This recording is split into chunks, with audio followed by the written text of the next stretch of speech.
Hello. Ooh, we have volume. Hello, everybody. Hello. Ooh. Wave the hands. Are you here? Are you happy to be here? Of course we are.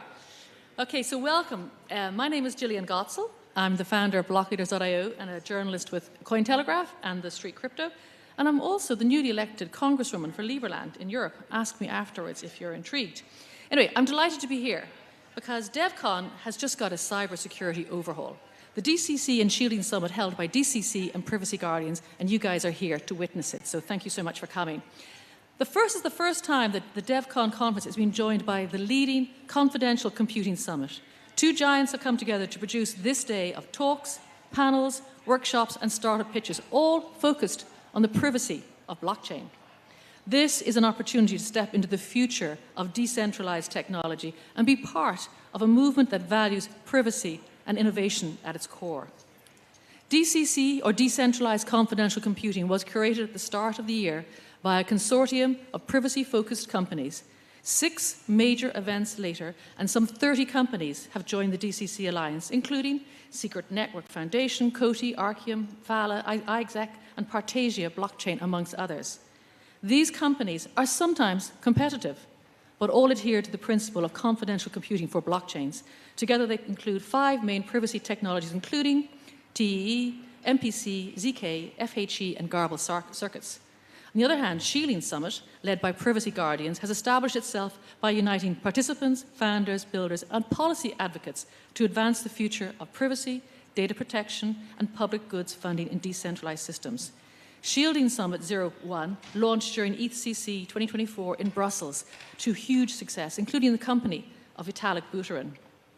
In the main auditorium today, the topics that will be tackled include building Web3 with privacy by default, the regulation of privacy, why AI needs confidential computing, why DeFi needs privacy, unlocking Web3 adoption, and more. On the second stage in workshop room, there will be an opportunity to hear memorable founder stories on their journey in Web3, as well as a pitch competition for startups with founder advice and feedback. This is going to be an awesome day, and I thank you for attending. But before we kick off, I want to say a big thank you to our backers, without which this event would not be happening. So I'd like to thank Coty, Secret Network Foundation, iExec, Fala, Partasia, Penumbria, Arcium, and Agoric. If I'd like to put your hands together for a round of applause for our backers, please. Thank you very much. Very generous. Now, I'd like to hand over to Adam Funnell of Agile GTM to introduce the first panel on privacy tech, the key to adoption. Adam, here we go. Good afternoon. As with all these things, scheduling never quite runs to plan, so I will keep it brief so we kind of stick to some sort of schedule today. I, like many others, have sort of witnessed the DECC movement from Genesis block into following the events around the world now. I think this is the 3rd continent I've seen these events on, and I feel that every time it's building up momentum, that more and more people are having the conversation about this and how important it is. I was meant to be Gillian today. Obviously, I'm not Gillian, but I will be moderating the next panel. So if we'd like to get the panelists to come up onto the stage, and we can start immediately.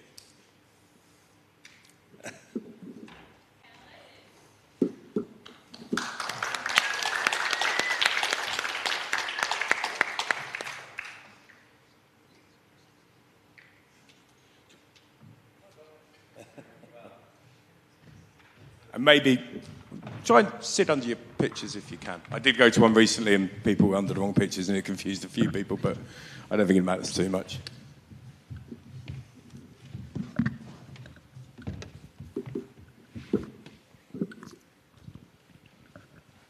Okay, so first of all, I'd like, if we could go from furthest left, we'll do a brief round of introductions to the panelists today.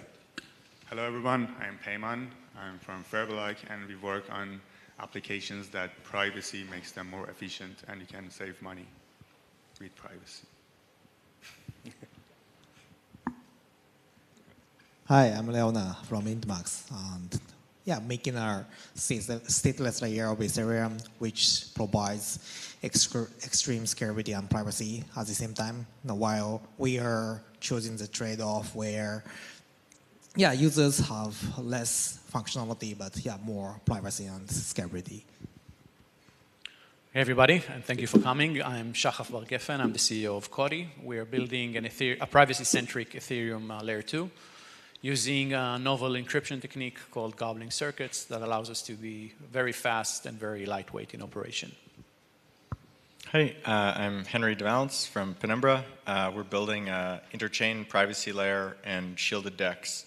So with Penumbra, you can take assets from any chain, transfer them into the multi-asset shielded pool, and then trade them on-chain with private strategies. Excellent. So I'm going to start with a really obvious question. And obviously the title of today's panel is, why is privacy important in adoption? So I'd like to throw that straight away. Why is it important in adoption? Should I go first? Yeah. So I see it as like two sides of the things. Like the first thing is that I think after 16 years, all we've built is mostly meme coin infra, and like it's not just about like politicians. There is like actual features that is missing. So even for the most basic use case, like payroll and transfers, it's not working. So like whomever says that like we don't need privacy for like adoption, I think it's just like completely wrong, and like we are missing like, I don't know, hundreds of millions of like potential users just because of like few millions of users. And the other side, I think it's like basically building markets that you can like bring, like, I don't know, make more money, get better deals with privacy. So like a very good example of that is like confidential auctions that are like more incentive aligned, and you can get better deals. So like I think like there is like basically part of the logic of applications that can bring more users, not necessarily like human values. Yeah, basically, privacy stuff are quite underrated during the winter period, crypto winter period. And the later stage of the bubble, always people start to think about our privacy because they get some money or a larger amount of money, right? And a lot of people are logged or robbed in many places. Last bubble cycle like 2022 or 2021, so many robs and the criminals, robbers and the criminals trace many people and the physically threaten them, and people start to realize that they need privacy. So it's all about the kind of mood of that period. And even in 2017, people are kind of weighted their privacy coin at the time, Monero, Zcash, and it's quite under pressure right now, and I hope it will be changed. But yeah, basically, the political situation and also the economical situation make our privacy popular or unpopular. So it's quite hard. Depends on the circumstance. So it's not essentially it's not needed or something like that. It's not true. Yeah, people need that after we have a greater economy on chain. To me, I feel like it's a very frustrating thing to explain why privacy is important. I mean, everybody sitting here, we're preaching to the choir, but you feel like, why don't people get that? Like, why don't they get how important that is? And I think the Web 2 audience just take it for granted, privacy, because the infrastructure that they use offer, at least the metadata is private, right? By definition, you hear about breaches, but it never happens to you. And yeah, of course. And for us Web3 folks, we take the lack of privacy as granted. And the fact that everything is on a public blockchain, it's just, hey, that's transparency. It's not. It's not.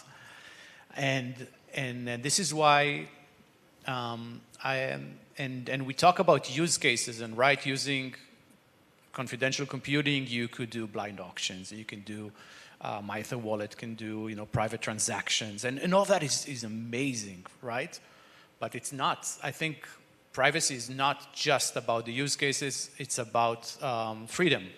It's about the ability to be who you are without needing to hide behind a mask. Like you can, if you want to play on-chain poker, you can do that without being worried that at some point, 10 years into the future, your government says that gambling is illegal and you've played poker, we saw you, or your kids. right? That's super basic. Or everything that goes on chain will forever be there. So everything that we've been doing, the past 14 years is there forever, right? All the mess that we've done is already there, and we cannot fix that. So it's a matter of deciding how we want the future to be. And I'm even putting aside the basic facts that no real institution, no real business will go on chain if their customers' data is publicly available. That's just not in their mandate, right? Or everything commercial, their trade secrets will become available. They can't do that. They won't do that, right? So we are hindering adoption by definition. And we are losing our basic right for freedom when we decide that privacy is not that important and we'll just accept it as it is. I think this is why it's a major fight. The good news is, like with very good ideas, this needs to happen eventually. There is no other way. So it's just a matter of time. So I'm very happy that we're all sitting on this very early on. Yeah, so again, I agree about preaching to the choir. So just to keep it brief, I think what it comes down to is that real-world coordination requires control over information. And if you imagine trying to do business on the internet without having any encryption, it would just not be possible. And we're going to see exactly the same thing play out in blockchains. And we're actually going to, I think we're even going to see exactly the same structure of arguments as happened in the 90s in the first iteration of the crypto wars. And so that's that. It's interesting definition you made. You mentioned the kind of Monero and the privacy coins compared to the conversation we're having now. One of the early projects that I was involved in was actually a Monero project, and it came with certain preconceptions, for example, not the fact that we'd chosen Monero as a protocol for a certain reason. And it's interesting how we've seen the narrative kind of change over the last year or so and picks up momentum all the time. But I think with adoption, there has to be killer use cases. So we've got some great projects here. What do we see as the killer use case, and how are you building towards that at the moment? I think the killer use case of blockchains is token trading. This is the thing that this is by far the most dominant use case for blockchains. And for Penumbra, we picked that as here is the minimal initial scope that we can try to execute well on. And part of the thinking there is, I think it's important to break out of this frame where it's oh, we're doing a private X. And what that actually means is that it's like X, but it's worse. But you should use it because it's private. What we need to do is instead get to a world where something that does X is better at doing X because it's private. And so focusing on this initial use case of just doing token trading, it sounds basic, but it's a big challenge to execute on well, and it provides the insights that are going to allow us to generalize to arbitrary applications in the future. To just write on this, I feel, yes, that sometimes skeuomorphism, kind of let's do this, but with privacy, is not the best way to go. We need to have novel things that you couldn't have done without privacy. There's a big buzz around AI and private learning, etc. So that may be interesting. At least it's a good buzz. I think the idea of storing data encrypted data on chain and then using techniques like fully homomorphic encryption or gobbling circuits to make that data useful creates a lot of new things that you can't do today without privacy. So I think that would be interesting. The killer use case of blockchain itself is of course, payments on the real world asset, its trade, their trades, and also maybe our governance of these issuers or managers. So far, yes, there's two types of crypto asset on chain, right? Crypto native asset and the real world asset stable coins. And the stable coins amount is significantly increasing during this period. And I think that this type of asset will be bigger and bigger, not limited to stablecoin or the real estate or this kind of stuff. And I did a POC of a real estate tokenization, like NFT can unlock the door, and you can possess a kind of physical right to observe real estate. And at that moment, what was surprising was that people did not complain about their scalability or high gas fee at the time so much. People were complaining about their privacy stuff because if customers expose their privacy on chain to deal with the real estate, it will be very bad. So I think that the next phase we need more strong privacy for real world asset trading. Otherwise, people do not tokenize that and trade that or use that on chain, I guess. So yeah, in their next phase, that's their care phase, in my opinion. I think for the next 2 years, we all should stop talking about human rights as privacy and use cases like healthcare and insurance and governments and these kind of ideas, and show very not killer use cases, just 5 instances of using cryptography or security for a better application. We are happily seeing some trends recently that we are using things like FHE, MPC, or TEs, or ZK for better use cases. You can have a more efficient DeFi market that is less, there's less exploits, less extractable value, but mercenary intermediaries, and you can get, as an end user, you can get a better deal. So when you show that specific example that people are using, for example, on Uniswap, and you say that, by the way, we use privacy, and hopefully they will say maybe it's cool thing, there's some more opportunities here. Yeah, it's an interesting point you make, actually. And I think, how much do we think that education for the end user is important here as kind of driving this? Because, occasionally when we have these innovations or things come into the fold, they're a bit like oil and water. We had a lot of chat, blockchain and AI, and you start to talk then how those two converge in a sensible way, away from the kind of hype. But how important do we think education to the end user is? I think it is not at all important. And the reason for that is that if you build a product that requires a user to be sort of re-educated to do the stuff that they already know how they want to do it, then your product is bad and you will fail.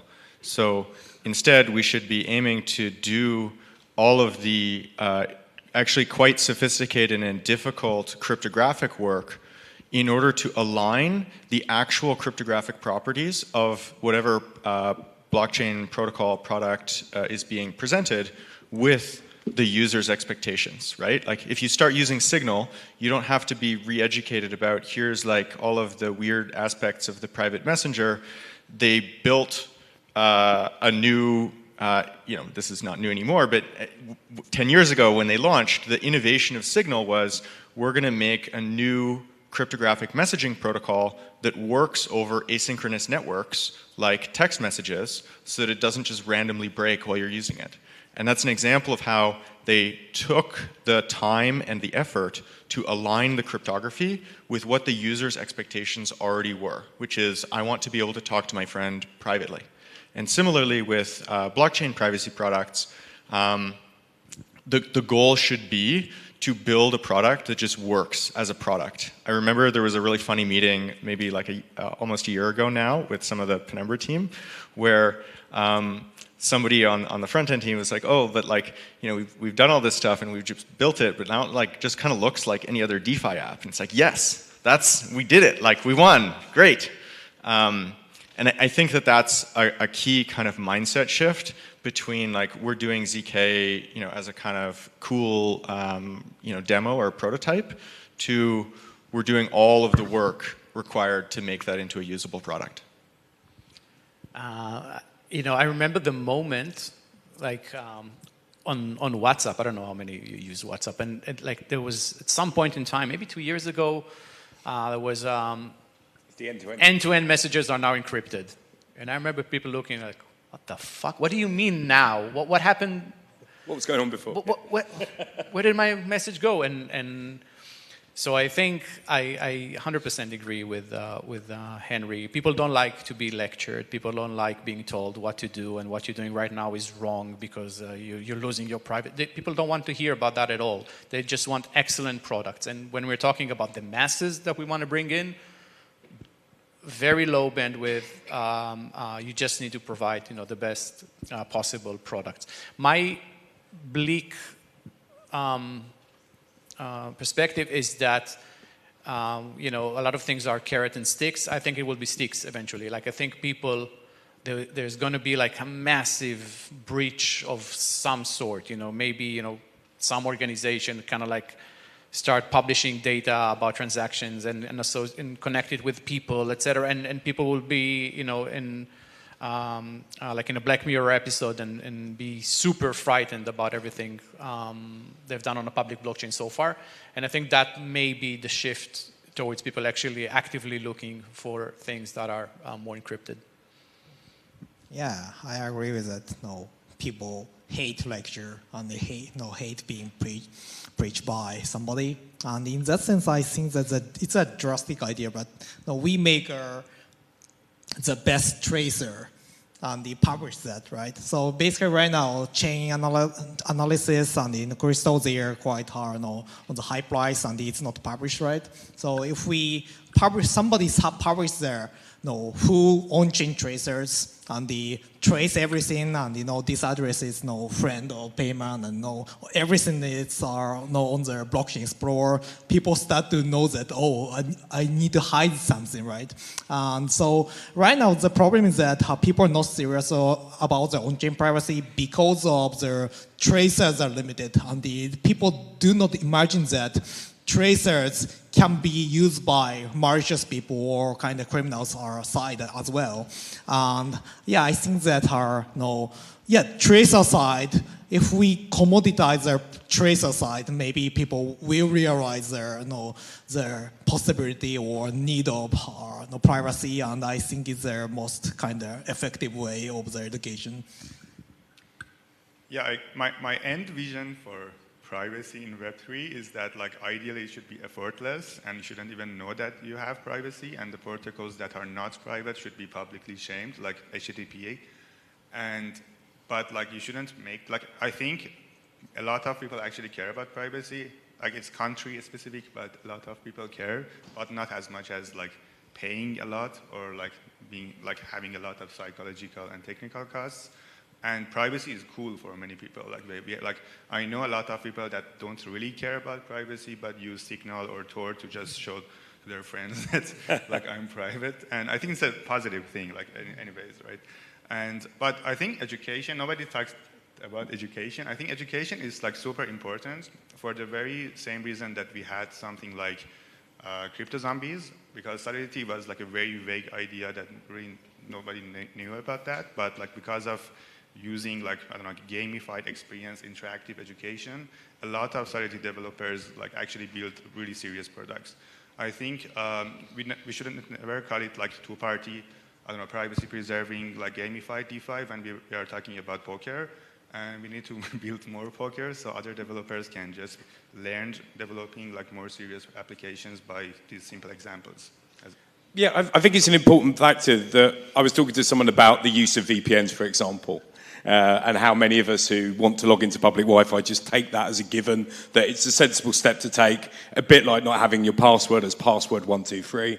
I've worked with some cybersecurity firms that have told me some absolute gems about how security is treated in passwords in organizations, for example. So it comes down to, I think with consumers, they're often not ready until it's too late. So until you've been the victim of a hack or a scam or something that happens in internet banking, for example. And I think adoption of self-custody, where people are used to being protected. So if my bank account is hacked, I'm suddenly dealing with, I can get £85,000 back under European law, for example. So we need to prepare consumers to be ready for self-custody, and a lot of that comes from security, and a lot of that security comes from privacy. So as you say, I quite like the comment there about saying, do we name and shame those that don't put that into context, don't put that at the front? It just becomes a standard that encryption level of privacy is so important in the consumer knowing they're safe, rather than shoving it down their throat. These are the horror stories. And I think as we move forward,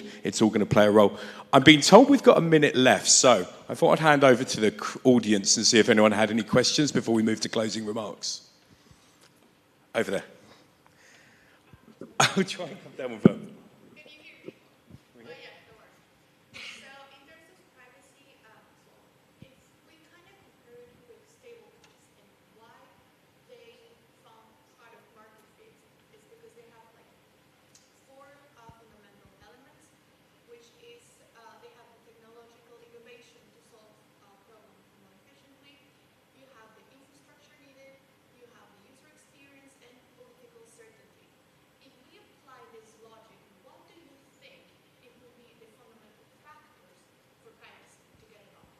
Really good question. So the stablecoin thing, like I'm like extremely activated about this, right? Because I think stablecoins are really interesting. I have a different theory about how it is that stablecoins came to get adoption, and the theory that I have is that stablecoins actually followed DeFi. So one of the things that's challenging about doing payments is that as an individual, you can't just choose to use a payment network because there's this other sort of off-chain flow in the other direction. But one of the things that was unique about DeFi during DeFi summer was like for the first time, people could just like go and start using a blockchain and get some value out of that as an individual without having to be kind of onboarded in clusters. And I think that part of what happened there is that DeFi created an economy, and then like money follows the economy rather than the other way around. And so once there was this economy, you had a critical mass of people who could, who had some reason to be doing stablecoin transfers with each other. And then from that was the thing that allowed all of the advantages that you mentioned to kind of accelerate the adoption. And so I think that for privacy, what's needed is to build some kind of on-chain private economy where people are actually getting economic value from transacting privately on-chain, and for that to be the like nucleation site for greater adoption of the technology. And that is exactly the product theory for Penumbra. And to that, and which I fully agree, to add some regulatory clarity, right? Like, I don't know, say anonymity is wrong, but concealing metadata is okay, it follows GDPR, great. So I think that can also be supportive for the cause. 100%. But the basis is let's find innovative ways to do trading that generates value for people, then people love it. That has been the crypto story ever since.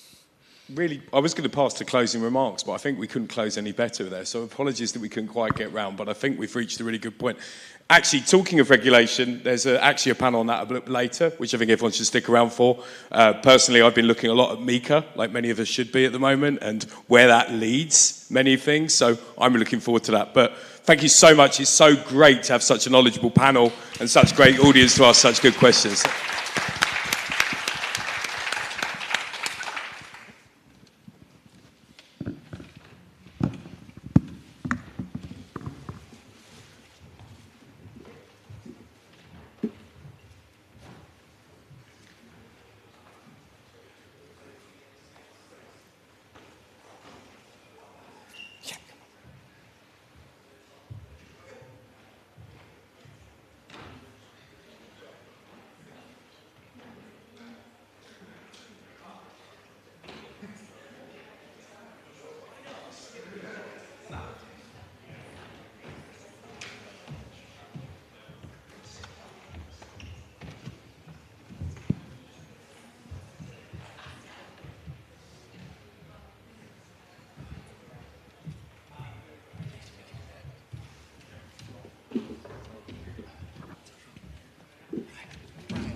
So apologies, a slight glitch in proceedings there, very slightly. So I'm just to kind of bring into our next panel, we're talking now about this, and I will step away and hand over to the moderator, to take over proceedings, so you won't listen to me moderating on the next one. But this panel is about building Web3 with privacy by default. We touched on this a little bit earlier. I had a very strange experience recently with a friend of mine who had played in the meme coin casino, and let's say he made more money in a week than he'd made in a year in his job, and actually then became subject of a wallet drain. This was a guy very new to the space. He hadn't quite understood the dangers of what he was getting into, and was normally used to being able to pick up a phone and speak to someone in the event of a scam. He actually asked me how he would get in contact with the CEO of Solana to try and sort his issue out. And this is when we start to think about what we mean by privacy by default, and hopefully leading to a lively panel. So we'll hand over to the moderator now, who will take over proceedings.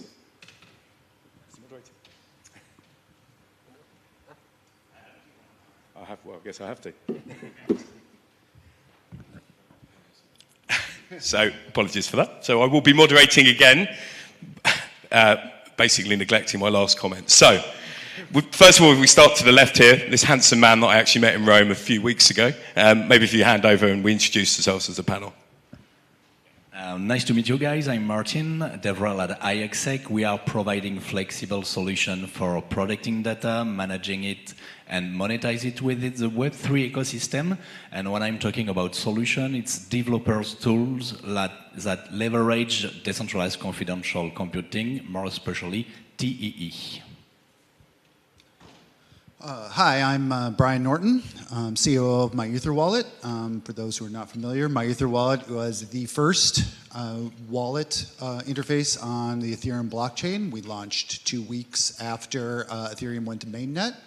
And since then, we have been working exceptionally hard to give our usership, our 3 million usership worldwide, the opportunity to experience all that's new in Web3. Whether that was DeFi, NFTs, and now giving them access to private transactions. So that's. Thank you. My name's Josh Maddox. I'm CEPO of Kadi, and we are becoming the privacy layer of Web3. We use a technique called garbled circuits, which currently today makes us the fastest and lightest Web3 solution in Web3. Essentially what that means is that you can start to do on-chain privacy with multiple parties at scale and cost efficiency for the first time at the smart contract level, which means you can bring your standard EVM contracts over, you can port those over, they work out of the box, and then you layer on whatever privacy features you want onto your existing smart contract. So easy, fast, and simple for people to get spun up and start leveraging privacy features on Ethereum. Nice. I'm Dominic. I'm working on Polygon Maiden, and basically, we do client-side proofs, so we have an efficient way to for users to create proofs of their own state transition.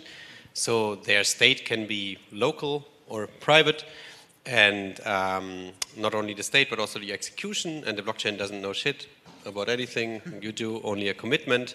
There's also public state, and then like Maiden is especially about how can the private state interact with public smart contracts, and yeah, happy to talk more about it or about anything else.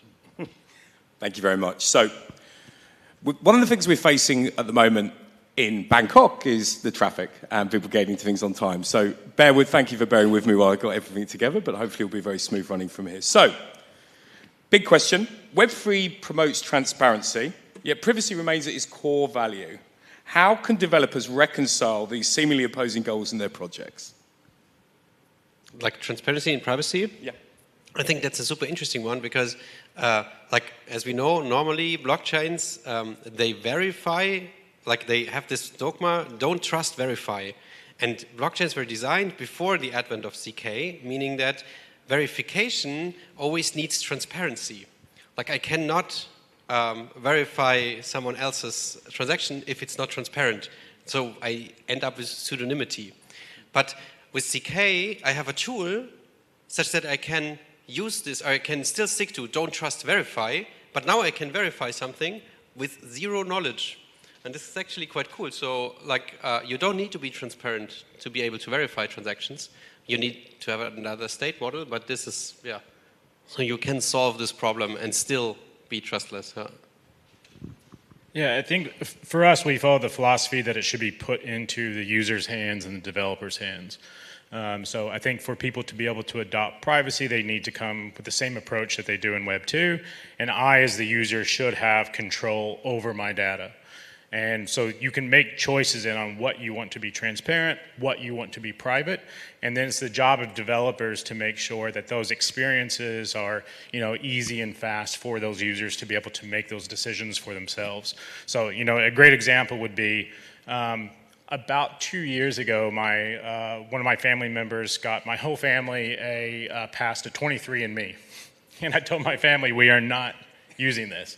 And we were right to make that decision. You look at 23andMe, they're going bankrupt, and everyone is freaking out about their entire genetic data being put on chain. I, as the user, should always have control over whether my data gets leaked to the public. And I think, we really need to put the transparency, the anonymity, we don't do anonymity, but and privacy into the hands of the people who actually produce that data and own that data. I absolutely agree with all that. I think that one of the fundamental things that, what privacy brings to the blockchain space is fundamentally like we're allowing users to kind of understand what that these two things are not in conflict with one another. That this can only enhance. This only can enhance what we can do, and therefore it reveals to more to the ecosystem as a whole more data. It actually ironically provides us with more data because we're getting more data about user behavior and not necessarily users' identities, not users individual, not their metadata, none of that. And so we're actually, the more users feel protected, the more transparent they're free to be on chain.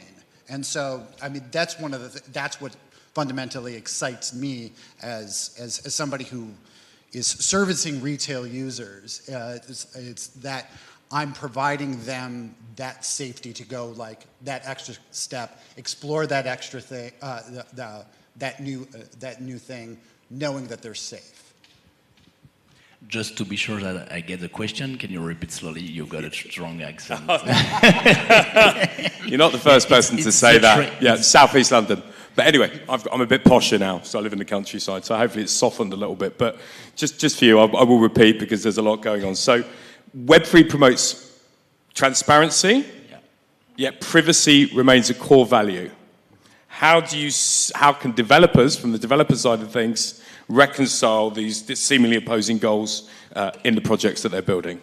Yeah, I think there is an ethical implication in it that there is a kind of duty for developers to build with privacy, and as privacy rely on security, we need to build security project by design, and there is a lot of challenges to tackle, and I think for TE, because we are working with TE and we are enabling builders and end user to keep control over their data through the entire life cycle.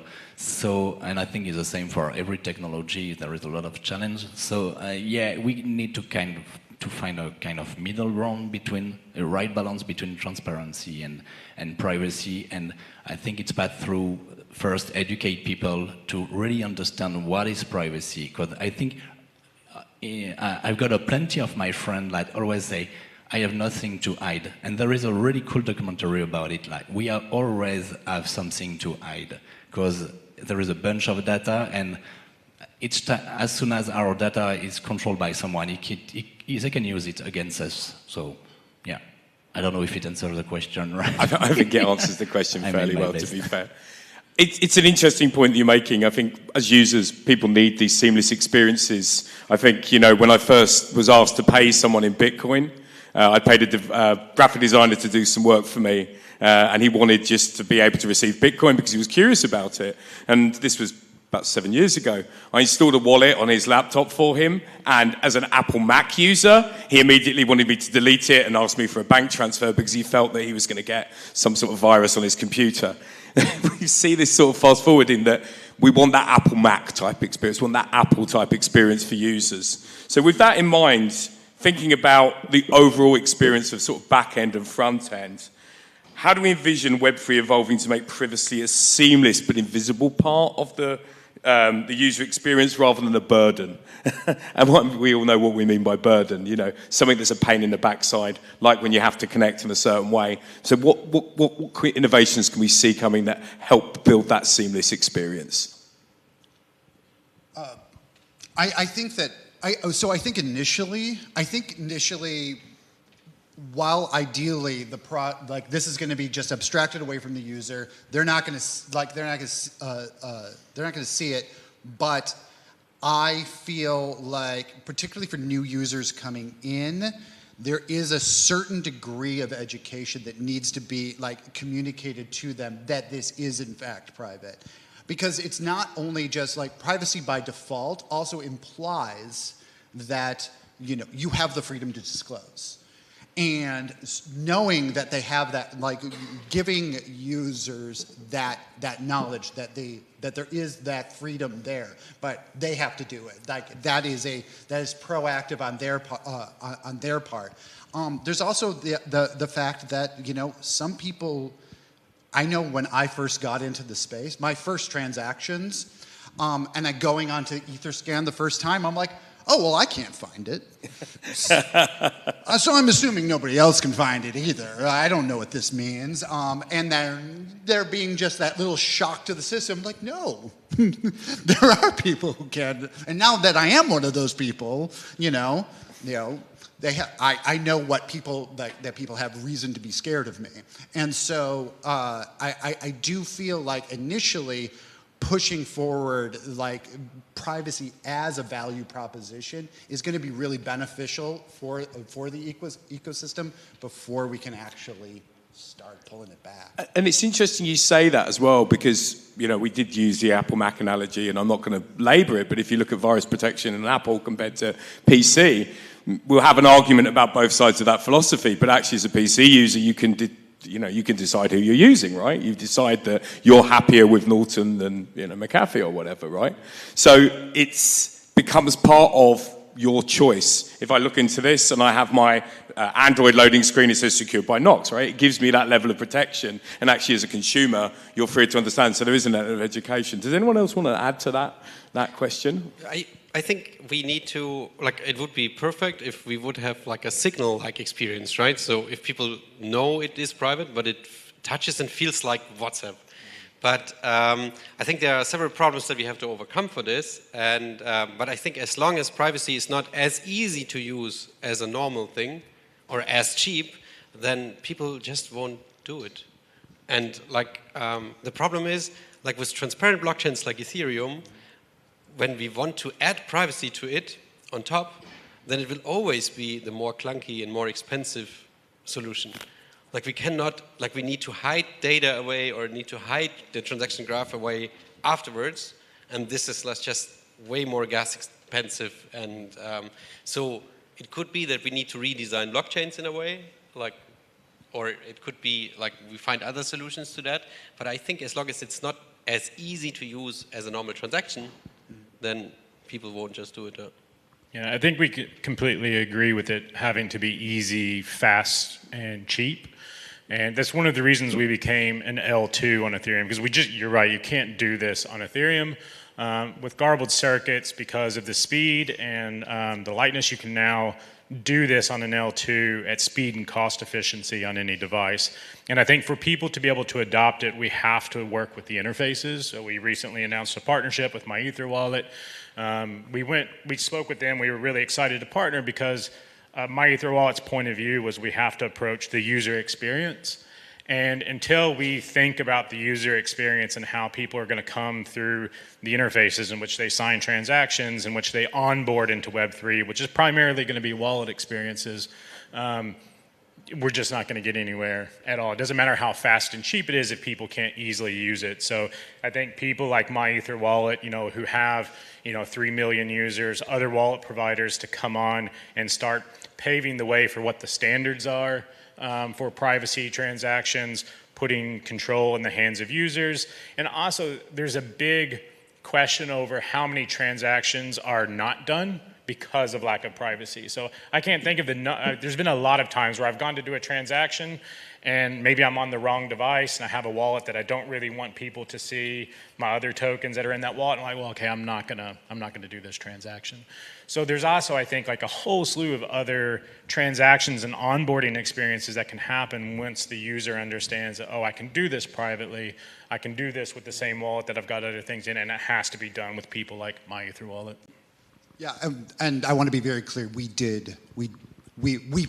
the pursuers there, but it's exactly for that reason. The user experience, like, you promoted the value proposition of private transactions, and then you give them the ease, the low cost, and the speed of an efficient Ethereum L2, and that is how you bring people in. That is like it looks and feels like the thing I'm used to, but it's private. Yeah, about the UX experience, I totally agree with you guys. As we are using complex technology as T, and we are making our best to simplify and abstract this technology and enable builder to use it. But I've got a quick question for you, Brian, because you, if I remember, you told that we should hide the fact that the app we are using is private and things like that.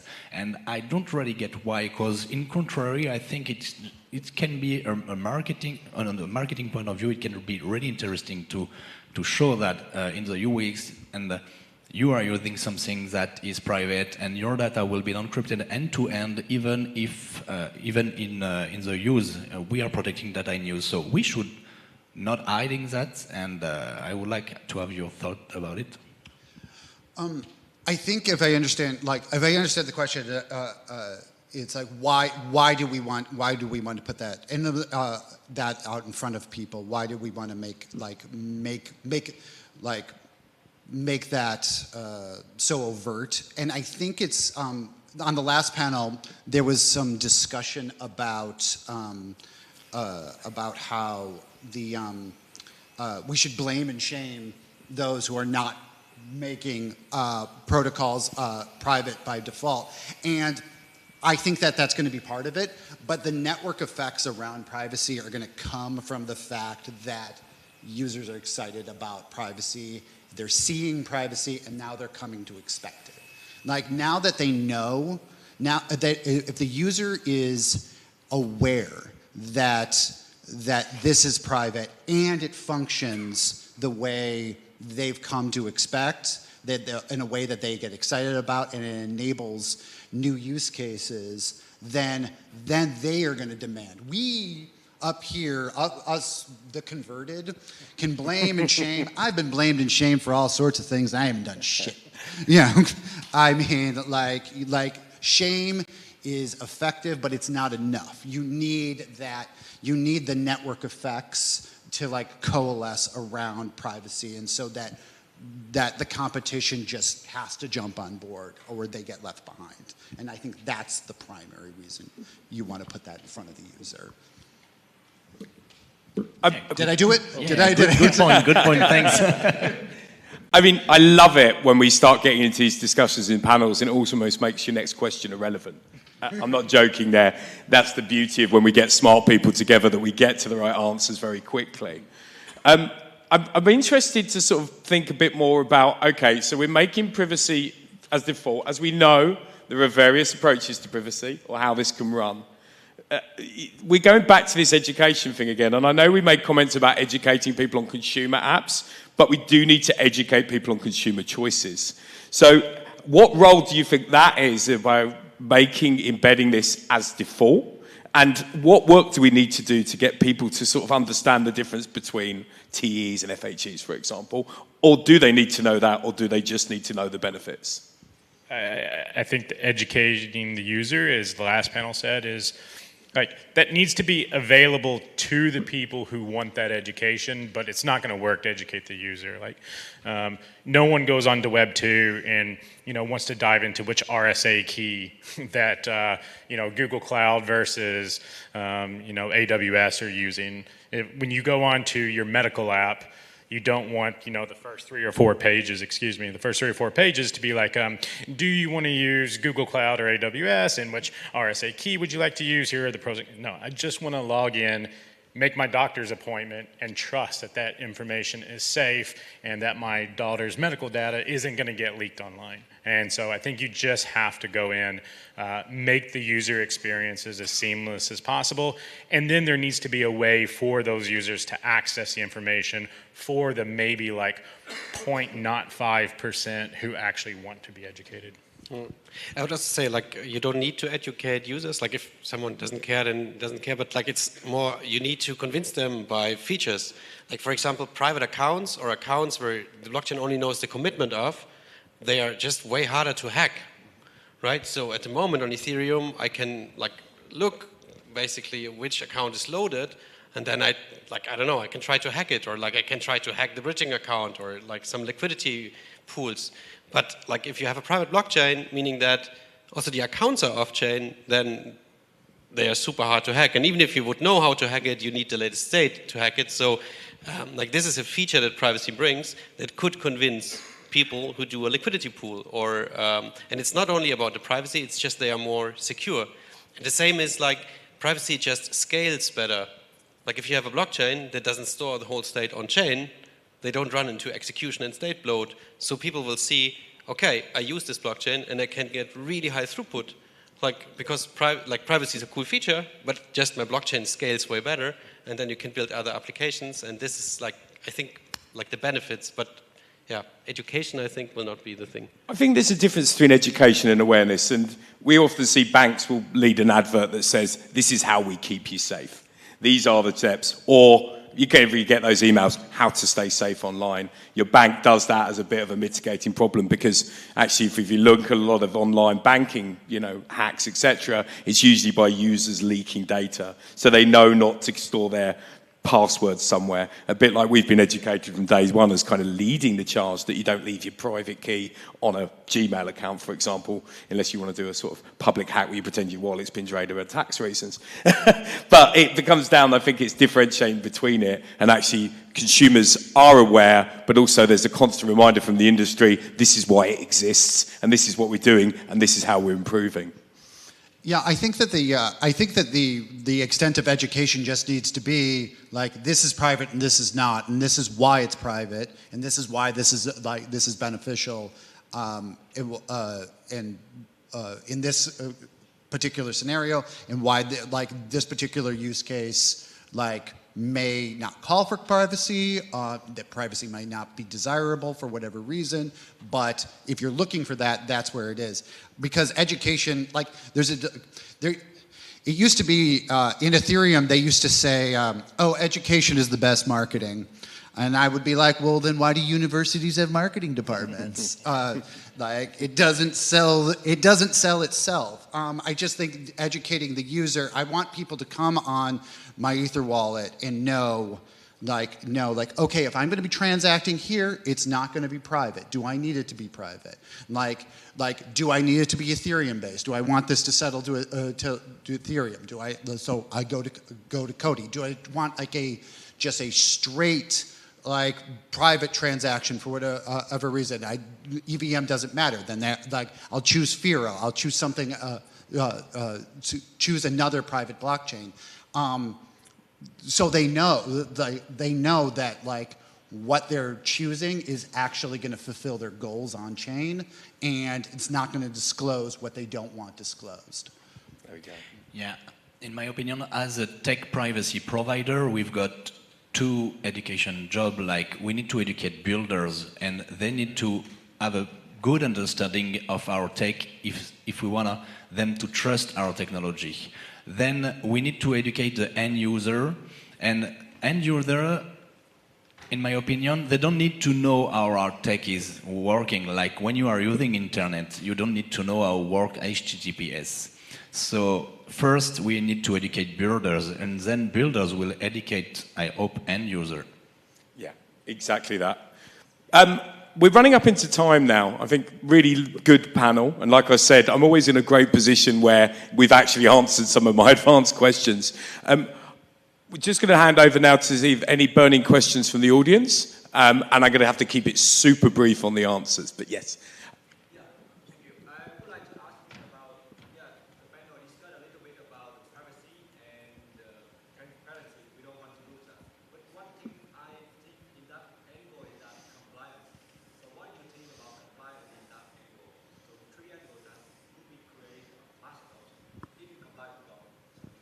Yeah, I think compliance has to be there for it to be adopted. It's one reason why Kadi isn't anonymity, we're privacy. And then we put the ability in the app developers' hands to decide which frameworks they need to be compliant with. So out of the box, we don't force you to be like GDPR compliant or HIPAA compliant, but we should, as a layer 2, enable you to do that. And if you can't do that, you're not going to get mass adoption. I know some people feel that like compliance and regulations are at odds with privacy and like cypherpunk values and Web3 values. I don't think they are if they're implemented correctly and you're putting the choice into the developers' hands and the developers are putting the choice into the user's hands. Now, if you take shortcuts and you don't let the user decide whether their data to be compliant, that's a different matter and that's a problem. So I think you have to start by enabling people to be compliant. And you can do that on Kadi. You can be HIPAA compliant, GDPR compliant, AML compliant, but we don't force it. Enough time for another answer? You've got 20 seconds and I bet you can do it. Yeah, 20 seconds. I think I was thinking about yesterday, there is a trilemma in blockchain. And I think in privacy, there is a quadrilemma, like the builder, the end user, the compliance, and the tech privacy provider. And we all need to make some trade-off if we want to go to the mass adoption. Very good closing remark. I think a warm round of applause for our wonderful panel here. I'm sure they're ready to answer any questions if there's anything burning over. I do need to move to the next one. So thank you very much. And we'll move over to our next panel, which is lobbying for privacy in a hostile era. And I'll hand over to Lisa, who will take over from here. Hello. We live in interesting times, don't we? A hostile area indeed. So stick around for this panel. It's going to be very interesting. We're going to delve into some sticky questions. I would like to introduce my panelists today. Traffic has been really bad, so we are missing some of our panelists, but let's see. Can I take this out? Yes. This is the wrong panel. But we were going to have Marta Belcher from the Filecoin Foundation, but instead and her picture will be up here in a second, but instead we are honored to welcome Clara Tsao to the stage. She's also working with the Filecoin Foundation and doing great work over the Filecoin Foundation. I'm having a tongue twister moment. My name is Lisa Loud. I'm the Executive Director of Secret Network, and we're going to be talking about some spicy topics today, so I'd also like to invite Eric Alston from the Finance Division at University of Colorado. Thank you. Welcome to the stage. Welcome, Eric. And Amar Bedi, CEO of Tashi Protocol. Is he here? Okay. All right. And I think Andy is stuck in traffic as well. So we have you guys are going to have lots to say, lots of time to make your points. No pressure. All right, so we are talking about lobbying in a hostile era. Obviously, we're in an interesting political situation now since the election. There's changing priorities in the U.S., and the U.S., as we all know, has a big impact on the rest of the world and what the policies become. So my first question for you is, can technical standards in confidential computing really affect can they be leveraged to build credible cases for privacy legislation that is adaptable across jurisdictions. And some of our other panelists are from other jurisdictions, but I think, Eric, that you probably have a good handle on the global scene. So why don't you take this question? Yeah, sure, thank you. And so, I mean, I think technical standards have to be part of the solution. And I am not myself technically sophisticated. I'm, I was out at ZooConnect Istanbul, and I went to the ZK Day. And initially, I'm like, this sounds like magic. You can prove the, characteristics of an underlying piece of information without revealing that piece of information. But the more I thought about it, the more I realized ZK seems like something that actually has deep compliance benefits, pursuant to one of the points that was raised in the last talk about the importance of compliance to even enable these networks to continue to survive and have sufficient uptake. And so I've actually co-authored a piece entitled Polycentric Privacy Governance in the Digital Age, arguing that zero-knowledge tech in particular has beneficial applications for showing compliance without requiring, networks or, Web3 companies to reveal the entirety of their balance sheet, to reveal the entirety of their customer information, which is perfectly consistent with the standards of privacy that private businesses already enjoy in the United States and in many other jurisdictions. And so for me, I think it's socializing regulators and legislators with the possibility for zero-knowledge proofs and their applications for,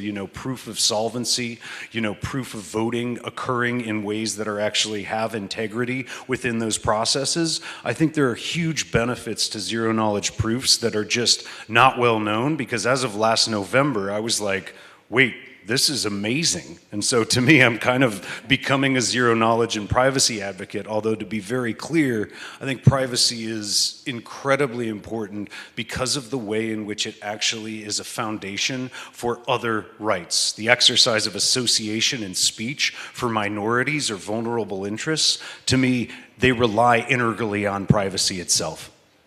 Thank you. That's really interesting. And I think it's baby steps, right? You're trying to get the concept of ZK proofs across to people who are in the Web 2 world or in the education world or in the industry world, not necessarily Web 3 advocates or natives or degens. And that's great. Have you gotten familiar at all with any of the other CC technologies like FHE or TEEs or even garbled circuits or MPC? So I'm learning in real time, and so actually today was my introduction to garbled circuits, and so to me I'm actually, and as a result of being invited to join this panel, I was like, wow, there are other confidential computing techniques, and so my co-author and I are about to submit to the Journal of Institutional Economics, the piece to which I was referencing, and thanks to that there's likely to be treatment of other tech such as that to which you alluded. That's amazing. Thank you for the work you do, because I think the intersection of the Web 2 world and what we're bringing with confidential computing that's where it's at. That's like the crux point.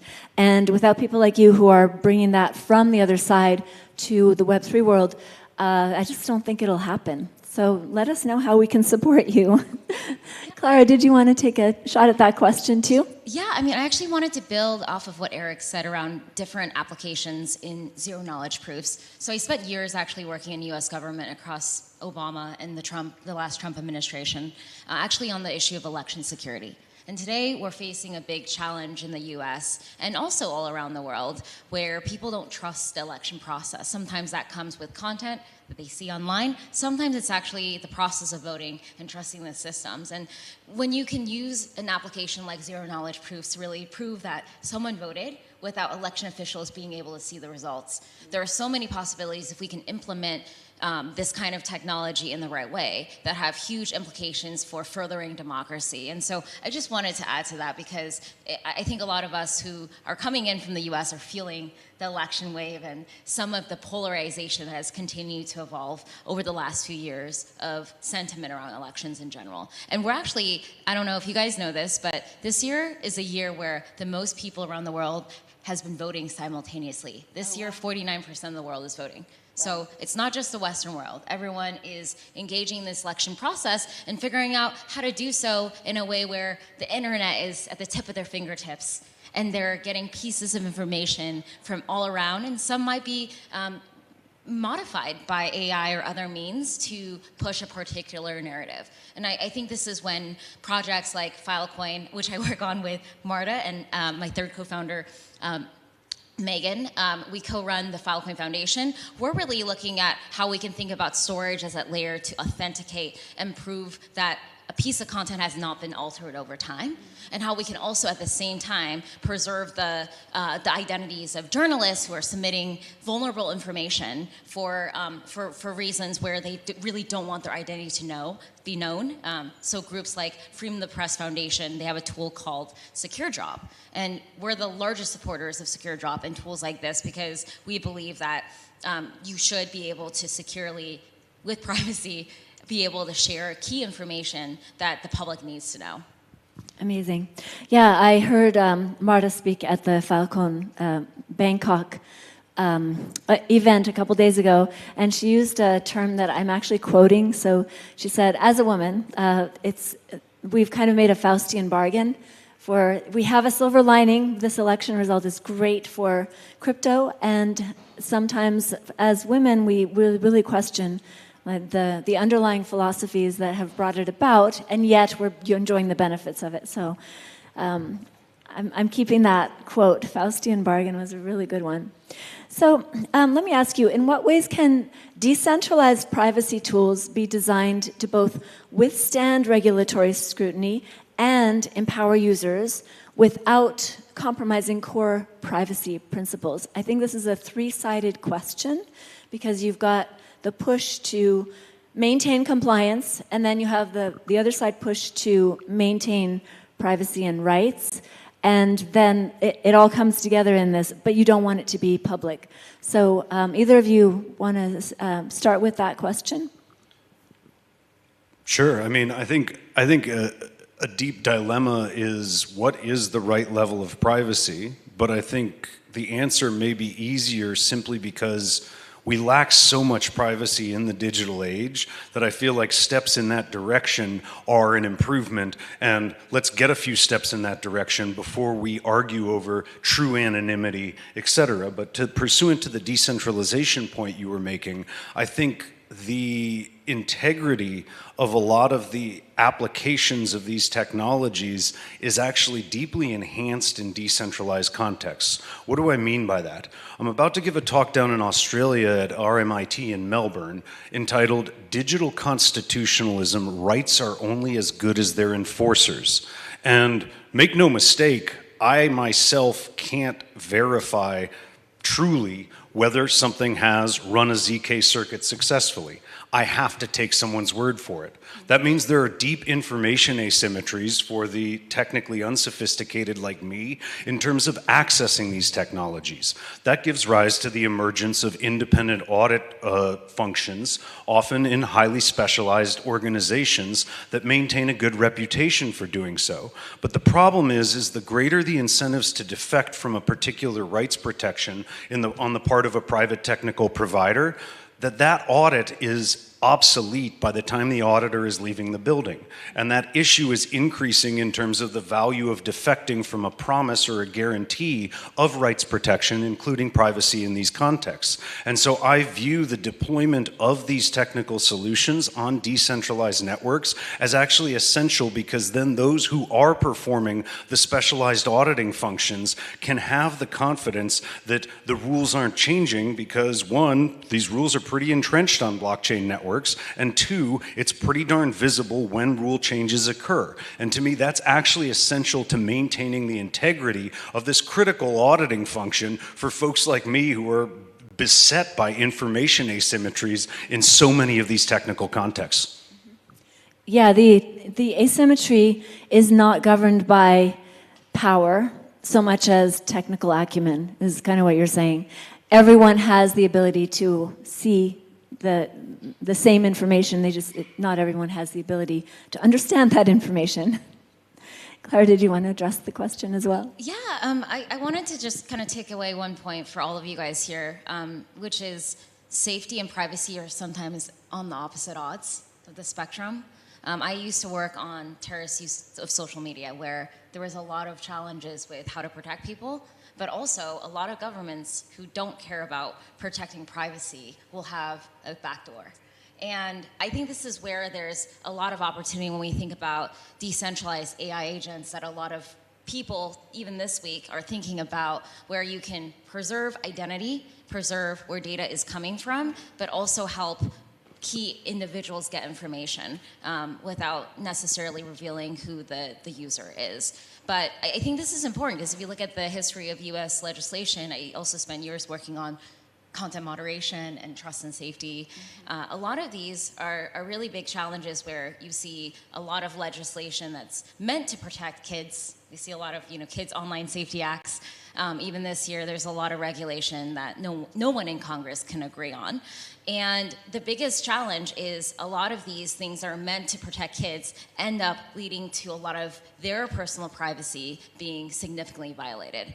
And so I think there's a lot of work to be done in DC, and also for members of Congress, just the differences of what their end outcome should be, because they're always going to be at odds. There's always going to be trade-offs. And I think a lot of times people tend to confuse the two as the same, when in fact they are quite dangerous to the other.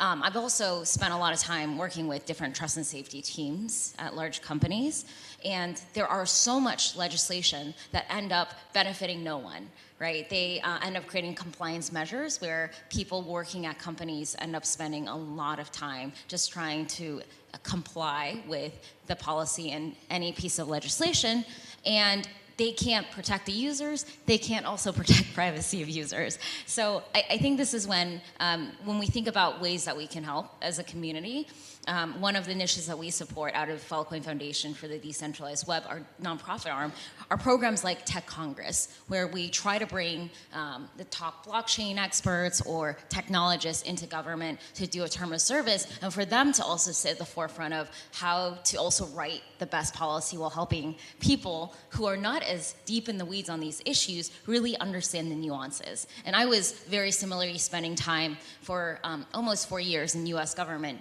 doing something like this, where I felt like it was very transformative to really be at the table to bring people along. And there's always going to be people that don't understand. You just have to have the right talent if you want the right change, both outside from an advocacy standpoint and also within key government roles.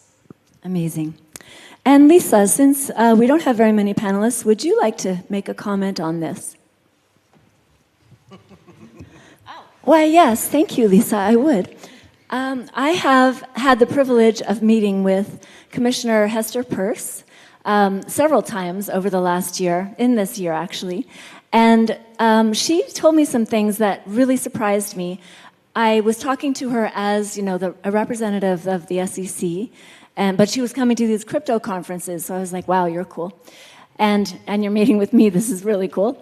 So I asked her, because I was trying to persuade her that some of us want to be compliant.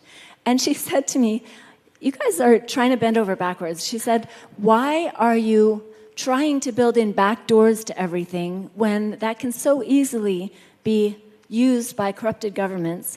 And instead, why don't you stay true to the ideals that spawned this industry in the first place, and think about ways that you can be compliant without building back doors into everything that will ultimately erode people's privacy and confidence.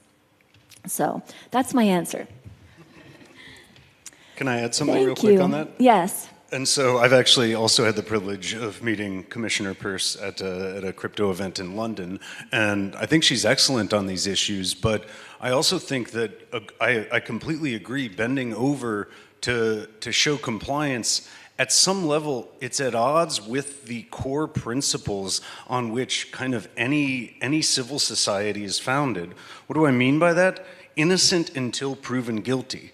And so for me, taking on some of the terrible narratives that are out there and the faulty logic that effectively suffuses those narratives, which is if you have nothing to hide, you have nothing to fear, it's like that is perfectly at odds with a presumption of innocence until proven guilty. And so for me, there's the debates are so riven with kind of just fallacious reasoning. Another one that I think is really just suffusing the environment associated with the SEC regulating the issuance of, securities to a large secondary market is that of, I'm not sure how separable economic and financial privacy are from associational and speech privacy, especially surrounding actions on these networks.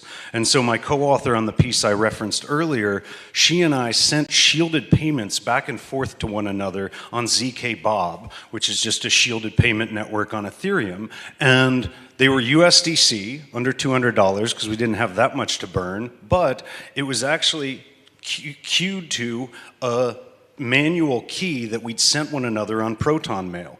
And so the payment was actually a message. My first message to her was, Hola Sofia, ¿qué tal? Because she's Spanish, and so we had a Spanish key, but the payment itself was actually duly encrypted, it was shielded, but then it was also keyed to a PDF we had sent one another in an encrypted message. And we called that, I know it's not an actual proof in the context of crypto, we called that proof of entangled privacy. But I think we also need to challenge the narrative that, yeah, your speech and associations deserve privacy, but your economic and financial activity don't.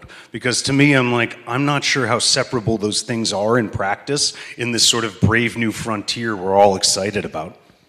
Yeah, that leads perfectly into my next question, which is, how can we use technical evidence and cryptographic proofs to counter the narrative? And I just want to talk about this narrative that you raised about how privacy equals secrecy and obstruction and nefarious activity. Clara, do you want to address this since Eric has started us off, but is privacy bad? I think privacy is good overall, but I think bad actors will find every channel to weaponize and use it for bad. And I think our society, and especially policymakers, tend to only focus on the bad. I remember when, if you imagine years ago when the internet first came about, a lot of people were worried, especially on Capitol Hill, that the internet was going to be filled with porn. And today there is porn, but there's also so much that has come from the richness of people being able to use the web for so much good with that. And for us, I think the biggest challenge we want to solve at the Filecoin Foundation and within the Filecoin network is making sure that we can solve the incentive structure of the web today, where at the end of the day, every single major monopoly out there, their business model is built on one thing, which is advertising and harvesting user data to be able to resell and be able to raise their next venture capital fund. And we really believe that we can do better, but in order for us to solve this larger problem of incentive structure on the web, we have to solve it at the data level. And so instead of your data belonging to one of 4 companies that own most of the world's data, we want to make sure that the data can be secure in storage providers, data centers all around the world of your choice, and that we can also make sure there's resilience and backup. And so we have a proof called proof of storage that allows you to store your data at different data centers, and also for you to retrieve that data at any point in time. So even if there's a government shutdown in country X, you will be able to access that data. This is also really important because a lot of people are not just thinking about data resilience these days, they're also thinking about being jailed to a single provider with their data for the rest of their life. Who here has had to pay for more storage on their iPhones or on other providers, right? And so sometimes at some point in time, it just becomes so expensive to migrate your data. You're locked in, and these centralized monopolies have the ability to change the price point at any point in time, double the price, triple the price, and they often also keep updating their terms of service, where at some point, you can't keep track of what they're selling, what they're not. I think the other dangerous part about all of this is in the age of AI, which has been a hot topic this week at DevCon, we're going to see more and more content online today that people experience being generated by AI. And I think one estimate says 80%, 60 to 80% of new content by the end of 2026 will be AI generated. When we think about that version of data and what people are consuming, I think the biggest challenge there is being able to trust that data is coming from a single source and you can track how it's changed. because at some point in time, everyone's going to be using AI in some way in their life, some for more productive means, some for more nefarious means, you know, who knows, but we want to make sure that we can really make sure content can be authentic, and also we can have a set of new companies building on a different business model. And this is why a lot of companies, you know, on stage here or, you know, in this conference this week, they are thinking about how to build decentralized applications that don't necessarily rest on the business model of harvesting user data. We have 200 companies and organizations right now in the Filecoin network building different kinds of on-ramps to store all kinds of storage and making sure those can be secure, whether that's you spending, you know, a couple $100 or $1 million on a monkey NFT and making sure that it doesn't just go down in some point in time, or it could be around making sure that your wallet that just doesn't go down and when you know, if Bitcoin hits 90K, which I think it has, right? So has. Those are the things that we think a lot about, both in the Web3 and Web2 context, and making sure that the world has a good foundation of authentic data that AI is going to be fueled on. We also see a lot of trends in decentralized physical infrastructure in the last year alone in the blockchain space. There's more and more companies and entrepreneurs thinking about decentralized physical infrastructure, from GPUs to weather stations, and all of that needs to be sitting on decentralized data. It's true. The future is around storage. We don't have much time, but does anyone have any questions before we finish? Yes. Hi. So obviously we're talking about lobbying for privacy in a hostile era. And I was just wondering what your thoughts are, especially with regulation in EU that specifically targets privacy technology. Like this law that say that if a crypto asset has inbuilt privacy, receiver privacy or transaction privacy, all that we cannot, as the VAPs or a crypto asset provider, we can't even touch that. So where is the room to actually lobby and do or try to comply? So where is the room to create and to actually to be compliant if you don't have the room to actually experiment, especially in the EU, where there's regulation that specifically targets coins that have privacy features? Would you like to address this? Yeah, I mean, I'm terrified in terms of the Tornado Cash precedent, and I think open source software is a form of speech that should be protected far, far more greatly than it currently is. And so unfortunately, I don't have a good answer for you because that is a terrifying precedent that the EU is setting. I would say at a minimum, if you're trying to develop those kind of things, get out of the EU. But at a broader level, I think I just testified to, or not lectured to a bunch of judges, 60 state and federal judges in Las Vegas, about the uses to which data is being put and the types of data points that are generated from all types of online activities, from health to sexual activity to everything that people are like, that should be protected data, and they were clearly shocked, almost to jaws open shocked. And so I do think making the narrative more public about why we might all benefit from better privacy surrounding all of our digital activities. I know it sounds kind of like a truism, but boy, I'm not sure what other tools we have, and they were clearly shocked when I revealed the extent to which our information is out there for the gray market in data and the numerous data brokers and intermediaries that are already extant in the ecosystem. Thank you so much. We're out of time, but thank you so much for sharing your wisdom with us. And our speakers may be available if you'd like to ask them questions. So thank you so much for being here. I learned a lot. And we're moving on to our next panel. Don't know. Let's see. Do we have the? That's definitely not it. Adam, you want to come up? So our next panel will be very exciting. Do we have? Oh, we have some keynotes now. So we're going to go into some popcorn keynotes, which should be exciting, and Adam is going to tell you all about them. So again, a absolute fantastic panel. Conversation around MiCA coming up again in European, so I do urge you to come in for the regulatory panel we have a bit later. Really, really interesting subject and equally terrifying. Next popcorn panels, they're going to be 10 minutes each. Really, really enjoyed having this guy on the last panel that I moderated, or second to last one. So, if we'd like to welcome Henry to the stage, who will be discussing and presenting Penumbra and the dream of electronic cash. So over to you, Henry. You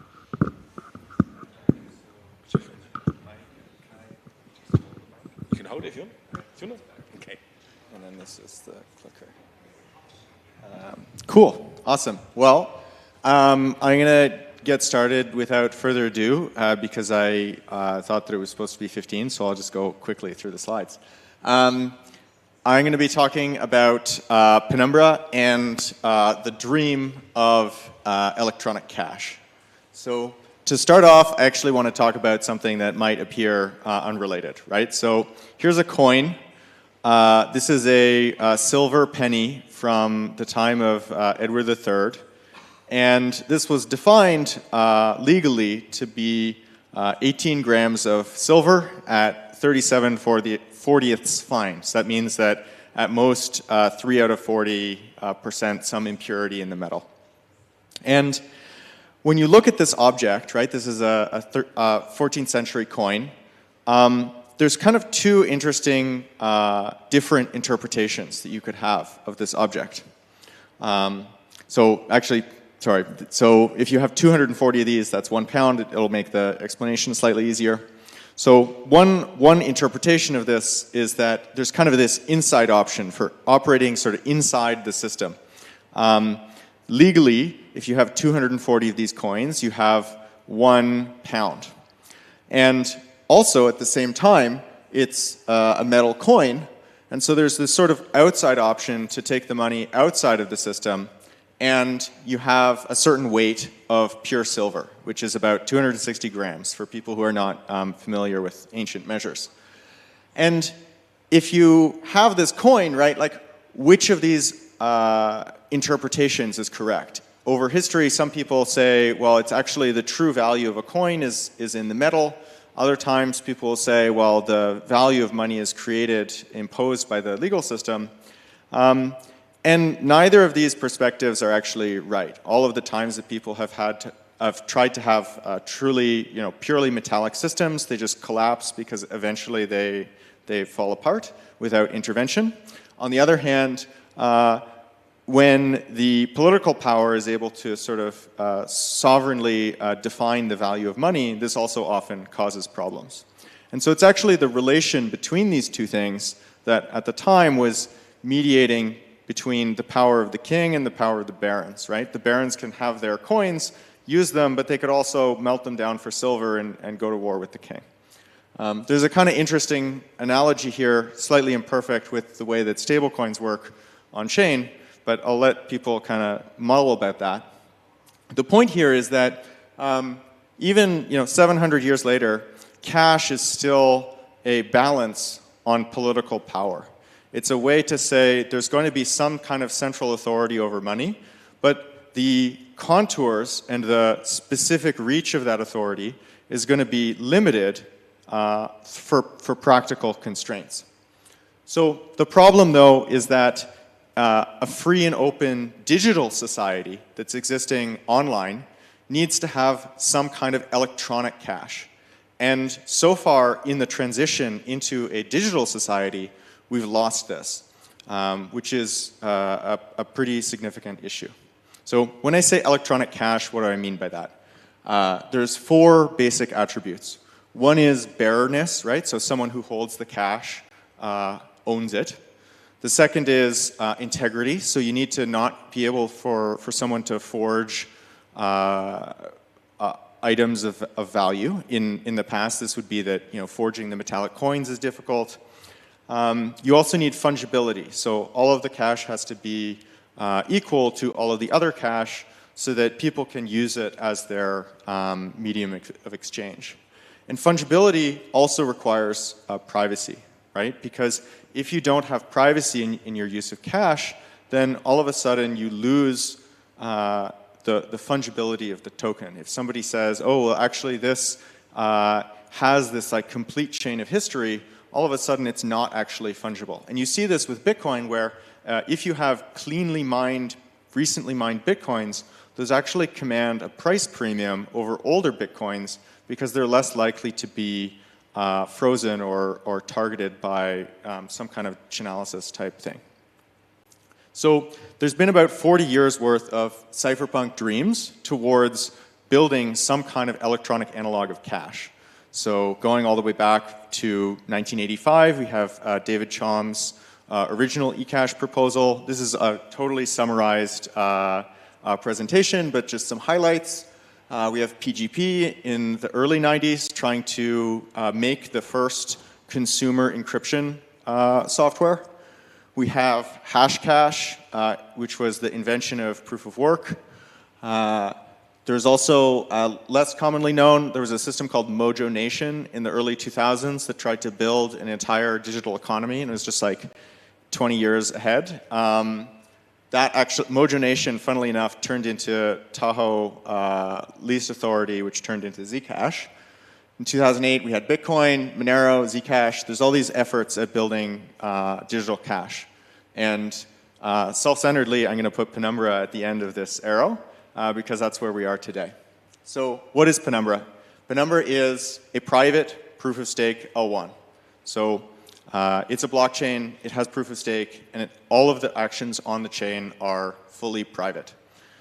It provides a shielded pool for any interchain asset. So unlike previous privacy projects where there's some new privacy coin and you have to use that, with Penumbra you can take any asset from any IBC compatible chain, bridge it over into Penumbra, and then transact privately. And why would you do that? It's because Penumbra allows you to do on-chain trading with private strategies. So all of the previous eCash systems that have been built, I think it's fair to say, unfortunately, have failed to win adoption, right? All of the things in that trajectory, with the exception of Bitcoin, which I wouldn't actually call eCash because of the privacy, have been kind of marginal. And so it's worth thinking about sort of why is this? And how is it that Penumbra is going to be built differently? So one thing that I think is interesting to think through there is payments. Payments have been the focus of a lot of these projects, and payments are appealing. They're this superficially simple thing, right? The original Bitcoin white paper described it as a peer-to-peer payment system, and I think part of the reason for that is that at a technical level, a payment appears to be a simple thing to implement. I have two users, Alice and Bob. Alice sends 10 units to Bob. I, subtract 10 over here. I add 10 over here. That's the simplest thing that I could hope to implement. But part of the problem there is that there's always some kind of economic flow in the opposite direction. So payments are actually following rather than preceding the economy. And because of that, payments are a last mile technology, not a first mile technology. So as crypto enthusiasts, we should expect payments to be the final boss. So Penumbra instead is trying to do private DeFi. We're trying to build a private DEX because every market is a market in information. And so this is a place where privacy actually outcompetes transparency. I'm going to skip this because of time. We're building something that looks and feels exactly like a centralized exchange, but is actually decentralized. And the thinking here is that private trading is really only the beginning of this system. So here's a kind of classic, cycle for any kind of DEX. This isn't really specific to Penumbra, right? The more traders you have, the more you can attract market makers and so on. But with Penumbra, because of privacy, we get to kind of turn this on its side. So rather than thinking about the DEX as being the only reason for someone to use this system, we think of it as being this center of gravity that pulls users' attention and capital into the system. And that's the thing that causes people to come into the system, to use it privately, to transact.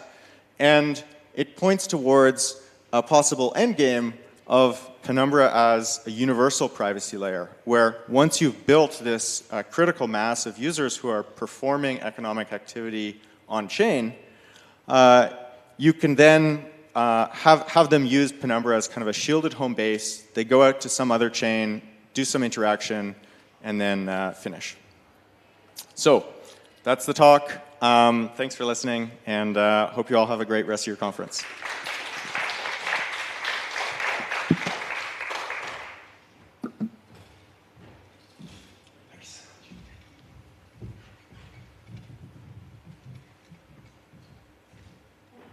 Again, he's stuck to his record of a fantastic presentation, and apologies that we had to rush towards the end there. So, moving on to our next panel, and apologies, a few people have commented, I've really injured my leg on an aeroplane, so I'm hobbling around quite a lot at the moment, so apologies if the transition isn't quite gliding across the auditorium like a swan, more hobbling along. Next in our popcorn speeches, we have Giovanni Smith-Martinez, Head of Dev Relations at Agoric. Very excited about this one, so I'll hand over. I'll give you the warnings this time. Thank you so much, I appreciate it. Okay. So I actually should have named this talk Private Cross-Chain DeFi Strategies. So a little bit of alpha, that's really what we're going to be talking about. This is the clicker? Oh. Okay, let's try it again. Oh, by the way, I'm sorry. I just really want to get into the content, a little backlog. My name is Giovanni. I've been an engineer for about 16 years. I've been building in Web3 since 2015, and it's my favorite place to be. And I'm also the DevRel engineer for Agoric. Okay, awesome. Okay, so how many people have never heard of Agoric in here? Okay, awesome. So Agoric is a layer 1. It has a JavaScript VM that allows you to write JavaScript smart contracts.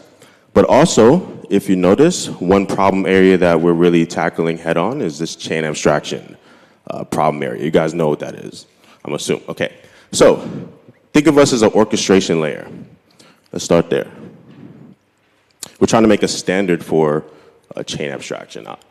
And yeah, there's a little bit of a delay between my button and the, yeah.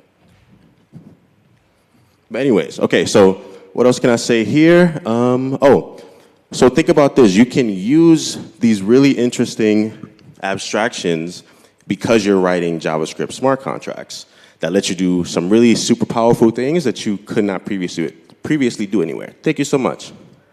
Okay, awesome.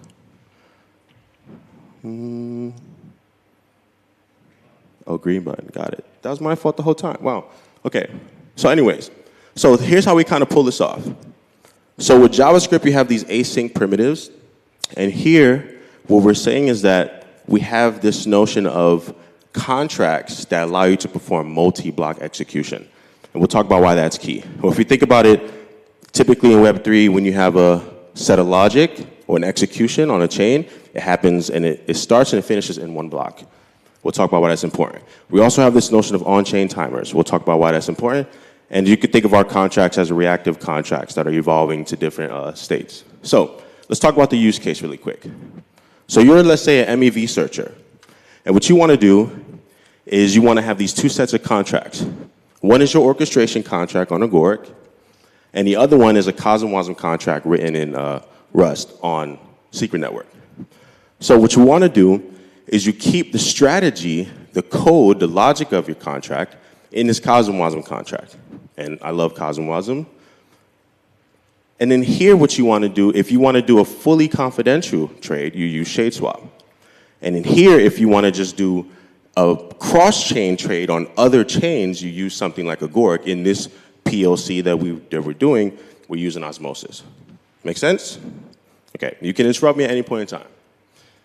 So first thing I have to say, when you're using the orchestration API, you have two different types of accounts. You have a remote account, an account sitting on another chain, which is also an interchain account. How many people have never heard of that before, an interchain account? Okay, an interchain account, think of it as an account on one chain that can be controlled by another chain. Think of it that way. Well, you'll kind of see how they're used. But a local account is just an account on Agoric. So here's how, fundamentally, how you would start doing this with the orchestration API. How many people in here know JavaScript at all? Okay, got a few people, nice. And you'll see the recording later, so you don't have to pay too much attention to this, but I'm gonna run you through what it's saying. So here what we do is, first thing that we do is we get these chain objects, and we just pass in a string that is the network that we want to get. Then what we do is we make these accounts, and Secret today doesn't have ICAs enabled, but it will soon. So here what we do is we make these accounts. The API machinery knows the difference between a local account and remote, so you just make it the same. The API surface is the same. Here what we do is we're just gonna get the address, right, for whatever interchain account, or sorry, whatever orchestration account that we're focusing on. This is an example of issuing an interchain query. So imagine, the powerful thing about these accounts is that when you make an account from the API, the only thing in the world that can control the account is the contract. And if you notice, I have usage of await here. This is just using regular JavaScript primitives for asynchronous behavior. But what I'm doing is I'm awaiting for this interchain query to resolve just as a promise, as I would in JavaScript. Super powerful. Because what's going to have to happen here is a packet's going to have to go across IBC, which is like a communication bridge layer between two different chains. So you're performing that as inline execution, and your execution is continuing to the next line. Here's just an example of getting like chain info. You can see that in the recording, just pause it. This is what it looks like in one function doing all of these steps together, right? Just look at the white text. I'm getting my chain objects, creating accounts, getting addresses, depositing money into my local account, issuing an IBC transfer, and notice the await on line 14, and then I'm telling the remote account to go stake that money somewhere. I should call them tokens to be, SEC friendly. So how we pull this off with working with Secret is here what we're doing in our orchestration contract is you see where we have on line 6, we're invoking this query on a secret chain object. So and notice on line 8, what I'm doing is I'm using the message type directly from their Cosmos SDK implementation to get pretty much what's the command that I want the Cosmos contract to invoke. But then what I'm doing is that's me go back to our workflow in the beginning, that's us getting the response from that contract. And notice I have the query message up there on top. And here, what I'm doing is now I'm telling the contract to go perform the actual private swap. And notice on line 5, I'm just passing the strategy ID. But what's interesting here is this is without interchain accounts. Because if you notice on line 10, I'm just doing a dot transfer, which is an IBC transfer, as you've seen slides before. That's just an IBC transfer. And then in the memo, that is what's holding my command or instruction to be executed on the Cosmwasm side. So you can do this without the chain have interchain accounts, but then you can do it even easier with interchain accounts. So the structure is still the same up top. This time I can attach funds to it, and that's an array of funds, by the way, on line 10. And then on line 14, I'm telling it to go execute this message, which is the Cosmwasm message type for execute contract. And then, execute this contract, what I said. And on line 17, what I'm doing is see that secret account, that's what we made many slides ago. And I'm just invoking the same exact command that you've seen before, which is this execute encoded TX, which allows me to send that whole structure over a packet to invoke something. It's superpowers, I'll tell you. Then here I'm doing the same thing, but on Osmosis. I'm telling Osmosis, okay, go trade this asset. And on line 5, I'm providing the routes right there, which is just the path that we want the trade to take. And then on line 10, I'm telling it which IBC denom I want to get as the that I'm actually passing into the swap, right? So that's just me performing this on another chain from my orchestration contract. In this case, is Osmosis, but it could be DYDX, it could be any other chain. Making sense? Like you guys kind of see that it's pretty simple to do just using the API. And that's really it in 10 minutes, or hopefully I'm not too far beyond that, but this is a superpower, and I'm trying to contain my excitement because you guys are the first crowd to really see this. And we're going to do more of these things and allow more teams to build these integrations because this is really a POC to show people how this is performed. So I could talk for hours about this, but I just want to say that. Awesome. Yeah. Please, anybody, go ahead. I have a question. So we're talking about confidential trading strategies. So what are some examples, like for the audience here, like what can be a confidential trading strategy and why?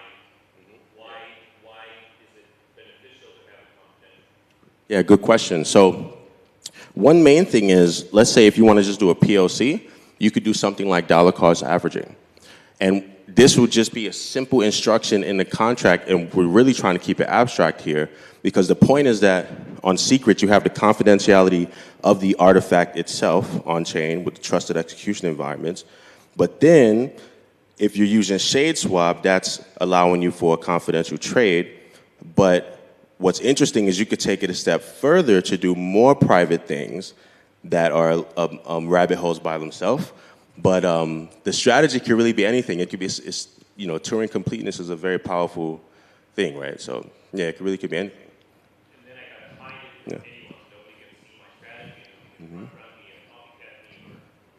And Yeah, and you could start taking it further and having dark pools and working with different relayers to do things. So, you know, you can, you know, when we showed the swap example up above, the amount that goes into the swap could be a static amount, a constant amount, or it could be variable, right? So there's different things you can do, which is a whole talk by itself.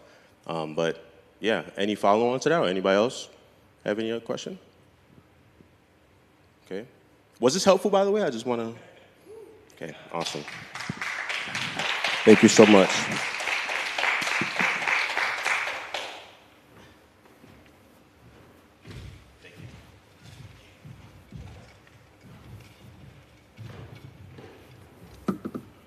So in many moderations, hosting, et cetera, it's not often that people go under and do it so concisely. So real skill there to be able to explain something at that detail and that level.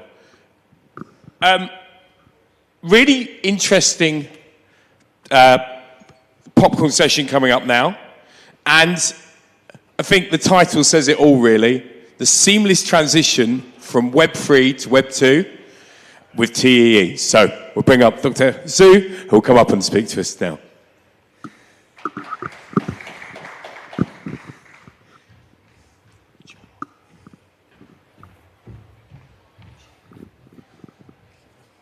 Okay, thank you. Hello, everyone. I'm Shelvin from Fala Network, and today I'm going to share some the recent progress on the TE world and also the Fala Network. Yeah. So yeah, simple introduction. So actually, we have started working on TE for about 5 years, and now we have a big TE network all over the world, which is totally come from our community and managed by the blockchain. And but I think the things is changing recently. So I think the most big things recently is that, okay, the many projects, they begin to turn from the previous Intel SGX solution to the system level solution like Intel TDX. So I think the Intel TDX is introduced like 3 important difference here. So the first is the better performance. So like if someone has used Intel SGX previously, you will see that first there is a memory limitation on it, so which is quite tight. I think the largest is just 2 gigabytes memory to use. And actually, if you have used the memory exceeds the 128 megabytes, so the performance will decrease dramatically. But now the memory limitation is totally removed. So, and also previously we need to suffer like about one quarter of the performance overhead using the Intel SGX compared with bare metal. And now these things, I think the performance overhead is neglectable now, right? And second, I think, is about the usability. So previously, many of our partners, they have to rewrite their programs to get their running in the SGX. And now, since we have the operating system level support, actually people do not need to change their code anymore. So you just pack the Docker image, and we can get it running inside TE directly. Yeah. So the third part is about more hardware support. So I think just in the late last year. So the NVIDIA, they have published the first GPU series, the Hopper family, that supports the TE GPU. I think this is very important because the GPU is a very important building blocks to running the AI model and also the CK circuit. So I think this also greatly extends the use case for the TE. Yeah. So first, about performance, there is some more detailed explanation. So actually, we do not provide this data myself. So the data is from the Intel official, and for the CPU intensive workloads, now the overhead is already below 5%, and for the I/O intensive workloads, the overhead is below 10%. So I think it's quite usable at least from my side. Yeah. So, and about the usability part, actually, this is what we are focusing recently. So we provide the TE SDK called DStack. So the DStack itself is a Flashbots X project. So this means it's jointly supported by Fala and the Flashbots team, but Fala team is the core devs on these things. So it provides some important features. So the first is it supports the Docker containers. For example, I will show you just deploy a Docker compose file and we get it running. And it's equipped with remote attestation reports and also the chain of trust visualization on web UI. So your customers can easily verify, okay, whether your apps is really running in the TE. So the third part is that we will automatically generate a domain for your app. And more importantly, since it's a little complex, but generally the certificate itself is directly managed in the TE. So this means there is a direct end-to-end connection between the TE hardware and your customers. And actually, they don't even need to know about it because they just type in the URL and okay, now you are connected to the TE directly. So the fourth thing is that we will decouple the app execution and the state persistency. So this means so for example, we allow, we take the root of trust from a single TE hardware to our KMS, key management services. So this brings a very important feature that, okay, the TE hardware now, they can go down. It's totally okay because the key is managed by our KMS. So when one TE go down, you can just deploy your application to another TE and authorize the KMS to share the key so it can restore the execution. So this help mitigate the service availability problem, which is, I think it exists for all the TE solutions. Yeah. So this is a demo we just, I think we just done like 2 days ago. So you can see now how to interact with it. So first, the input is just a normal Docker compose file. So here it's a modified Python Jupyter notebook here. Yeah. So so here I want to mention about here. So this is the TAPD. So this is a service that's provided by the supervisor. So you can actually, when you try to get the attestation related things, you need to visit this. Yeah, so it's very easy. You just upload the Docker compose file, you click create VM, so then the instance is created. So second, so this is a runnable, Okay, so this is the Jupyter notebook. So as I said, you can just get the quote, the attestation from the socks directly. So this is the results, the full code. This is from the TDX. And so third, actually you can directly go to this URL, you paste the quotes here, then actually it will tell you whether this is a valid remote attestation report or not. So actually I think we will do better by explain these attributes to the end users because this is kind of hard for them to understand, but yeah, so this is what we can do now. Yeah, so our general idea here is that we want to make TE hardware replaceable or disposable. So we do not want to, since the fact is that now all the TE hardware they are manufactured by the centralized manufacturer. So the best we can do is that we ensure we are not tightly coupled to any one of their instances. So we make them replaceable. So yeah, so what we do is, just as I said, we replaced the root of trust. So previously, the root of trust is actually the key which is stored in the hardware of TEE during manufacturing, and we replace it with some the on-chain governed program. Yeah.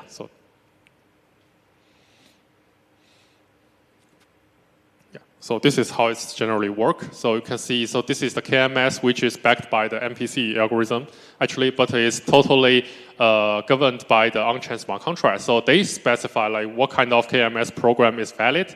Like, so each each MPC node should load.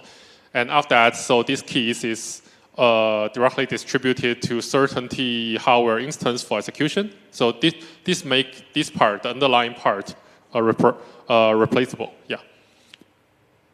So yeah. So actually, I think this also unlocked the possibility of like the vendor agnostic TEE support. So this means because actually now we have many solutions here. For example, Intel SGX, Intel TDX, AMD SEV, and NVIDIA like TEE GPU, and also I think there will future like OpenTEE or more. So, but under this design, actually. It's possible for us to support all these implementations, yeah, given this system. Yeah. So I think this is a very interesting use case for the DStack. Yeah. So it's called THEHE. So it's an AI agent, which is totally controlled by the machine. And this is built by Professor Andrew Miller from the Flashboard team, and it's powered by DStack. So yeah. And the things I want to explain here, so how is it different from other like AI agents meme coin? So is that I can say it's truly controlled by the machine, in that like you can see every component of these agents, including like the X accounts it's using, and also the email address backed control the X account, and also the AI agent itself, all of them are running inside TEE. So unlike others, for example, if I can just run an AI agent, I connect it to the X account and use it to serve the people, but actually I can take back this X account anytime by submitting my email address. So we have to ensure the whole chain, the whole account chain is controlled by the hardware. So this is what we can do, yeah. Okay, so this is also our research, which is published recently. So the question we will try to answer here is that how usable is TEE GPU? Yeah, so we do the experiments on both H100 GPU and H200 GPU. So I would say the result is also very promising. So you can see here the average overhead is less than 9%, which is quite low. So for the AI training part. Yeah, this is how the GPU server look like. Yeah. Okay, and so also this is how it works. So still we want the on-chain smart contract to control everything. So here still in the just like previous pattern, you have to first specify which is the valid program in the smart contract, so the TEE will load it for you. So then we run the Llama 3 model. Actually, we run, I think, 3 models under different configurations in the TEE. One interesting thing about TEE GPU is that it cannot operate alone. So the TEE GPU must be run with TEE CPU together. So yeah, and actually what's happening is that these GPU drivers running inside TEE GPU say they will verify each other to establish a channel, and then the CPU will instruct the GPU to run the task. Yeah.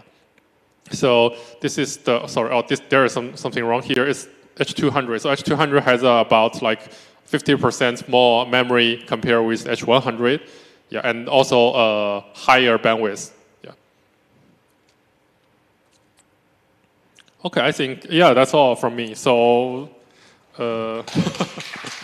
Yeah, thank you. Let's just connect, because I think both the AI and also like other applications are really interested. So if you try to get something related running, yeah, please reach out to me. Yeah, thanks.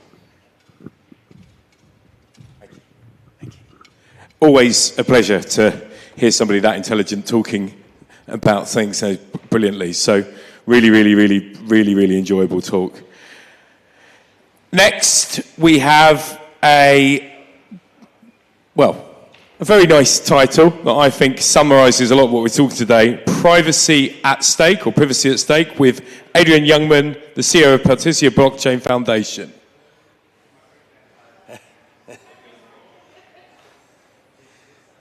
Is it both of you? Fantastic. Well, even better. So I'll hand over. Yeah, it's on a buy one, get one free deal.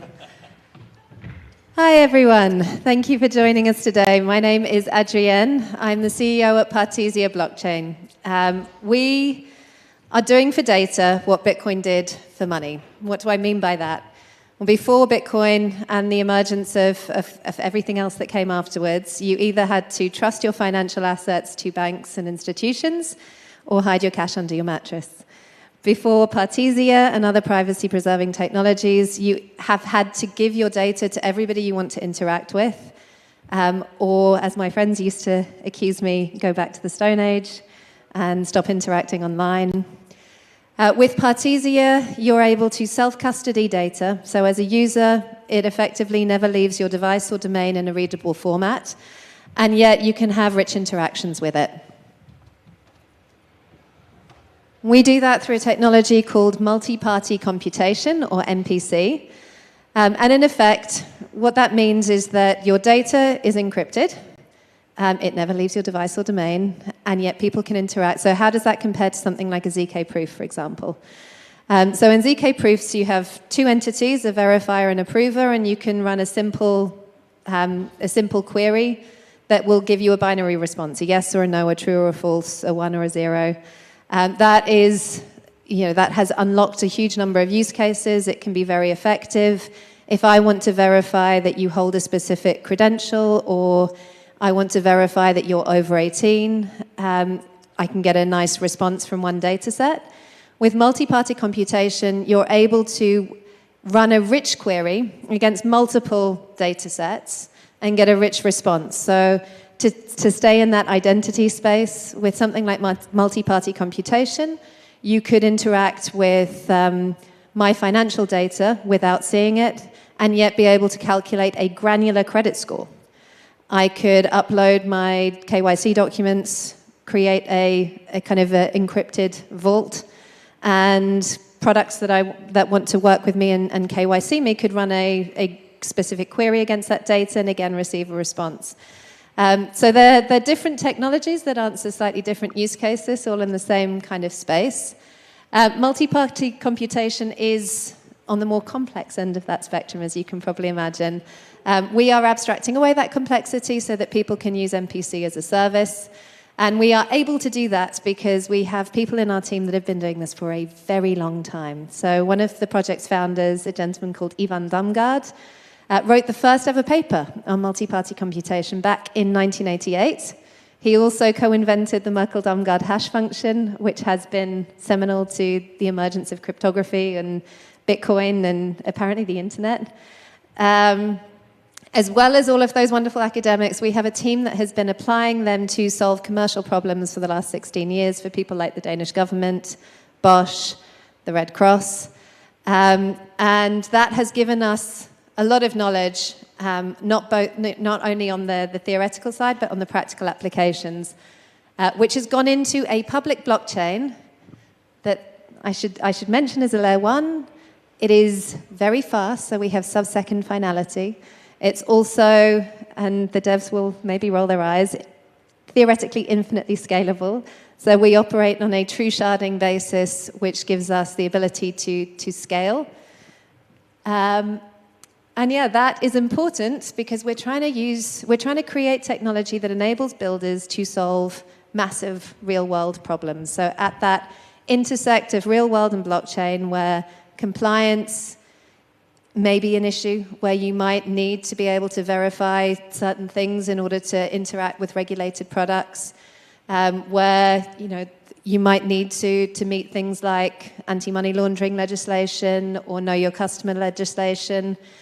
That feeds into rich identity solutions, We're finding customers coming to us with emerging data economies where they're trying to move from single purchase into customer lifetime value. And our ability to create kind of product identities and user identities can help them not just kind of answer the provenance question, the anti-counterfeiting, but also move into working with third parties like lending products, insurance products, and also into secondary markets, into trusted second-hand marketplaces. As we go into real-world assets, there's a kind of a gap between what we have in DeFi and Web 2 banking solutions. There's a group calling it now OpenFi, this idea of hitting feature parity with Web 2 banks, but on crypto rails. And there is a need for more sophisticated solutions than the current transparency sledgehammer. And then obviously things like the data breach at 23andMe, which has brought the company into bankruptcy and left DNA records on the dark web, is really highlighting the importance, particularly not just when it comes to financial data, but also when it comes to health data. And as we all merrily fill in our longevity apps and track our sleep and heart rate and cycles and everything else on various wearables, this is something that's going to be increasingly important. And at this point, I would like to hand over to my colleague, Mark. Thank you. I'm just a product guy. But let's maybe try to dive a bit down to it. So you see the statement here, and these could, be built on any chain. So the idea was really taking the perspective of saying multi-party computation should be something that is available, easy to do, and really a blockchain behind it is also a way of scaling it up to a setting where you can actually do these real-life computations. So a bit of a story-driven approach to this, even saying the reason why there was actually a blockchain, first of all, is saying, well, I'm calculating on 6 million people's health data. I need scalability. I need transparency in the aspect of why we're doing it and how it has been done. So here you can kind of see the MPC as a service. I'm pointing down on the table. You can press the button if this. And what we're really saying here is, for how it's built is, yes, we are layer 1. We can do it at a layer 1. You look at what we call bring your own coin, actually saying we bridge over something like Ethereum, something like Bitcoin to actually pay for that transaction fee on being able to do these computations. But we are also making it fully available as a layer 2 on top of that, right? Making it easy for anyone looking at saying, well, I actually need to do part of these privacy computations on data, financial systems, identity, something of that sort through a number of chains, right? So here you're not just saying any blockchain, we're potentially even seeing multiple blockchains doing a strict computations inside an MPC environment, providing a single result that is what is called privacy preserved as an output, right? Please go ahead. So just a bit of information about how a blockchain is running already. You have a bit of the supply and also how the staking has been going. And I think what we really see here is also that it's important for many of the things that blockchain potentially could solve in a large aspect is having that transparency layer and privacy layer on top of it, right?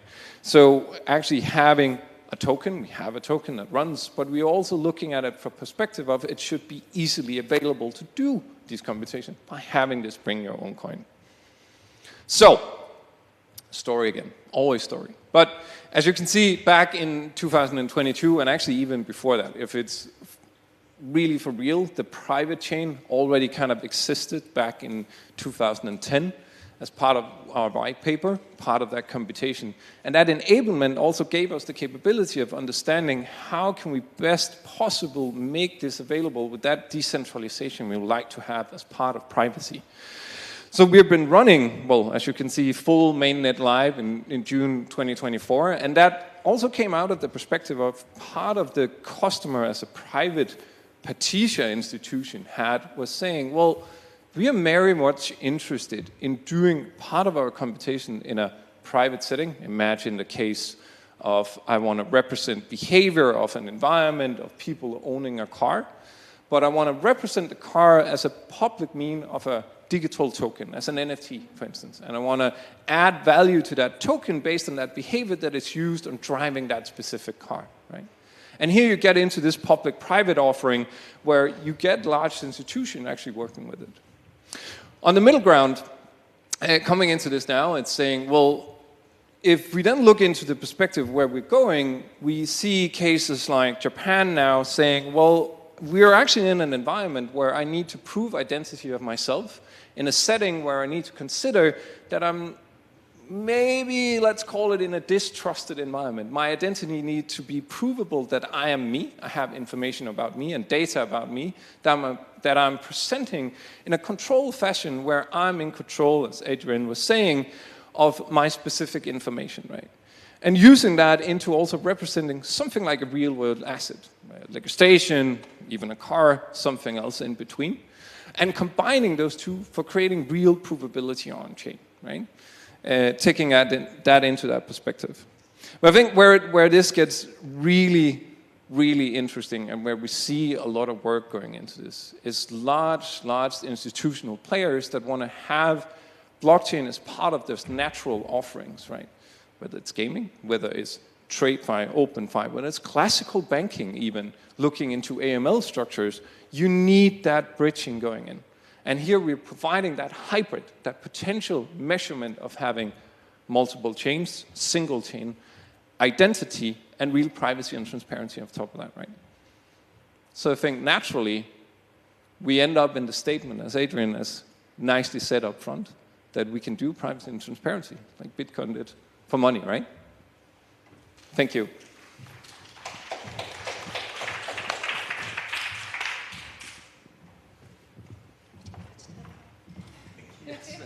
Thank you very much. I mean, I can't help but compliment people. That was a fantastic winding up in time again. So people are doing really well today on that. Really helps us keeping things organised. So, the last of our popcorn sessions, if you like, today. And I'd like to welcome to the stage Yannick from Archium, who will be talking to us one of my favourite titles of the day, Encrypt Everything and Compute Anything.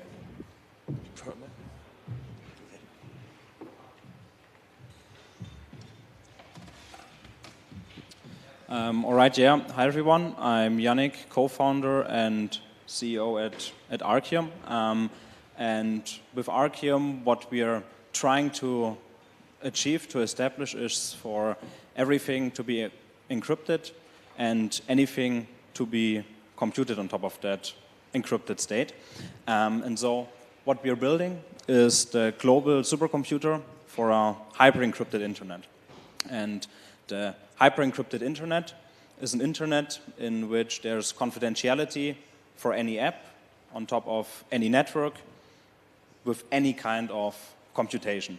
And that's incredibly significant because one of the main hindrances for mainstream adoption of crypto, and we are in a good market right now, but still the technology that we are building, the apps that we are building, haven't found any significant adoption. So in order to have mainstream adoption, in order to have big players, institutionals use this kind of technology, we need confidentiality. But I like to think about it more as a positive feature instead of thinking about privacy needs to be added. Privacy always feels like this afterthought that hinders innovation because it seems to make things slower and more complex. So the incredible thing we are able to achieve with confidential computing and this kind of confidentiality is making apps way more powerful. So we can build way more powerful DeFi, way more powerful DePIN, and enable entirely new use cases on distributed systems, like, for example, confidential, decentralized AI. And so what Archium is, at its core, is a stateless, purely computational network. And for us, this decision has been very conscious to not make Archium its dedicated blockchain, but instead a sort of co-processor that allows for confidential computations to be executed within Archium on top of different networks. And so existing blockchain networks sort of serve as consensus and state layers for our network. And on top of those networks, we are running parallelized on-chain mempools with local fee markets for the orchestration and coordination of confidential computations that are then being executed within Archium. And so confidential computing in the context of Archium means confidential computing through secure multi-party computation. And once those secure multi-party computations that we execute within Archium have been settled, that settlement then occurs back on the corresponding layers where the original computation requests originated from.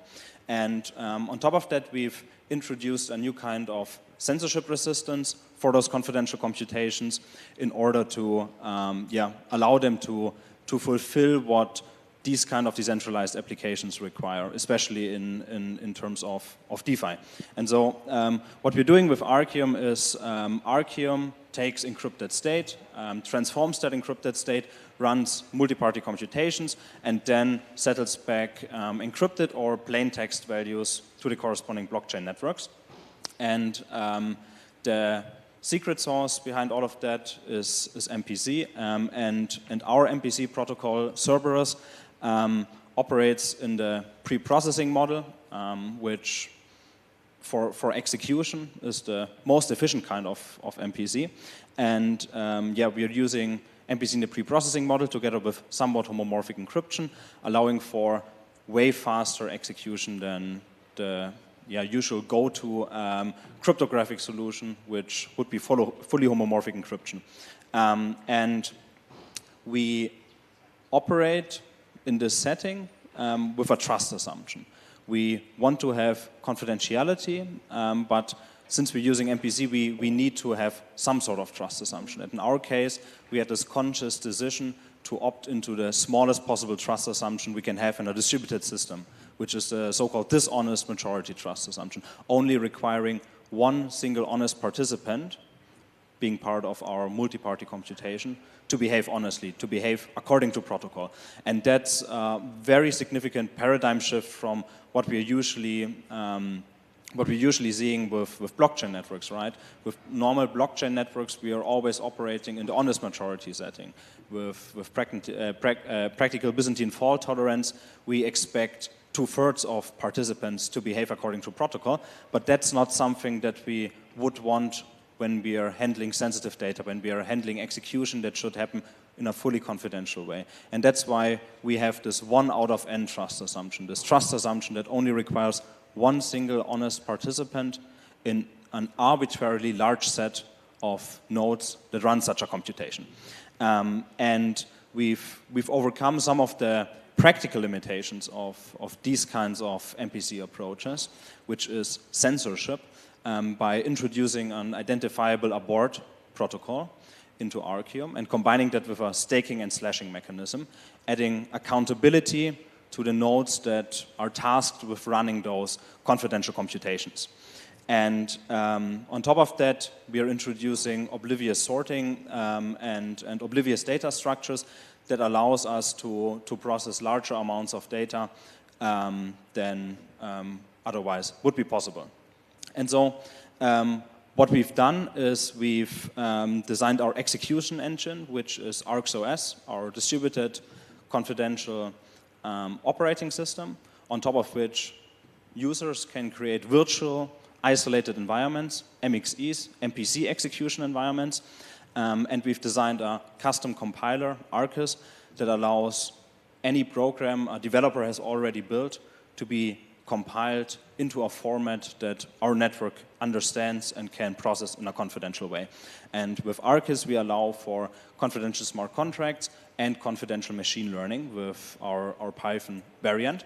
Something I'd like to share with you guys is that, just last week, we announced our acquisition of our largest Web2 competitor, who've been around for more than 8 years, doing a lot of foundational research and development in the MPC and confidential AI space. And they have really been the leader in building out these systems and working with governments and enterprises in TradFi, defense, and healthcare to bring confidential computing to those industries.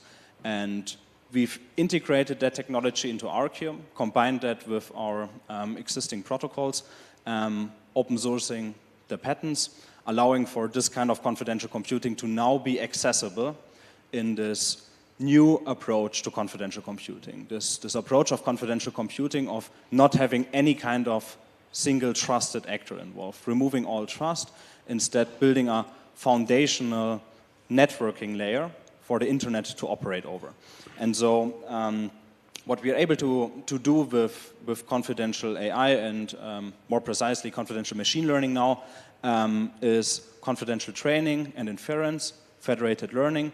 And what I want to highlight in the context of confidential AI really is that if someone wants to build decentralized AI using blockchain networks without this kind of confidential computing, it's impossible to realize this vision. Because in order to create economic incentives for a data economy, for a training economy, and also for an economy of AI agents, it's required to have those confidential execution environments within which data can be used in this sort of end-to-end encrypted way where the training, the model weights, and the inference all happen in a fully encrypted way. So yeah, that's what we're trying to achieve with Arcium. That's what we are building. And yeah, as we like to say in the Arcium community, GMPC.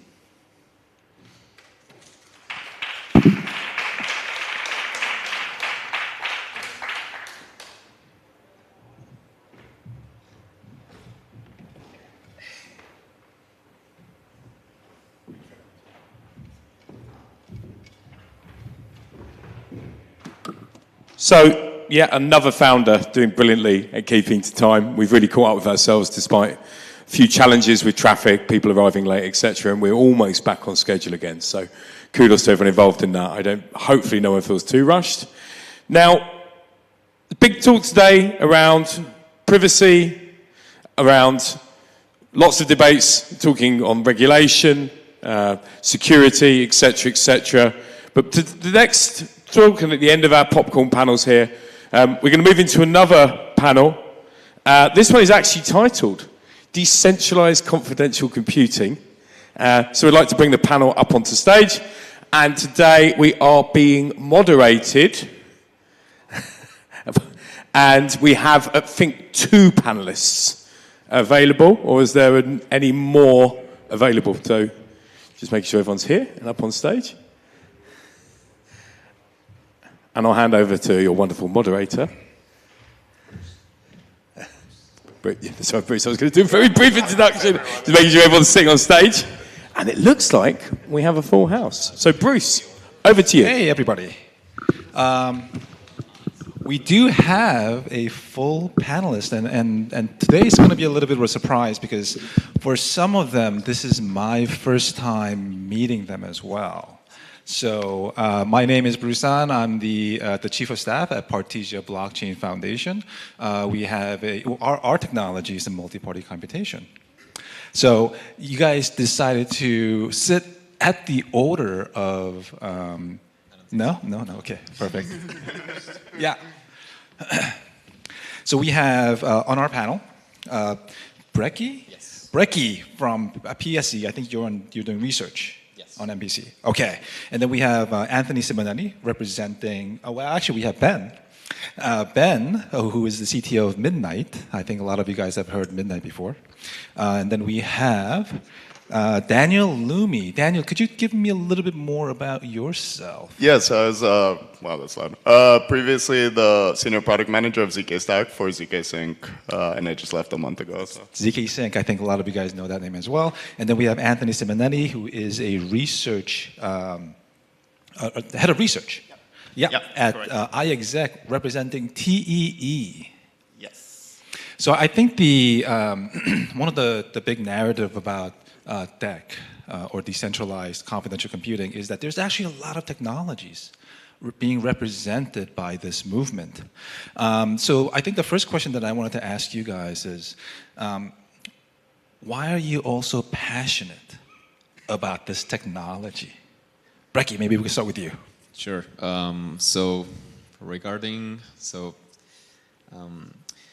MPC is all about privacy. So the core purpose of MPC is enabling you to calculate functions in a private way. And I really believe about privacy. I think privacy is a right that we all need to have.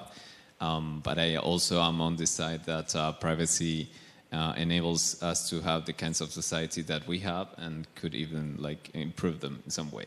I think it's very dangerous if we go towards a world in which we will have less privacy, more than I think it's a better word if we will have to basically have the right or the freedom to choose who can access our data. Right now, I think we don't have that choice. From a blockchain perspective, you mean? No, I mean in general, like in every aspect, yes. Okay, got it, interesting. Ben, what are your thoughts? Why are you so passionate about privacy?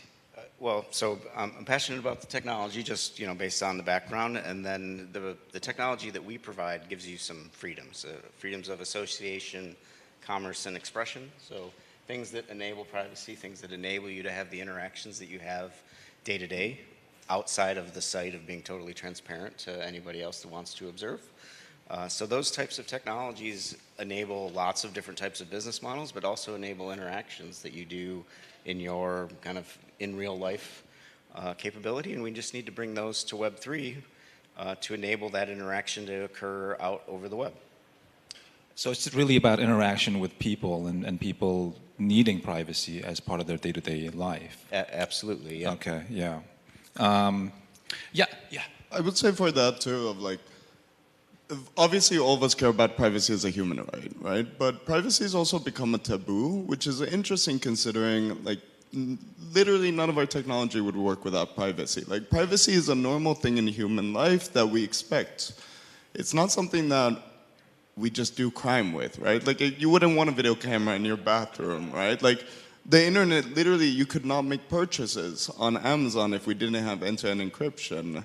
It's part of what we need as society, and we're slowly letting it go, and then making sort of a taboo out of private computation, which honestly is, again, core to enterprises. No companies ever release their proprietary trading information. Like, society wouldn't function without it. So I think we need to go back to enabling users to have an informed choice, but also just build it as a default because the world needs it, even if we don't realize it. That's an interesting, insight, because I've always thought that in any kind of emerging technology, as an example, the internet, when the internet first came out, everything was transparent on the network.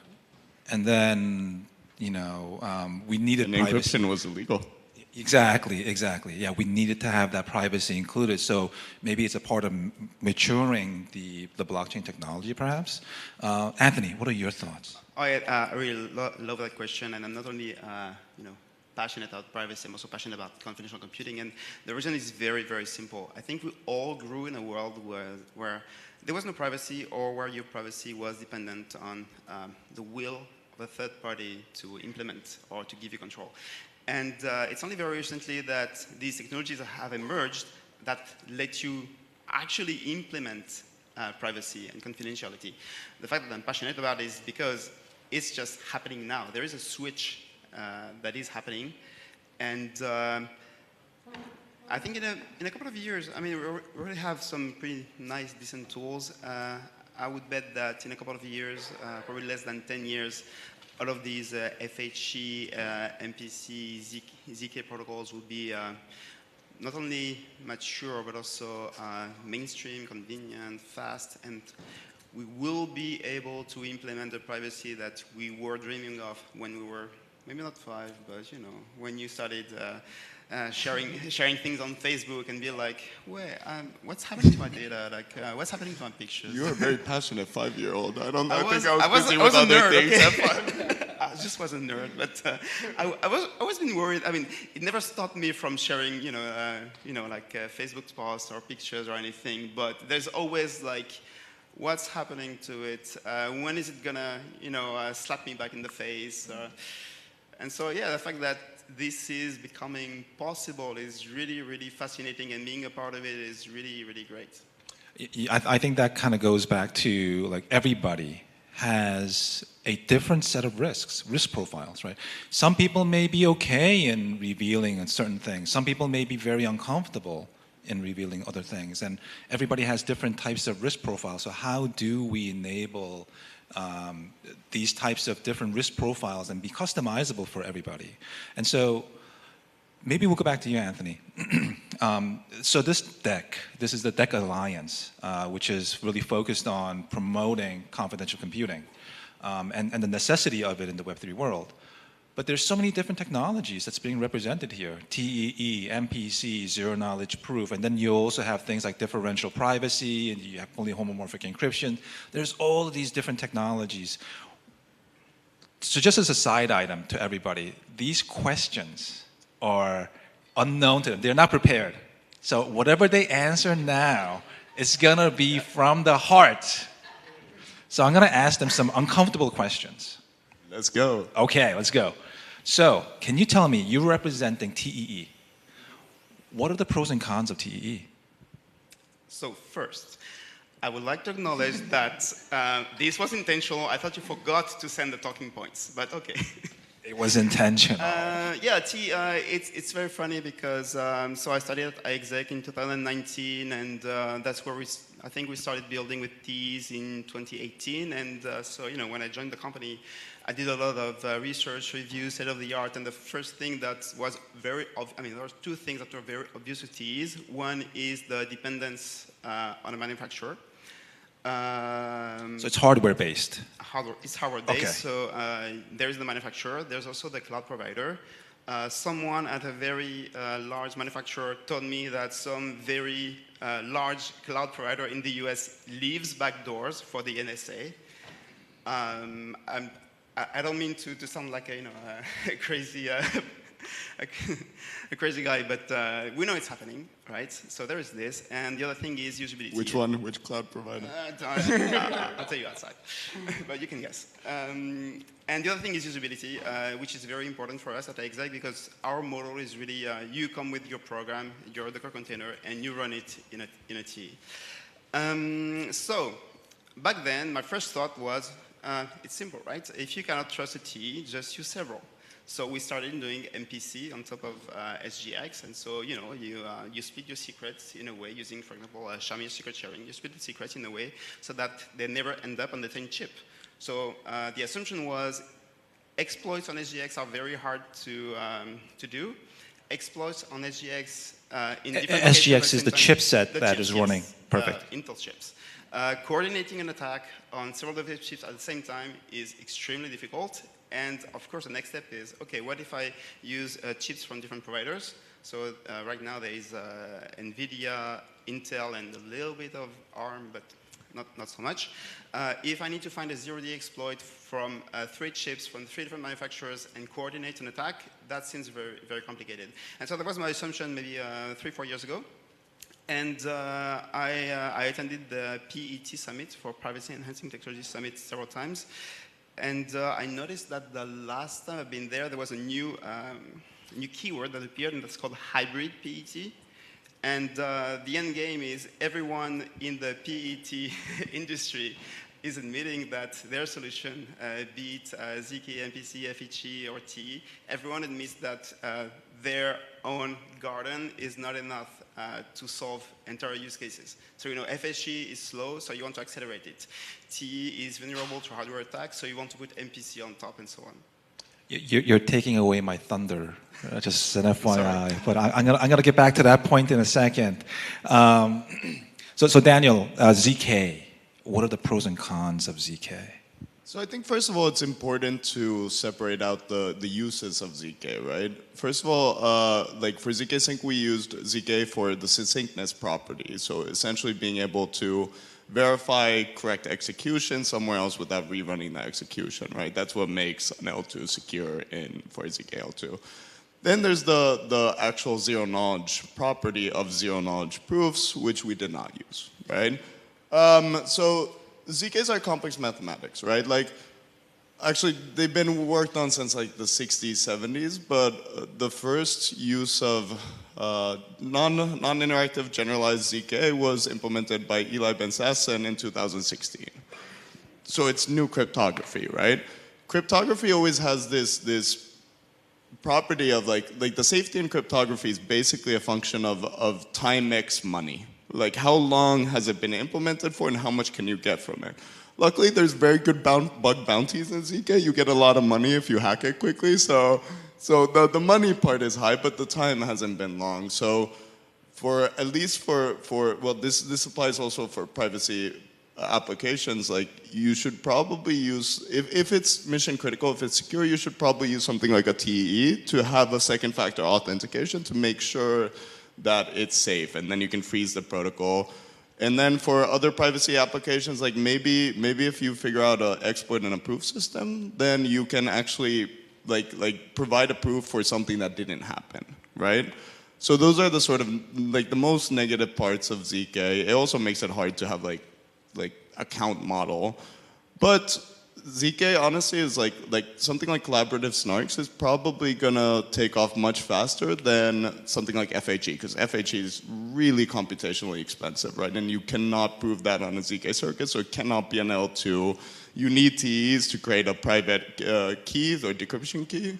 So you just it doesn't make sense to do it at all, right? Until maybe in the future when we figure out some of these challenges. So it's just sort of the hammer that fits almost every nail, right? It doesn't fit every nail, but you can use it for a lot of different aspects. I think honestly, like, it will be like all of these solutions it's not FHE versus ZK versus MPC. Like we will do collaborative MPC, ZK. Now you're stealing my thunder again, but yes. No, I absolutely agreed. ZK to me is like it's fairly simple, also simple to implement. It's not, it doesn't require rocket science, and doesn't require an entire node setup to implement. So, Ben, really quick on your side, what are the pros and cons of Midnight? The pros and cons of Midnight. Oh well, there are only pros. So Midnight's focus, just to kind of talk about what it is it applies ZK in the way where you can actually protect your data and preserve your privacy. So what Midnight allows you to do as a developer is you can build out an application that's a smart contract in a way that you're very familiar with, right? It's going to look like TypeScript. It's going to have a set of variables, a set of witnesses, and a set of functions that you execute to advance the state of that particular contract. When you run it through the compiler, you're going to produce the verifier and the proving key. Verifier key is what goes on chain. The circuit that you produce actually comes to the user. So the user builds their own proof with that information to evidence the information that's going into the transaction, and the proof is what gets pushed to chain. So if you wanted to have an interaction where maybe you need to represent that you're an individual of a certain type or a certain flavor, you can do that with a credential, and that credential never leaves your possession. There's no record of even using that credential in the transaction that's on the chain. However, the provider of the service that is running this can be compliant. They can actually challenge you with whatever the appropriate challenge is. You can satisfy that and you can advance the application. So that's what Midnight allows. The pros of it is it's in testnet now, so you can get it up and running, you can use it, you can feel it, you can see where the latency is, you can see how the chain works. You're going to see a bunch of advancements that we have stocked up on the shelves to just keep rolling out to keep people interested. And the places where maybe it's not so good as this adoption, plain and simple, right? In Web3 space, adoption is something that is going to pick up. We have a change, at least I'm from the US, so there's a change afoot in the US where Web3, I'm telling you, is going to take off. And that adoption is going to start to pick up, and we simply need to get it into the hands of the people that want to use it. So just as a teaser, use case is my next follow-up question. But before that, Brecky, MPC, pros and cons. No, that's a I like your positive message. So yes. So regarding MPC, I think it's a trade-off stuff, So certainly I agree also on the point that we will all end up using these technologies together, and that we, like MPC, could leverage TEs to, I don't know, enhance some trust assumptions. But I think the key of MPC is that you can handle your trust assumptions the way as you wish, and you can use like a broad set of multiple schemes of what it suits best to you, and that is not as low as FHE nowadays, so it's actually practical to use. Well, FHE isn't here, so we can badmouth them. So no. Fuck those guys. Hey, easy.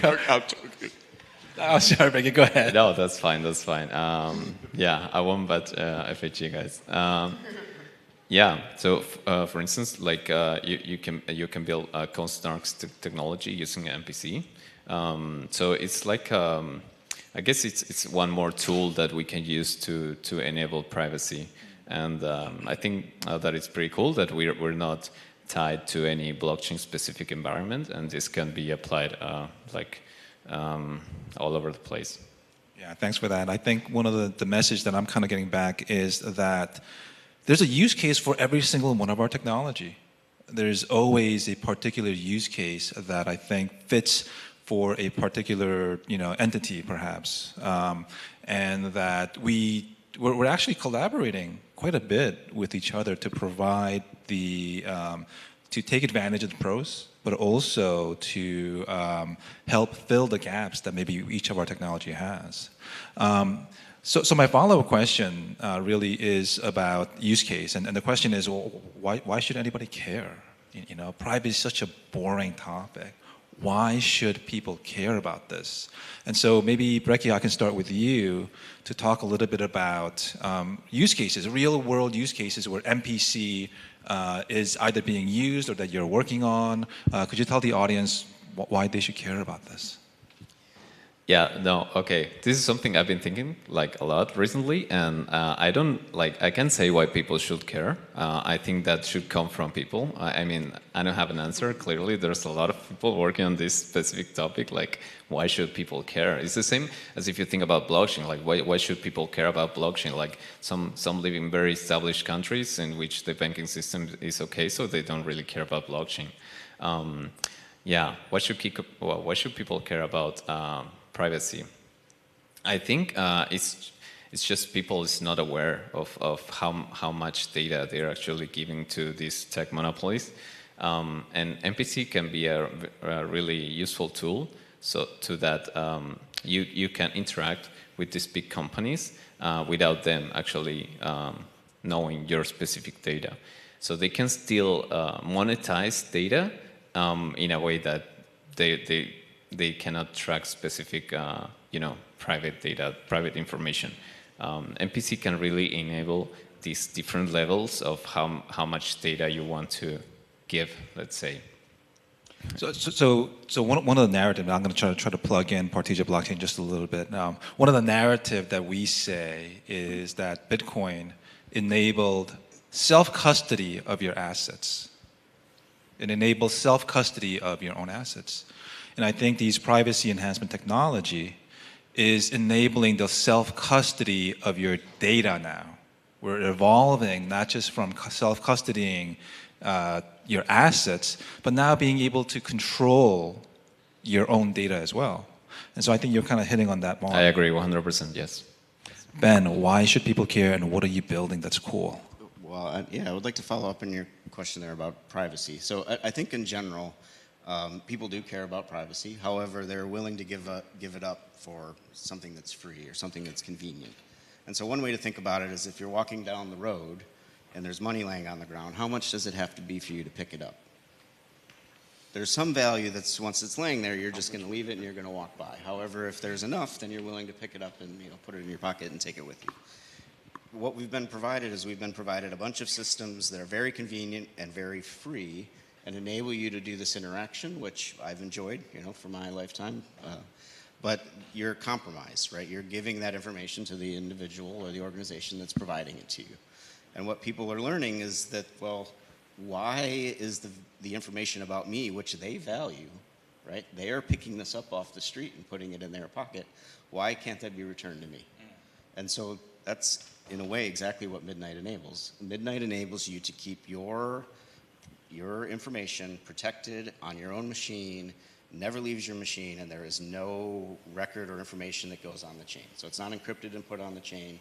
The only thing that goes to the chain is a proof, and then any update of public state that needs to happen to coordinate. And so what that allows is that allows a whole bunch of interactions that exist in the economy today to be put out in Web3, and now rather than having somebody else pick up that $5 off the floor, I get to put it in my pocket and expend it when I choose. I would say I love this question, honestly, because we need to stop yelling the word privacy, right? I love privacy. I do, really, but there's so many use cases for privacy that are very real use cases. Like, we can solve diseases faster if you can share your medical data without sharing the actual data, and you can train an AI model to cure cancer, right? Society should care about that. I'm pretty sure they would, right? Like, supply chain tracking, without like every party like publicly disclosing their confidential information makes products cheaper, right? Like for private payments, like I like to believe people would care about that. Like otherwise we're building, in my opinion, a dystopia if everything's public. Like you go to a gas station attendant and he sees everything you bought, which sometimes we don't buy good things, right? Like there's so many use cases for like privacy outside of the sort of common examples, and that's the part that we need to stress. Like that's the part that we need to talk about more, so people start, like we start renormalizing the word privacy rather than thinking of an on a hacker somewhere. And a lot of these use cases, like enterprises will never ever use blockchain if it's all public. They won't. No bank will ever use it at all. No normal company will ever use blockchain other than for maybe payments or tracking you for everything if we don't have privacy, because that's the world we operate in today. Like, so if we want adoption for crypto, we should be screaming privacy. Okay, maybe not that word because I just said not to, but you know what I mean. Like we should be talking and educating lawmakers. We should be educating like our own community that a privacy event is not a niche event. It's protecting your human rights, it's growing your industry, and it's solving problems for the world. Thanks for that. I know we're running out of time, so really quickly, Anthony, what are you guys building on that's cool? I had an answer, but it's not quick. I'm so sorry. Okay, I'll try to make it quick. I just figured out, I heard of a project that's been running on exec just a few days ago, and I think it's really cool. I'm going to speak very fast. The idea is you're eligible to an airdrop, but you don't want to show your precious wallet, right? Because when you go to a protocol, you don't use your actual wallet. You just use like, you know, a burner wallet. Hey, don't be farming. Right? I mean, come on. And so we have this project building on exec, and what they did is you get your precious wallet, the one that is eligible to the airdrop. You go to a ZK ring, so you get a proof that you are a member of this circle of, you know, rich people. And you get a proof of that. And then you go to exec with your actual wallet, the one that you want to receive the airdrop on, but that is public because has very little coins on it. You give also the proof that you own an actual wallet, and then you get the airdrop. So you get a proof that you are big, like maybe you're a whale, and you also get the benefit of an airdrop, but you never go public. And that's very concrete, very working. And by the way, there is the first airdrop. I wasn't planning to plug this, but there is an airdrop going on this week, and the snapshot will be at the end of DevCon, I think. Wait, did I get it? You have to go to iExec Privacy Pass. So it's like an ATM, almost like an ATM. It sounds like. So yeah. So I know we are out of time. I want to, first of all, thanks for the wonderful panelists for dealing with the surprise questions, so authentic answers, so thank you for that. So a round of applause for our panelists. And thank you guys for attending the session. Thank you. Cheers, thanks guys.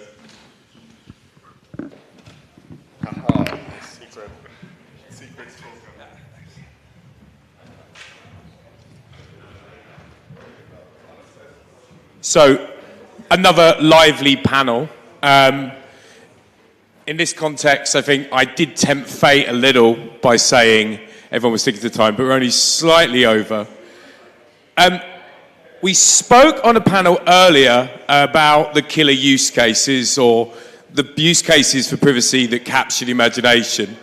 I think for my personal needs and personal representation was the first time that I really got the need for confidential computing was via DeFi, and the use cases seemed most obvious to me. Having been the victim of front running, etc., the DeFi use cases were really clear for me. So I'd like to bring a panel in, led by our moderator Carter from Shade Protocol. Sup Doggy, the lead developer at SilentSwap. Adrian Brink, co-founder of Namada. Adam, co-founder of Aleph Zero. And Anilian, author and governmental blockchain advisor. So, fantastic panel here. And as I say, this was the part of confidential computing that really got me, DeFi. So, over to you. All right, we have an awesome panel here. We're going to be talking about shielded DeFi, private DeFi. There's been so much growth and excitement in this corner of the internet, and hopefully we can make it a lot bigger in the coming years. So let's just start off with, who are you? What do you build, and maybe like how you got pulled into privacy in the first place, and try to keep it to like 60 seconds. Hi, I'm Andy. I'm based in Singapore.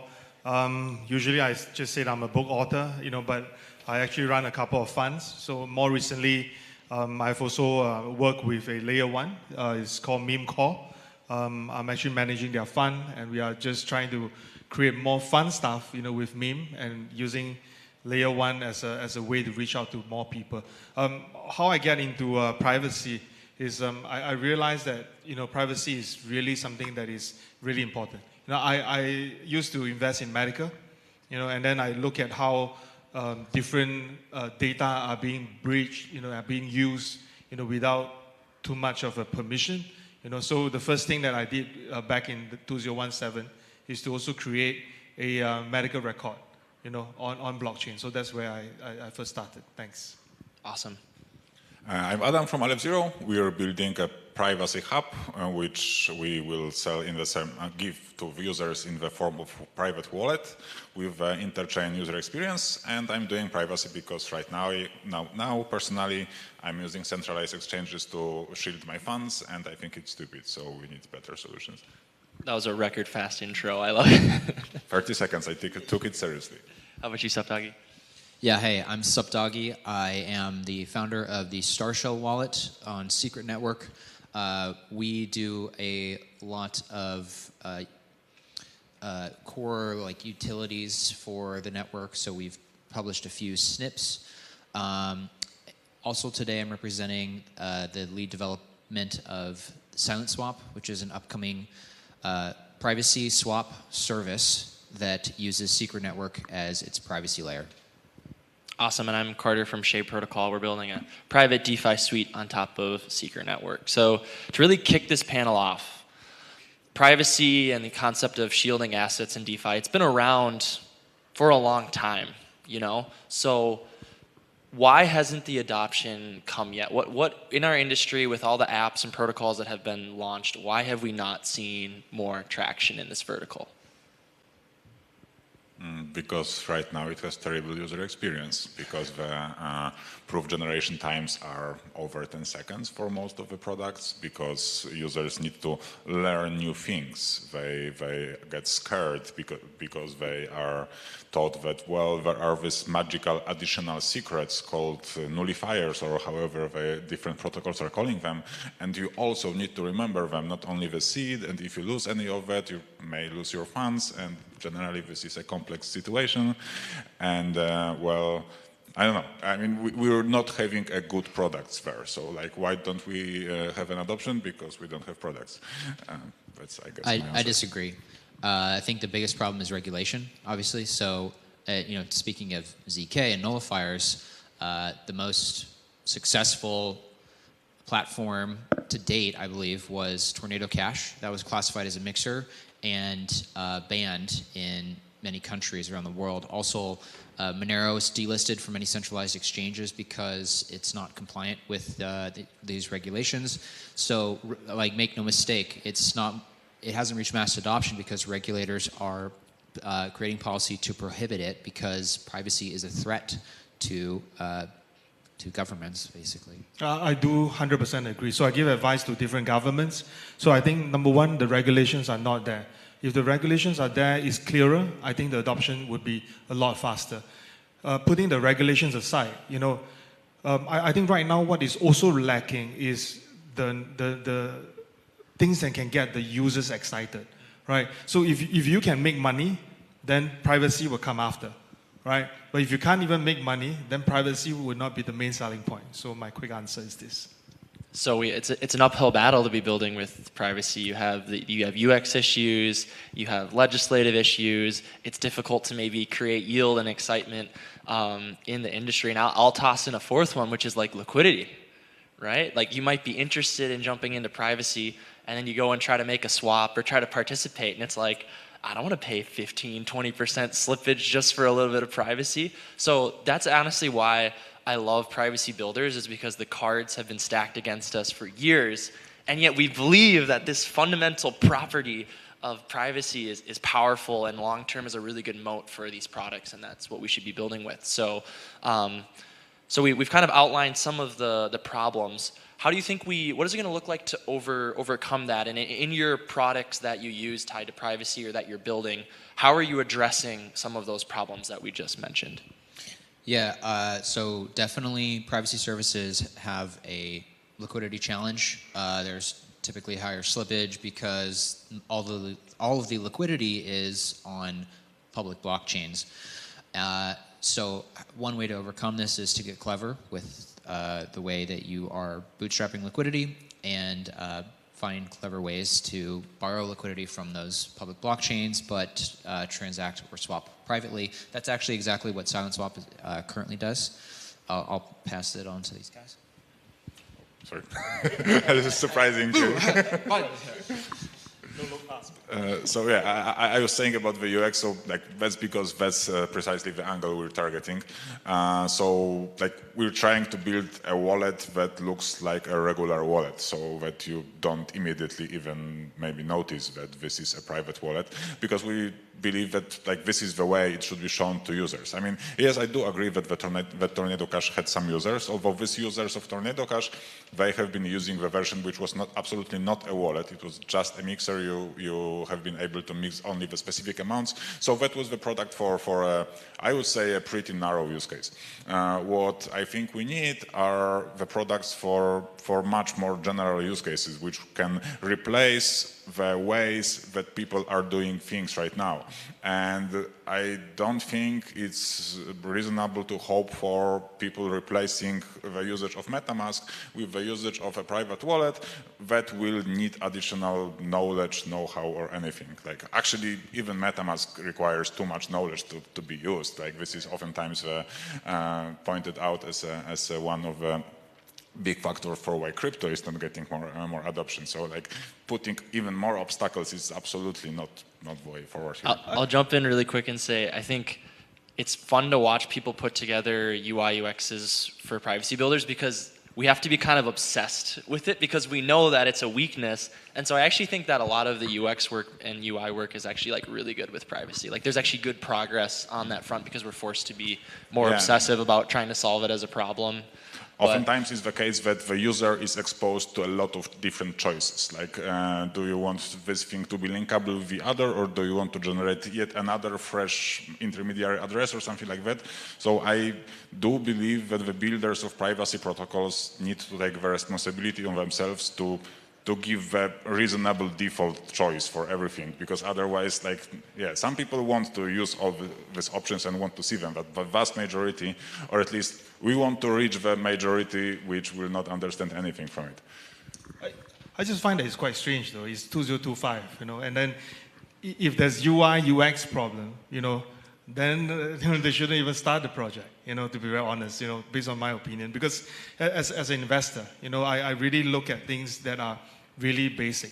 I'm not a tech guy, so the first thing that I experience would be, okay, this thing is functional, it works accordingly, and that's cool, right? So to me, I don't see there's a UI or UX problem because things has been really mature. Maybe in the privacy world it doesn't work that well, I'm not sure. But then this is not rocket science, so it's easily change. But when we come back to the problem, that you have mentioned, about liquidity and so forth, the other main problem that also alludes back to what I was talking about, regulations, and then there's no really big upside is the users. Many of these privacy swaps or even protocols and so forth, the main problem is that they do not have any community. If you don't have users, you don't have liquidity, right? If you don't have liquidity, you have nothing. So it goes back to the users. Of course, this has to be usable, right? From a UI UX perspective. But main problem that I really see is the usage. If there's not enough community, not enough users, not enough hype to do this, pure educating them that privacy is important. I've been to quite a number of sessions, different these projects. They kept emphasizing about privacy is important, but that education process should be slightly reversed. You just get in the users first, market this, get something more hype on your chain. It could be a meme coin, for example. Then from there you start to build your community, start to build your narrative. I think that would be a lot easier. That's from the other hat of mine, as an investor. Right, you start with distribution and solving that side of the problems, and then start to incorporate those elements. I think there's a really interesting race going on right now where the Uniswaps of the world, they're going to start adding in privacy features.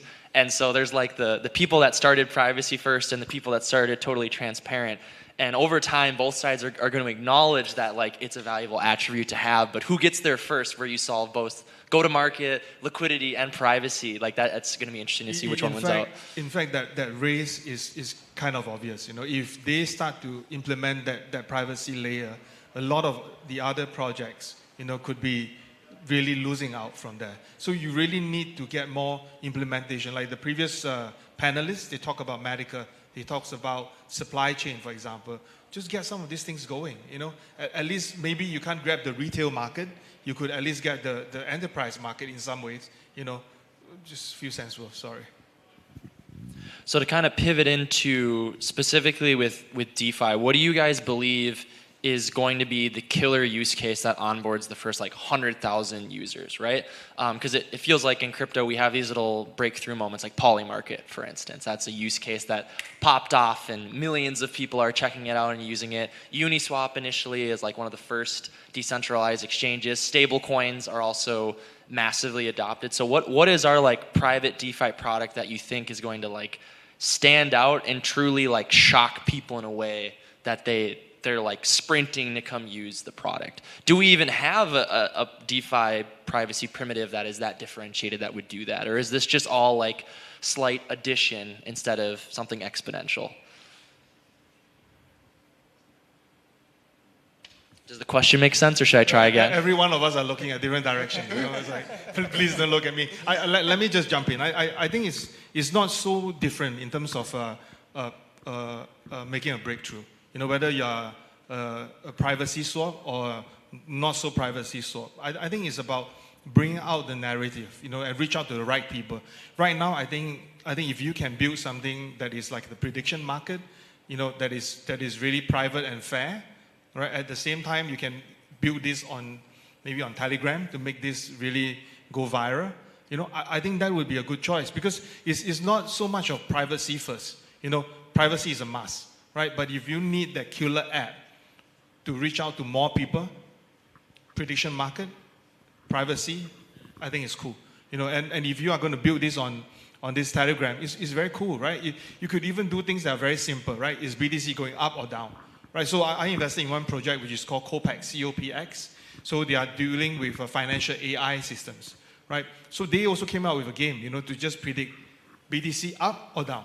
It's very simple, right? Then they aggregate the data and then they form some strategy for their own pool of people, and that is also one model for you to stand out, So there's no need to just market privacy first, right? You just market the product. If you do well, you do well, man. Again, as an investor. I like it, yeah.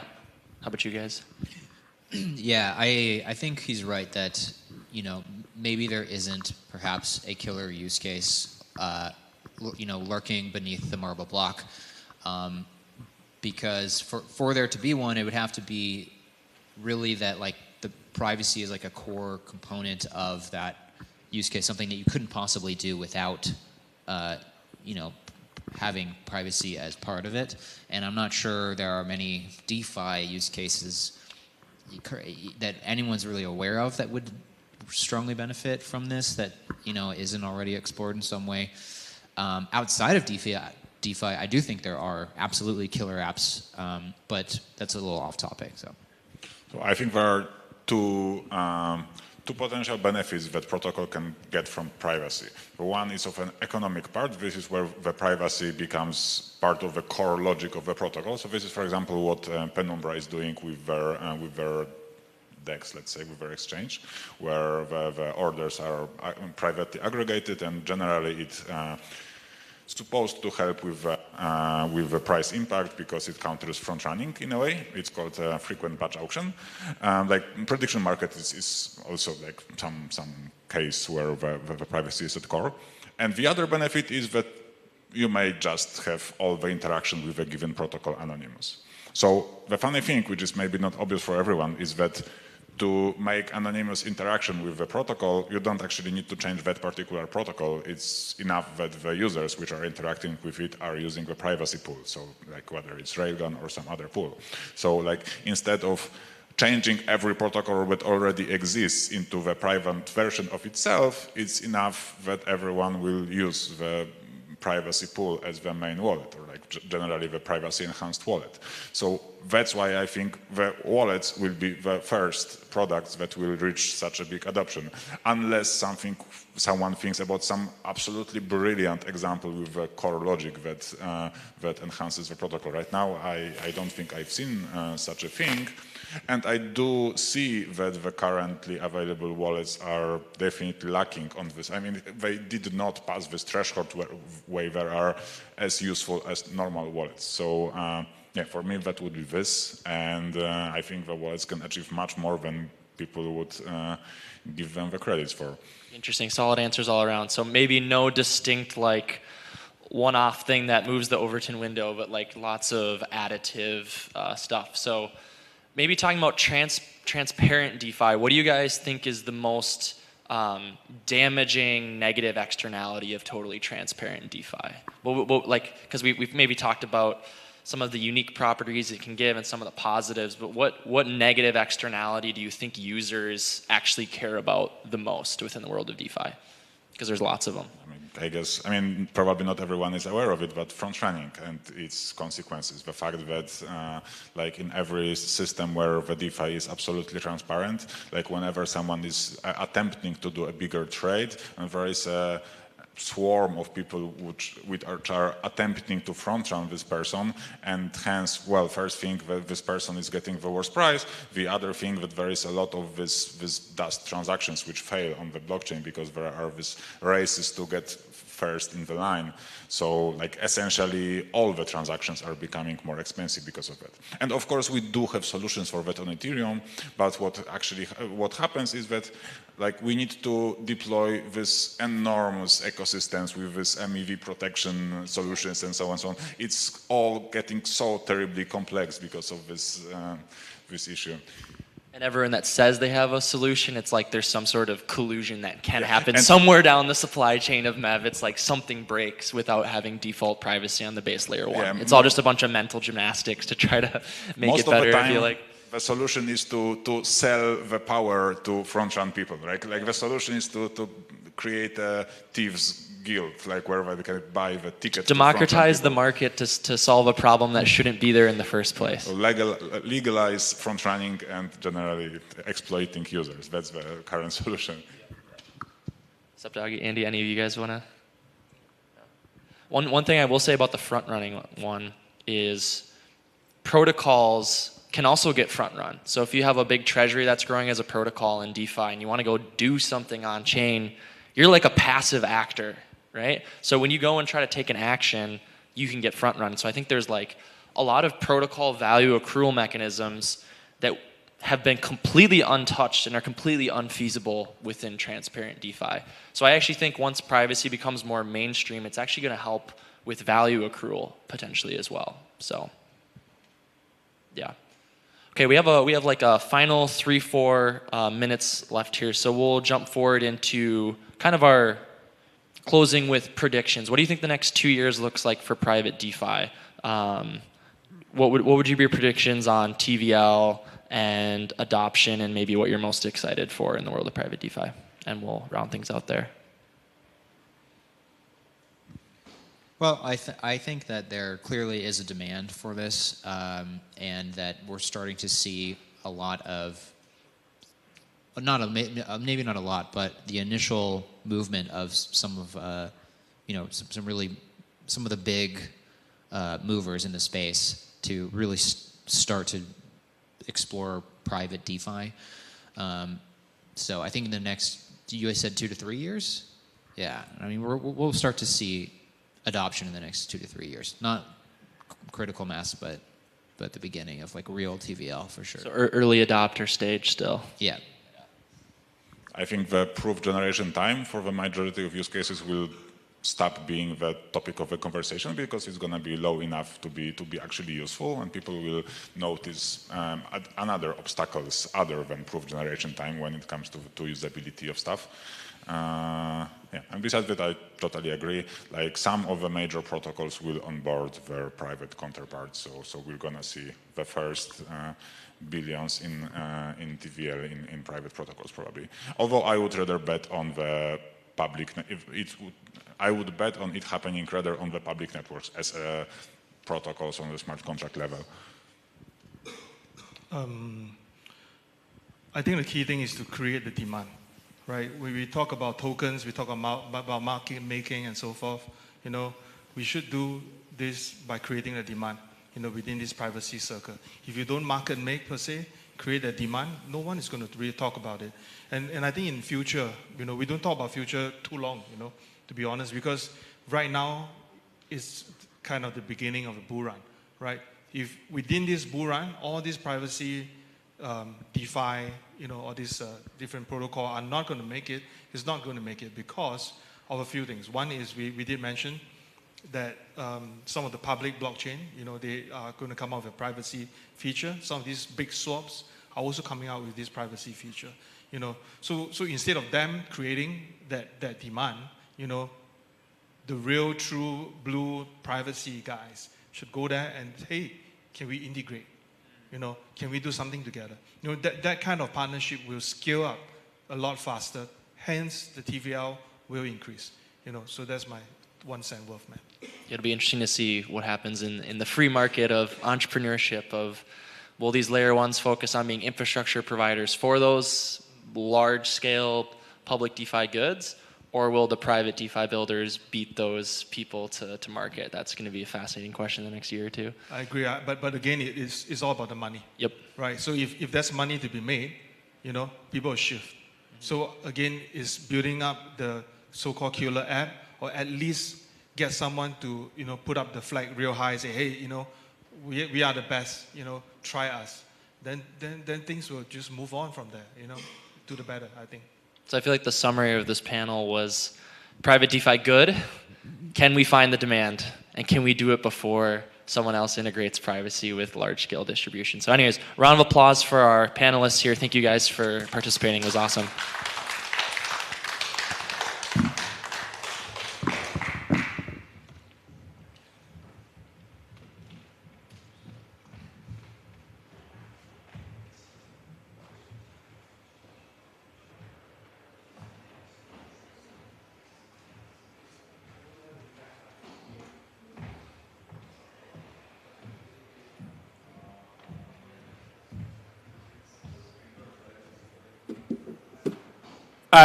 As I said, I think beautifully summarised there by Carter at the end.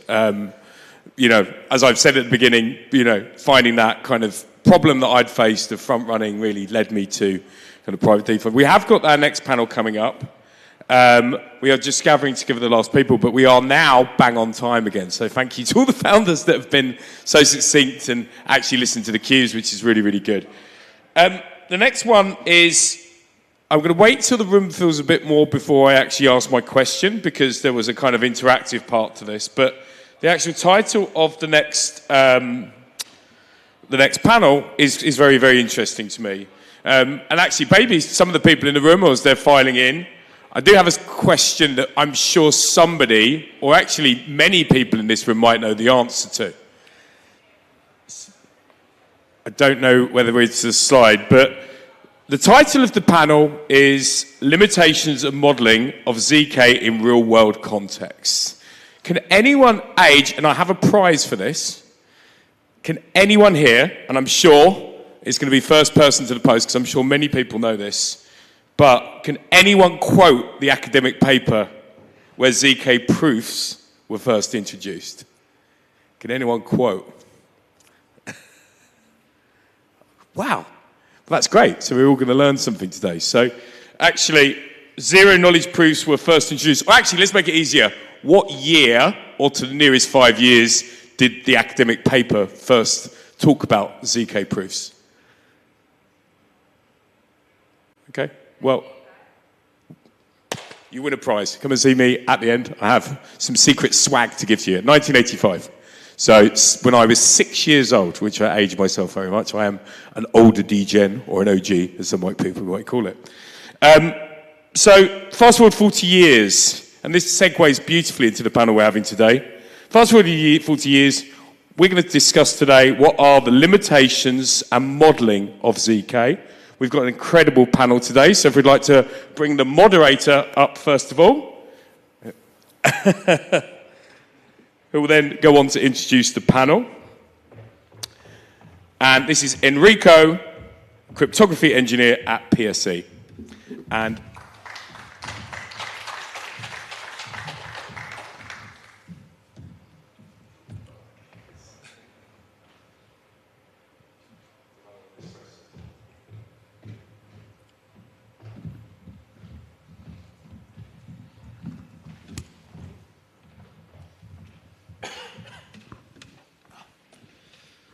okay, I think we can start. Welcome everyone to this panel. My name is Enrico. And before introducing my guest, I wanted to quote something that Yin Tong said in a presentation that I found very interesting, and I think this is a very good way to start and then to introduce the guest. So I'm quoting Yin Tong, which is her, by the way. For someone who's been working on zero-knowledge proof for 4 years, honestly, what my life looks like on a daily basis is just polynomials. It's committing to polynomials, evaluating them, interpolating them, folding them, evaluating them in a different domain, and then back in the original domain. So after 2 years of this, I started to ask myself really why I'm doing this. And I really feel that as a researcher in cryptography that sometimes we kind of miss the whole picture of what we are really working on because we are kind of too focused on small details. And I want to ask, starting from Yin Tong, what do you do? So introduce yourself, what you're doing, but also why you're doing this, considering what what's the bigger picture of what's the real goal of what you're doing in this space. I know it's kind of tough. Oh yeah, well, I'm still working with polynomials, and right now I'm secret sharing them. So I've continued to work on applied zero knowledge as well as multi-party computation, and what motivates me is just building better applications. So applications where we can be very intentional about the purposes, about the limits, about how we use the data that we collect. And I think, yeah, we have access to a very powerful suite of tools to enforce these application designs. Cool, thank you. If you want to pass to Liam, and then we do a round of introduction. Can you repeat the question?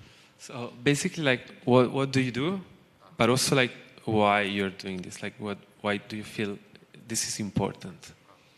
Yeah, so I do ZK research, different things, folding schemes, lookup arguments, etc.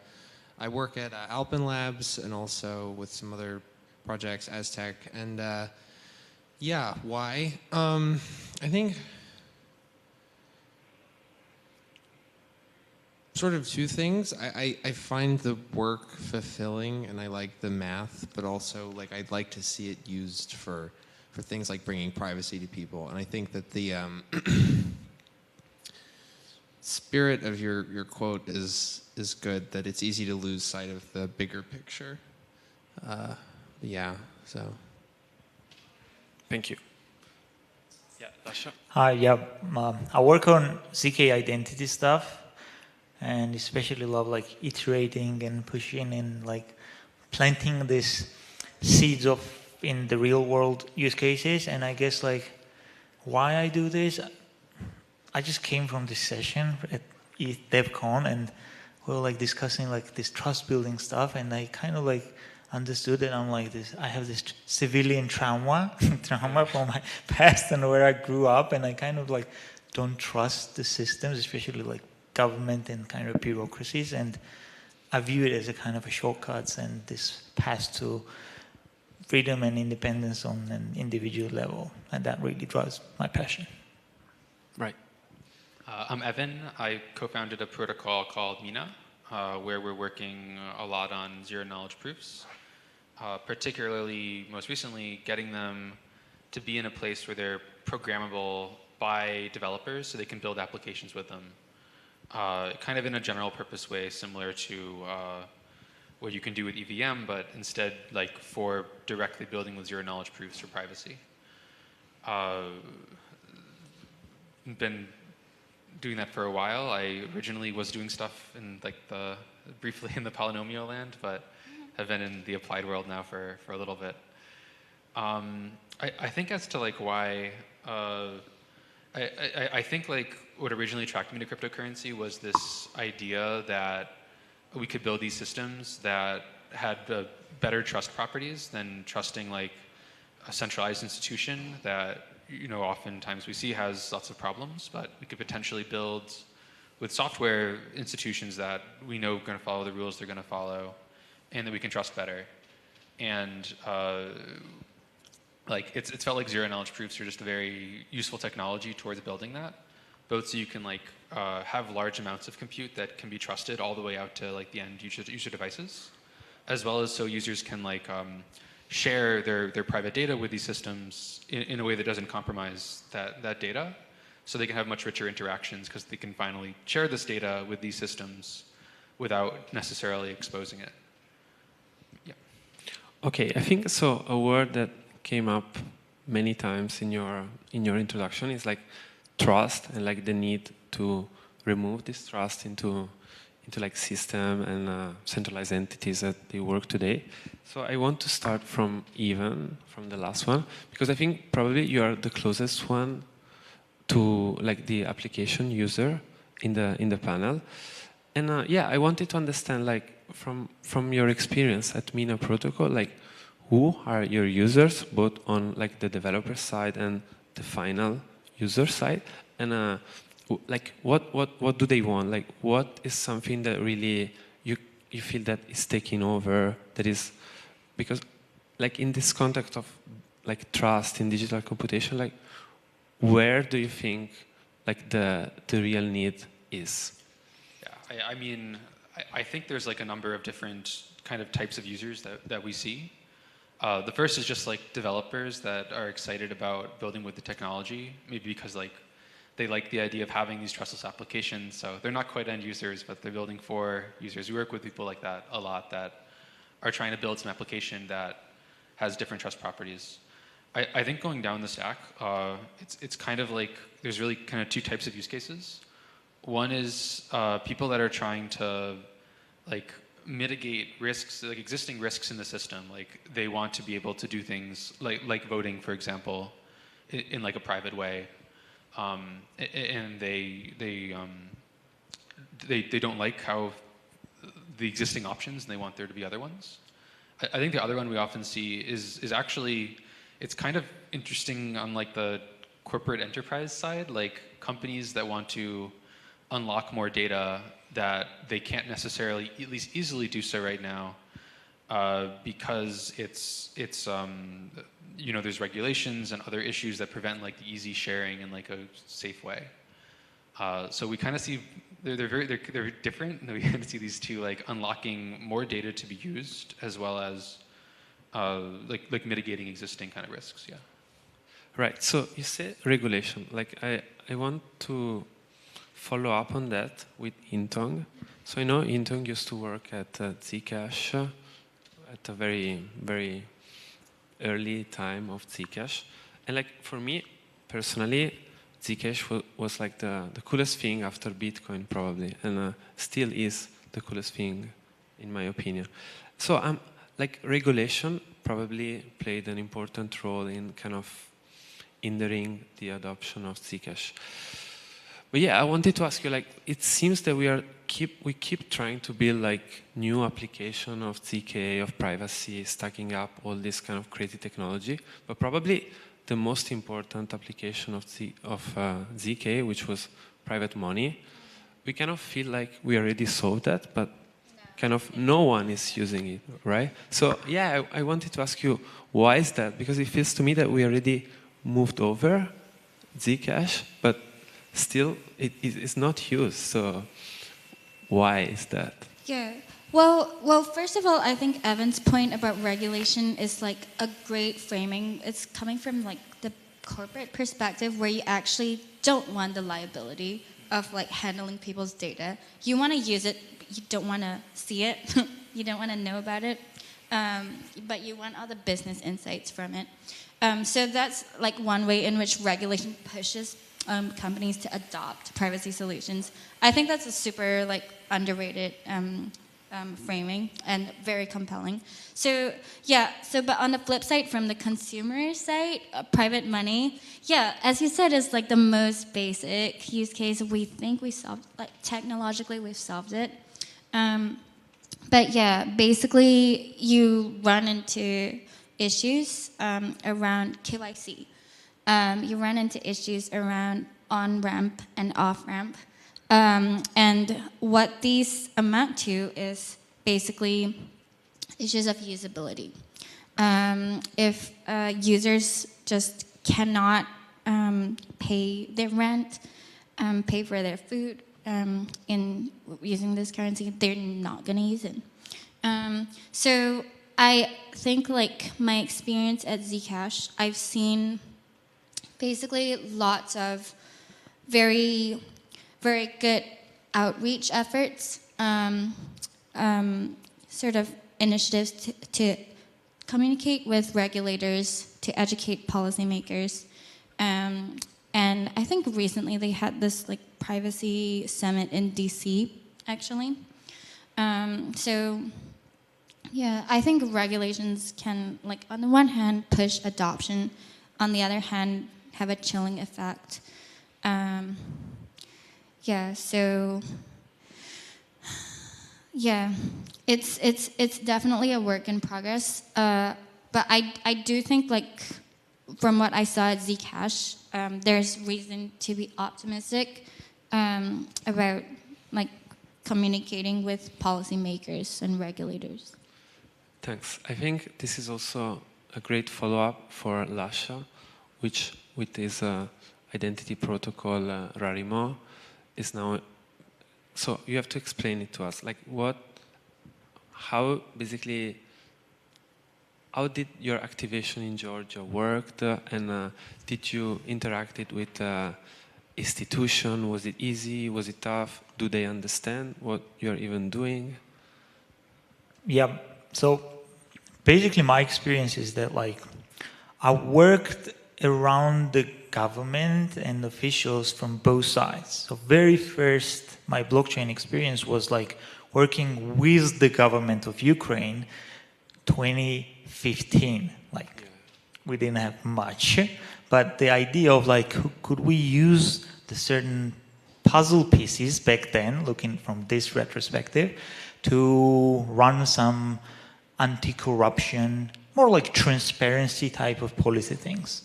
And unfortunately, the friction I got, like, even though that it was very supportive verbally, when it came down to the productization and the kind of process rebuilding, and especially like the regulatory support of it, it just wasted 2 years of my life, but I've learned a lot. This time, approaching the same type of like voting and governance, I went into extreme cases. So it's more like finding an ally is that potentially in long term want to be in power and somehow empowering them to use those tools. So this time I work with the rebels and the opposition that are exiled from Russia. The opposition leaders that more or less tech savvy, they mentioned they own Bitcoin, so I checked all this kind of information and made a kind of a bet on them to push those solutions, whether it's like decentralized voting, polling, all this kind of inclusion tech that could see a light at a larger scale. So beside that, like, yes, we kind of await the regulation to support it and like catch up.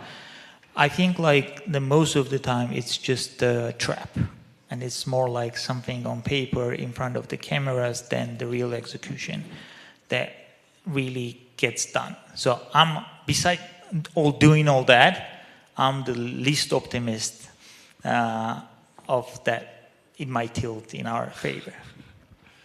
Right, so going beyond the regulation aspect, I wanted to ask Liam more from a researcher perspective, who likely, I guess, doesn't have to deal with like regulation and institutions.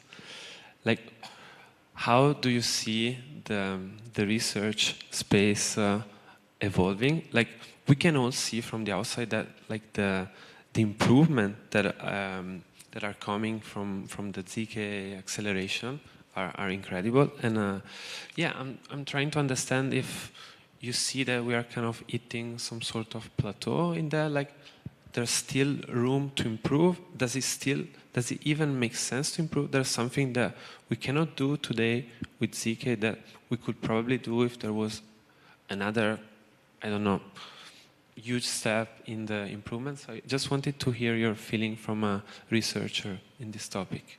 Yeah, I think when it comes to ZK, there are still sort of open problems, but less so than in the past. I think client-side proving still has a lot of room to improve, and especially on like memory-constrained devices like phones and whatnot. But also in terms of just what it's possible to do with ZK at all, like, you know, multiple people with mutually private state, you need more robust, or more types of cryptography, multi-party computation, even like more exotic things like functional encryption or indistinguishability obfuscation. So there's a lot of like research to be done and technologies that have not been applied to privacy, in part because they don't exist, in part because ZK was just sort of, this like private money thing was really perfect. And I think a lot of other technologies have struggled to find this sort of perfect application, but yeah. Okay, let's move to the next topic. That is something that is also kind of, let's say, controversial sometimes. And I genuinely want to hear your answer to that, because it's something that I keep asking myself. So we are building like privacy application, like ZK power application for verifiable computation to solve this problem of digital trust, if you will. Do we really need a blockchain into that? Like, how does it fit? Because sometimes it feels that we are kind of forced to fit this into the narrative, because, you know, we are like companies and we need to produce revenues. Maybe there's like gas and token involved. So yeah, I'm wondering, like, do you think we need blockchain for that? And if so, what's the real value of the blockchain in this kind of application context? So I will start with Mina. I can start. I mean, this is a question, like, it comes up a lot for us because we talk to potential users of our platform, and they put up, you know, we talk about a possible solution, and it's like, okay, like, does this actually even need Mina or not, or is this just an application of zero knowledge proofs? What I think we've found often is there are actually a lot of applications that don't necessarily need a blockchain, just use zero knowledge proofs, but there are also a lot of applications that have some notion of shared state between users or between organizations. And then once you have shared state, there's a question of how are you going to coordinate that shared state over the different parties? And then it does make sense to bring a blockchain in. I think when you look at the actual architectures, one thing that's interesting is oftentimes for these applications, a large amount of the actual participation and work does happen off-chain, and the coordination is only like one part. Maybe it's just like checking inclusion in like a Merkle tree or something. Yeah. But we do find like most applications do have shared state, and then they at least have some limited use of blockchain. But I think we're still figuring out like there'll be something, but we're not sure how extensive it'll be yet. But at least a little bit. Yeah. And for some, a lot actually. Yeah, I think of it like that as well. Like ZK and blockchain coincide when you have a public shared state that you want to verifiably update. And I think also an interesting point is when you have a private shared state, and in those cases, ZK is not enough. Yeah, it's basically the design pattern of ZK plus blockchain is that either state is updated on a per user basis, such as in Zcash, appending a note commitment and appending a nullifier. Or state is updated by some off-chain centralized party. That's the case for all rollups. So when there's actual shared state, like say for example, a shared an order book with private orders and the matches are shared, then we need basically more powerful primitives that enable computation over shared state. Yeah, but I think definitely the marriage of ZK and blockchains has unlocked private applications with public shared state. Yeah. Okay.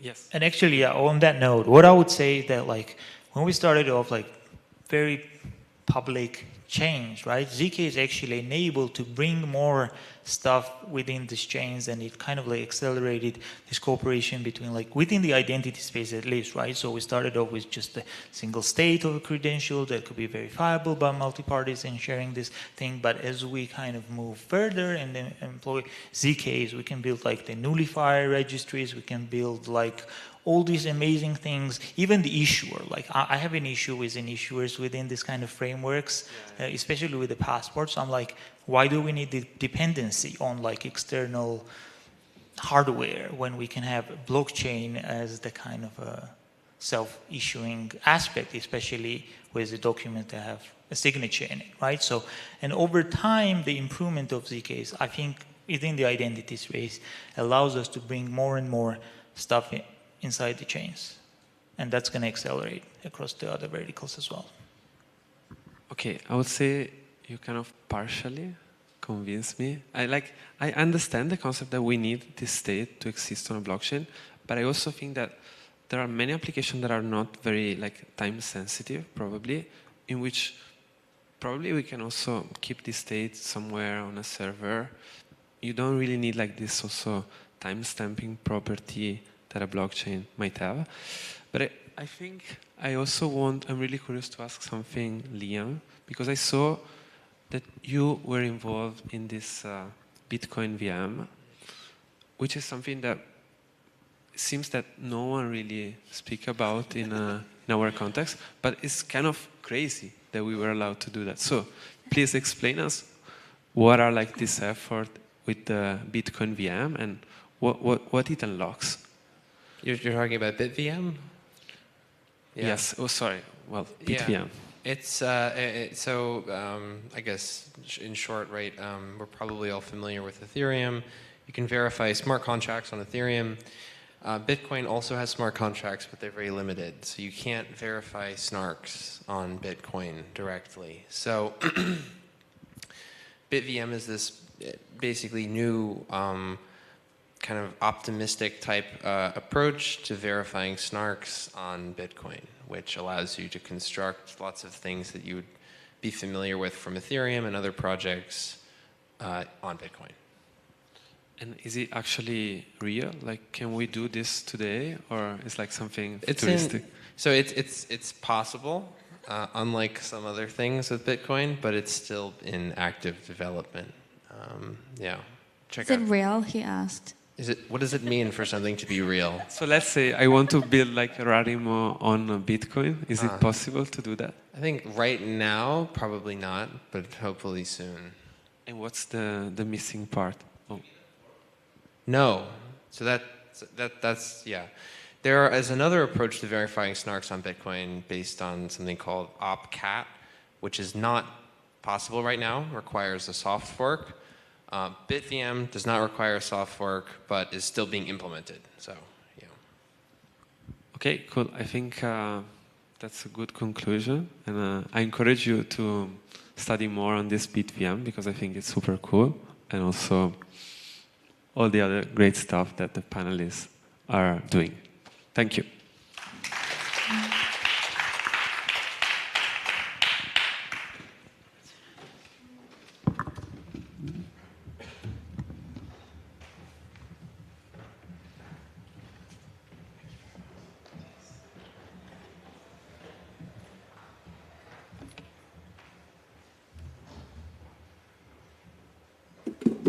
So I've just armed myself with an espresso to see us through for the last few talks today and panels.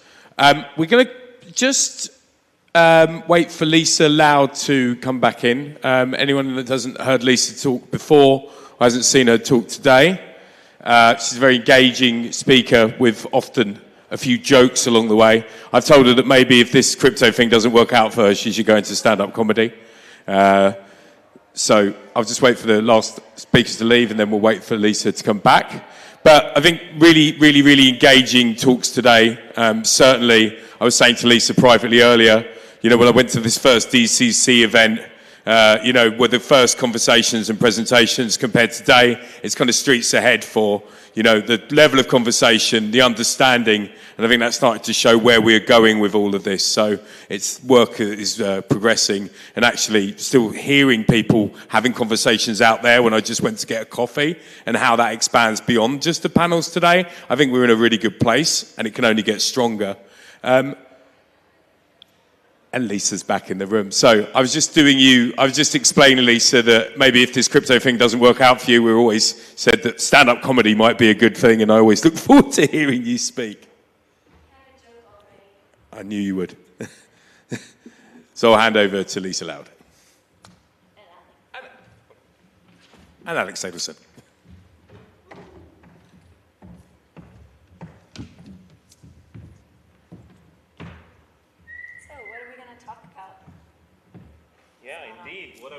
How about this one?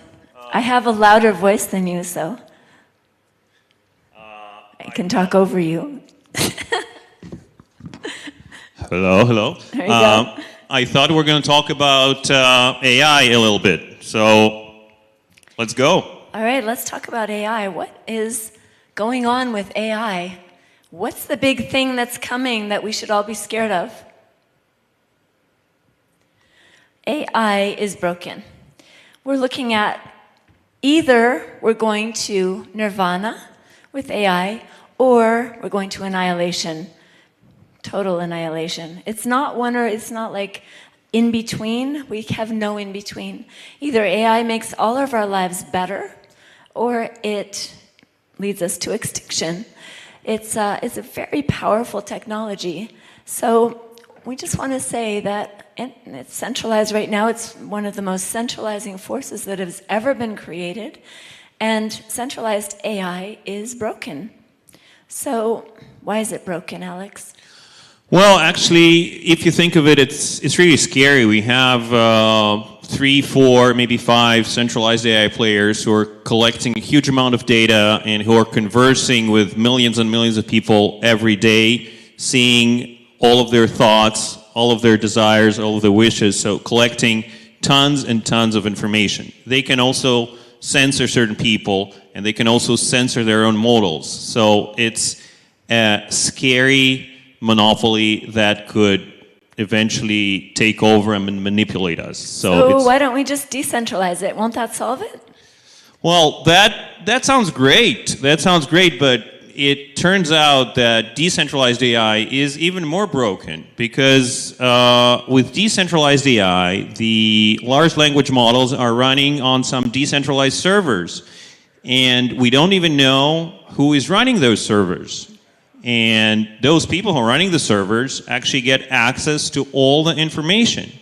So in a way, it's even worse than the centralized model, where you at least know who is listening. In decentralized AI as it is today, you don't even know. It might be anyone. This sounds even worse. So it seems like we're approaching a Black Mirror moment here. Things are looking pretty dire. So what can save us from this horrible future, dystopian future? Yeah, so we're all here, we all understand the benefits of decentralization and of permissionless systems, but we also need confidentiality. AI needs to be confidential in order to be trusted. So what we want is trusted AI that is open to all, decentralized, permissionless, but also confidential in protecting our data. All right. That sounds great. Let's do it. So why do we need confidential AI? Tell me more specifically, what does confidential AI solve for us, and what are the problems that we're looking at? So in today's world, either centralized or decentralized, our data is not protected, it's exposed. All our conversations, all the prompts that we're sending to Claude, OpenAI, any other model, or decentralized AI, they're all observable by somebody who's sitting on the other side, right? Data that we're sending to AI is also visible and exposed to the operators. And that data might include something very, very personal and private, like when I'm uploading my medical history to ChatGPT to ask it what it thinks about my condition, right? And they know it. And again, if it's decentralized, it's even worse. And also the metadata. The metadata is also very important. There are models today that are specifically built for things like therapy, for things like virtual romantic partnerships and stuff like that. So even the fact that I'm using and paying for such a system is very private and confidential. I don't want this metadata to leak. And today it is leaking and may leak more and more and more. So current AI solutions cannot really be trusted. So you're saying that if I want to ask the AI what's wrong with me and not tell it anything about my medical history, I'm a bit safer. But the AI might not know anything about me and it might give me a completely wrong answer. That's true, and usually people share data with LLM models in order to get meaningful answers that can be really useful. And that means exposing your personal data. So the more information you give, the more useful the answer that you get back. Yeah, but the more you expose to somebody who you don't even know. All right, that sounds very scary. So what is the solution? So we at Secret Network, Secret Labs, we believe that the solution is TEE, Trusted Execution Environment Technology. We've been working with TEEs, namely Intel SGX, for many years now, and right now we're expanding this into other trusted execution environment solutions like Intel TDX, AMD SEV, and NVIDIA TEEs most notably. And that technology allows creation of fully confidential AI, and paired with Secret Network, it also allows protecting the metadata as well as the data itself. So we believe the solution lies in this technological paradigm, and we are working on that. You're working on it. Can you tell us any more about that? Well, what I can tell now is stay tuned. There will be more announcements coming, but we're working on it. and we will be on the forefront of solving that problem for everyone. All right, everybody, keep your eyes peeled. Watch Secret Network because something big is coming. Thank you. Thanks.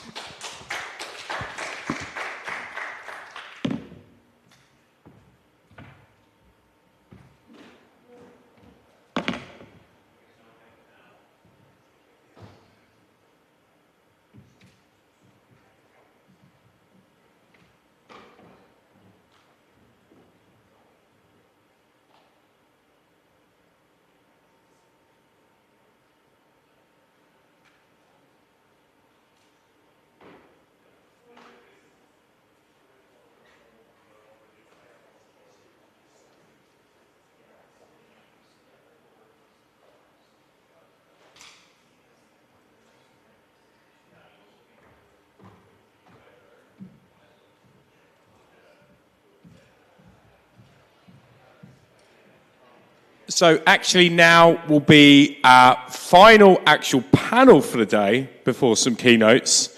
As touched on then, we have the, we're discussing confidential AI. And the next panel, again with Alex leading as moderator, is sovereign and confidential AI, a subject we've just touched upon, but I'll hand over to Alex, who'll lead from there.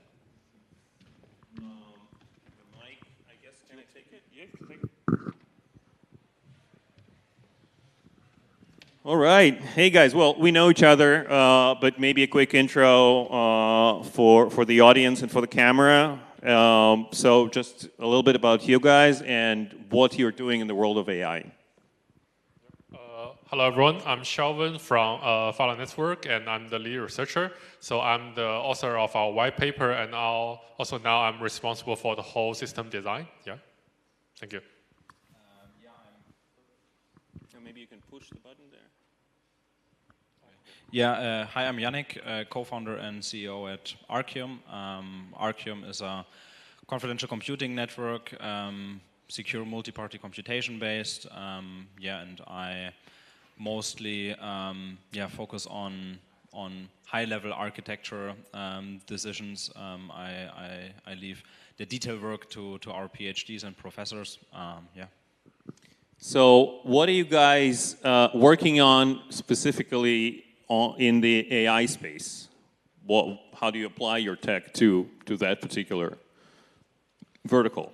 Yeah, so Arcium serves as a generalized confidential computing network. So what we've started with is basically building confidential computing for on-chain applications. So to be able to build confidential DeFi, confidential stablecoin payments, confidential execution for any kind of application. So really serving as sort of a replacement as well for trusted server infrastructure. So just to allow developers and applications to evaluate confidential functions within smart contracts on existing blockchain networks, so not requiring them to move to a dedicated network, but instead allowing them to have confidentiality where they're already at, where they already have their apps.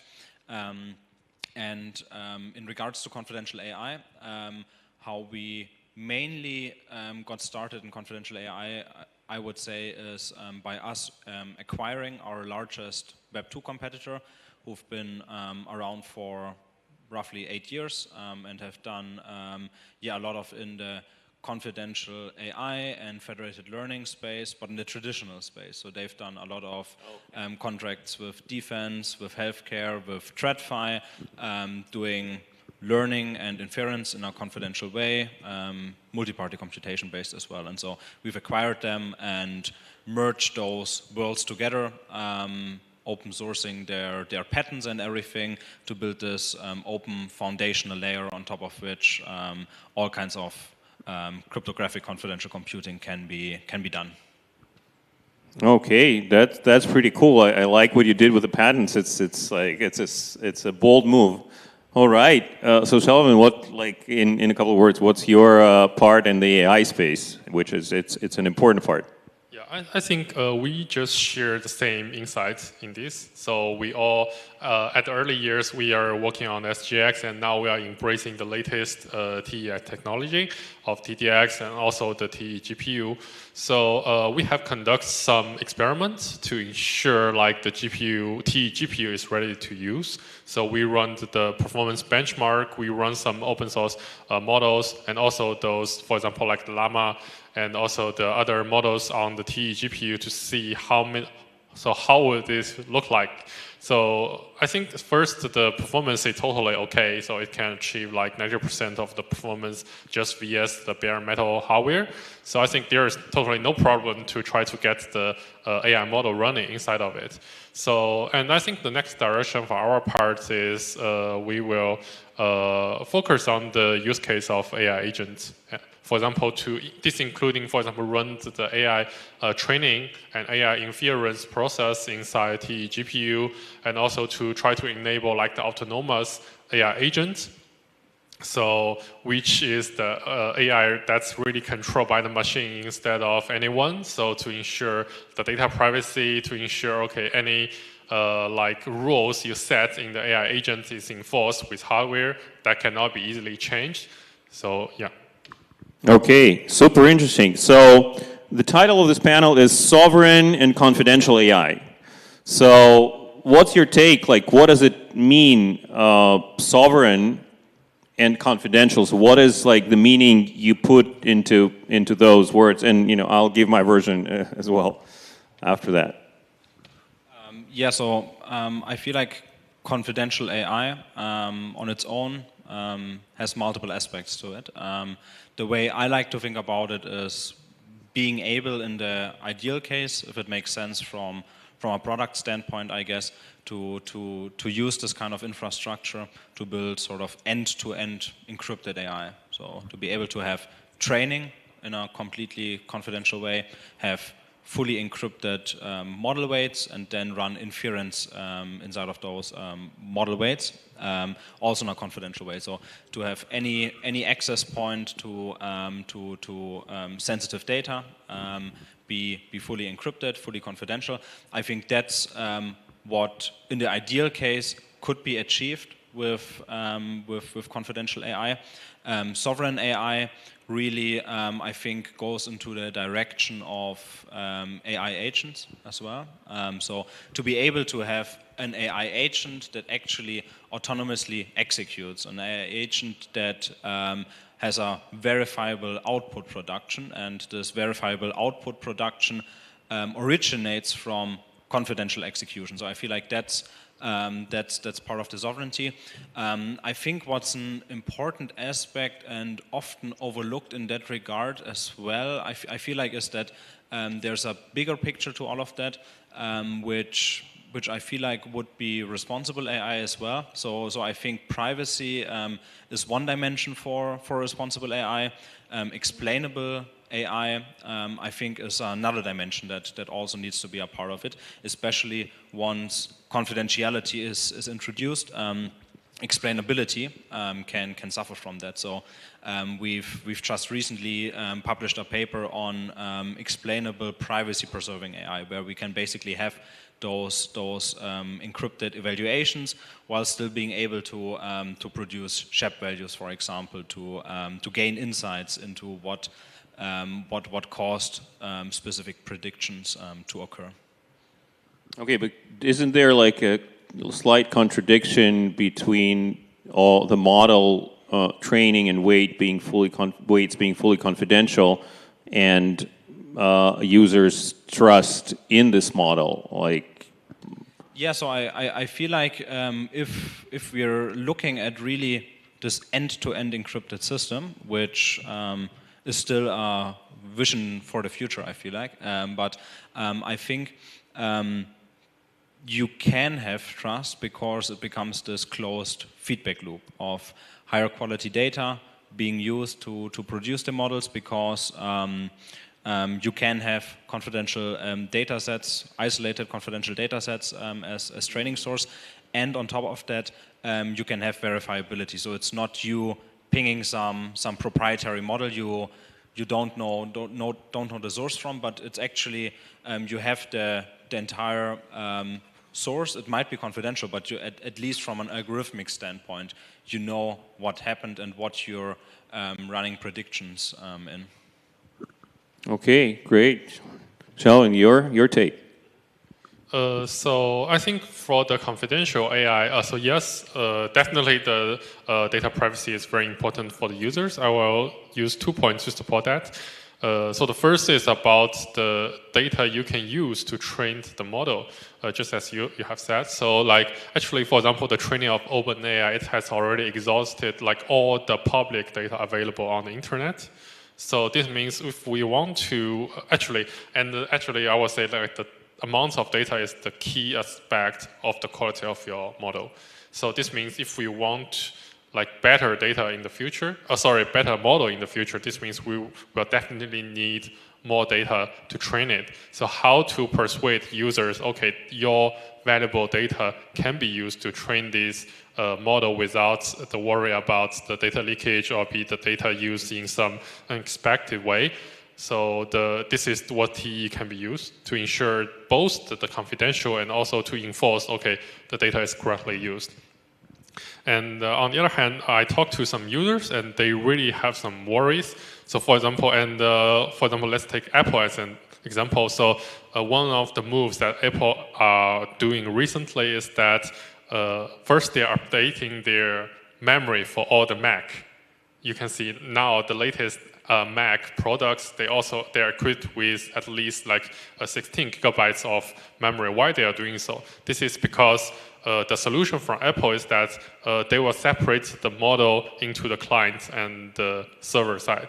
So for the very sensitive data, they are promising that, okay, your data is only processed in your local machines and will not leave your computer, so it will not be uploaded to the cloud anymore.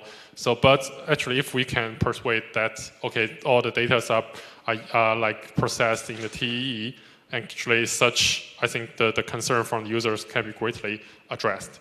And okay, so, and on the other hand, for the souvenir, like AI, still I will talk about the autonomous agent. I think if we can ensure that the AI running in the machines cannot be interfered with human control, this will be a very important primitives, I think. So just imagine, for example, we can now we already have some machine controlled AI agent that's available on the X, and it has very frequent interaction with people. And also, you can see from the backend, we can see that, okay, the user, they are doing very interesting interaction with the agent. Because they are convinced, okay, this agent is really controlled by the machine, they will like airdrop some token to the agent directly. And they are not worried that, okay, someone will steal the tokens.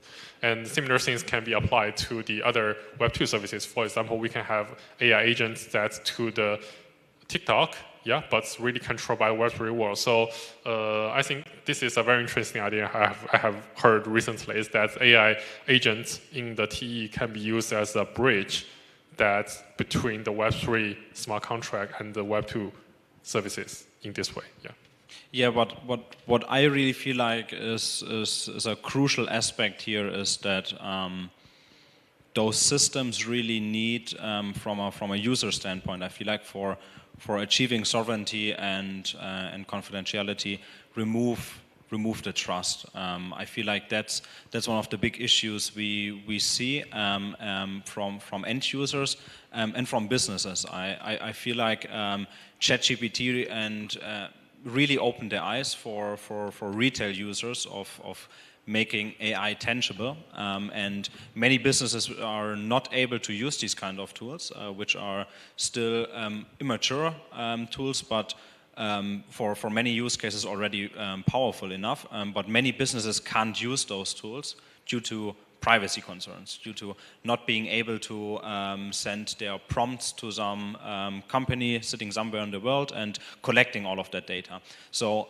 removing the trust and basically just producing a cryptographic proof that the data has been processed in a certain type of way, removing single points of failure, removing trust assumptions, I feel like really is key to achieving confidential and sovereign AI, and also having AI agents that that you can trust with your assets, right? That you can trust all of those. I mean, for AI agents, I feel like it's really mostly about the execution, the correct execution, the, as you said, purely machine-based algorithmic execution, right? You have some predefined rules where you expect, okay, it should execute based on those rules. It should run some inference, some predictions, but it's still algorithmic rules at the end of the day.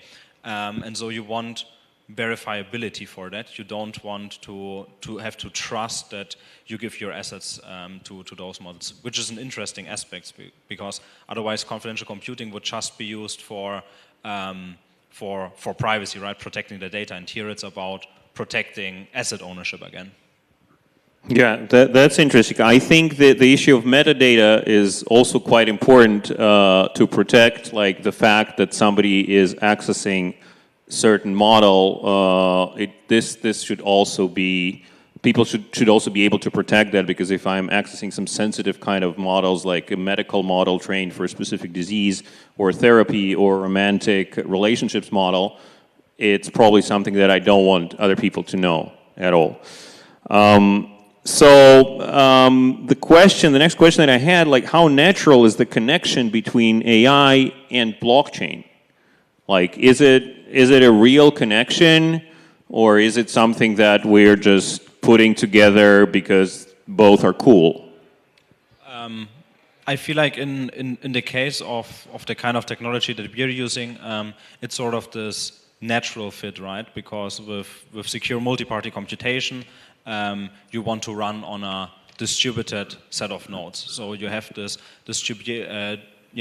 distribution of participants, you have cryptography, and in our case, what we've designed is a accountability protocol. So we're operating in the dishonest majority trust assumption. So for us, the trust assumption is that there's a large set of nodes, and there's at least one honest participant. And I feel like actually down the line within Arcium, we'll see TEs as well acting as sort of constant trust reductions for those honest participants. So you can even further reduce this scalable trust assumption that we're operating in with the dishonest majority trust assumption. But my point is that this kind of trust assumption in the past really has been difficult to execute in, because on the flip side, it always came with incredible practical limitations. And those practical limitations were censorship, because with this low trust assumption, there's on the other hand a high risk of participants not running computations, not executing those kind of computations. And we overcame that by connecting that with blockchain, by having a cryptographic accountability protocol that allows to identify any kind of misbehavior, and then by employing a staking and slashing mechanism, we can punish that misbehavior. So that's really this incredible natural fit that makes this theory now suddenly super practical. So I think that's an important connection. I think there's logic to building decentralized AI, be it for training or be it for inference, and for AI agents. And access to these kind of tools is the I mean, if it should be trustless, then it has to be in a distributed setting. And if those things are running in a distributed setting, you want future-proofness, especially if sensitive data is involved, right? If it's not just ephemeral data that is being processed, but if it's actually data that leaves traces. So that's why I feel like we need to try to have the lowest possible trust assumptions and highest cryptographic guarantees. At the same time, and I think you touched on that earlier, I think what's a really interesting connection with AI agents is that blockchains are this amazing layer over which parties can find consensus, that this becomes the settlement layer for financial transactions, for example, right? And so AI agents play really beautifully into that system, because now it becomes possible to have everyone operate on the same system, including autonomous agents that can have this native notion of what monetary value is and how it should be transferred in a sort of cryptographic way. Okay, makes sense. So I want to jump to the next question, which is risks. Are there any risks in making AI confidential? Risks maybe related to compliance or to any other aspects that you can think of? That's the question, right? We know that establishment prefers things not to be confidential, so I'm curious on your thoughts on, you know, AI, confidential AI, and how that would play out. From my point, I think, so first, actually, the AI model itself is already a very black box thing, because actually, I don't think the AI model itself is totally explainable. So just imagine we are put a black box, make it confidential means we are put a black box into another black box. So this make I think the behavior of AI is even harder to predict or control. So yeah, and but to be more practical, so I'll say, like, I think a very practical challenge for the AI developer will be like for example, the debugging. So when we put the AI into the TE, so how can they successfully like debug or improve the AI model without leaking the user's privacy? Because we have a very strong promise already there. Yeah, okay, put the AI model in TE. Okay, so your data privacy is totally protected. But okay, so now at the other time, we actually kind of to enable the developers to interfere with it, to debug it, to improve it. Actually, we are kind of opening the back door for them to doing so. So this is, I think, this is can be really hard challenge for us to do. Yeah. Yeah. So I feel like the more powerful models become, and I think that's also some of the motivation behind the regulatory efforts that we are seeing. The more powerful those models become, regulators and people want to restrict them, right? They want to say, okay, only certain parties can use them in different ways.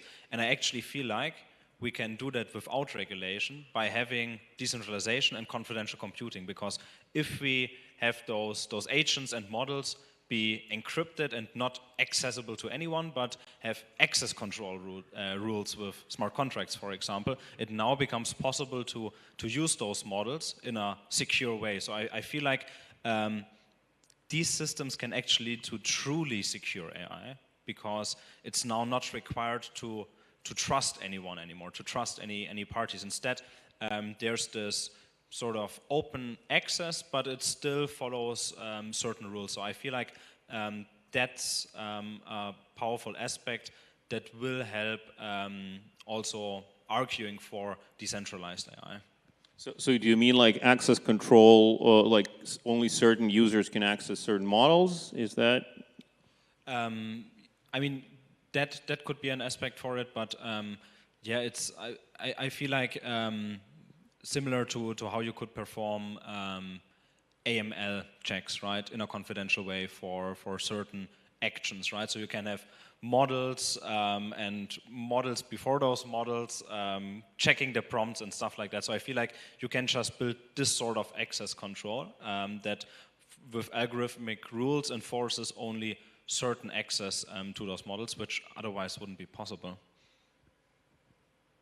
Okay, cool. Well, I guess I have two more questions. So the next one is, do you think AI and the realization of its power and the need for privacy, do you think it will drive global privacy awareness to be stronger, or will it be the other way around? Like, or global privacy awareness will be, like, the question is, will AI and the related privacy confidentiality questions be like a driver for wider privacy awareness in general? Or is it the other way around? I feel like privacy awareness is something that I think it's important that we are public about privacy and also pushing it in the ecosystem and on a regulatory basis. But at the same time, I feel like what matters most, and otherwise there will never be substantial enough adoption for privacy technology, is that we enable better applications and better products to be built with it. And I think that's the way of succeeding. And I feel like that's actually one of the big problems that privacy has faced in the past in the blockchain space, especially. That it has been solely framed as a political issue, and we should do that because it protects the individual. I feel like that's the end we can achieve by making the privacy as accessible and powerful as possible, because then it's just the most logical choice for everything. I mean, at the end of the day, it boils down to two aspects, right? If we don't have privacy, there's no freedom for the individual, sure, but something that's a more pragmatic argument, I feel like, is that if you don't have any privacy, if you have backdoors, if you have trusted entities, then anyone can use those backdoors, right? It's not just the governmental agencies that want to help you, right? It's also the other guys. So that's the problem of decentralized AI in a way, right? Because Exactly. you don't even know who is sitting on the other side, right? Exactly. So I feel like that's why decentralized AI can really bring more powerful features to the table. I think one of the best examples really is being able to process way more sensitive data, because and that's actually where Infor, the company that we've acquired, have been doing a lot of their MPC work in the past. It's really about maximum data protection, where you can be 100% cryptographically convinced, okay, there's no chance of anyone seeing that data. And so by being able to state something like this, it becomes possible to access this whole new pool of data. And as you pointed out, at some point you're running out of data, and the most valuable data is data that isn't being accessed right now, although Apple, with Apple Intelligence, might be starting to access it, right? With screening all of your messages and your health kit records and stuff like that. So I feel like decentralized AI can be powerful and in turn enable privacy, which benefits all humans, but it doesn't actually necessarily be this public thing where now everybody says, oh, we have privacy because it's just superior, and people will just have privacy in their everyday lives. I feel like that's actually what we want to achieve. People not caring about privacy, because the past has shown that people care about the best UX and usability. best tools. Yeah. All right, so we're almost at time. So just to finish this off, what does the future of AI hold? Where will we be in 3-5 years from now? How everything will change, or how will AI change? Just your wildest ideas and predictions. To me, I think, so first, I think the centralized AI and decentralized AI should be developed in a very different direction. Because in the centralized AI, so they are more like be used as a service. So just like just imagine, I think the centralized AI will be a very important tools to improve the user experience. So because I think it's a very important, because with this well-trained AI, what we can do is that, for example, every interaction with the service can be replaced in like natural language. So I think many users will use, and many service providers, they will use it to improve the user experience, to attract more users there. But I think the decentralized AI will evolve in a very different direction, because there is really no human beings behind that AI agent, and we can ensure that. So this means now the AIs, they can really operate independently. You're talking about those agents, right? The TE-based agents that are guaranteed to work alone. Yeah, now these AI agents, they are still doing the very simple things, just like send some Twitter, doing some entertaining jobs, just, like this. But if we can ensure those AI, they can really operate on themselves, this means AI will be like human and take some roles in our society. For example, they can be the CEO. They can be the DAO owners. They can be one part of the multi-key owners to like help to involve in the governance of the organization or even the human ourselves. So yeah, yeah, but I don't know whether this could be of good things or bad things. Maybe one day that may be a dystopian future. The agents, they can join the election of the U.S. president and win. Yeah. Who knows? Yeah. Wow. Okay, interesting. Yeah. Since we talked about agents so much, what I would say is that we will actually be able to have this notion of end-to-end encrypted AI, where we can actually finally start using our most sensitive data, where we can explore entirely new kinds of models. Yeah, as you pointed out, maybe romance models, right? Maybe some super advanced healthcare models, because this pool of data that now can be used is infinite, right? It's any kind of information. And I'm a incredibly strong privacy advocate, but I would love to give all of my data into some super safe, cryptographically guaranteed, secure training process. But that now becomes possible with decentralized systems and multi-party computation, homomorphic encryption, right? And so I think that's one of the big value propositions that we'll see in the future. Yeah, I also think that with the proliferation of very good open source models, the AI can be democratized, decentralized, but it must be confidential, it must be protected. So, TEs are one of the, or probably the only technology that can do that, like really end to end. So I do hope I would disagree with that. Well, right. So I think a lot of the future use of AI will lie in this decentralization and using pre-trained open source models with probably private RAG or maybe some fine tuning, because we know that training a new model is like a daunting task. That's only available, unfortunately, to behemoth companies and not so much to. But maybe this will be democratized as well. That would be also a very welcome development in the future. Well, I guess. Thank you very much. It was a great panel, great minds. I learned a lot. And, well, let's continue working on the future of AI. Thank you. Thank you. Thank you. Well, it was a late panel. That's good. Thank you. Thank you very much. Thank you.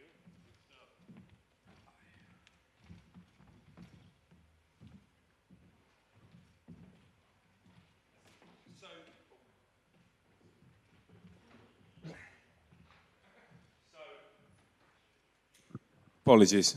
Last technical issue of the day, I hope.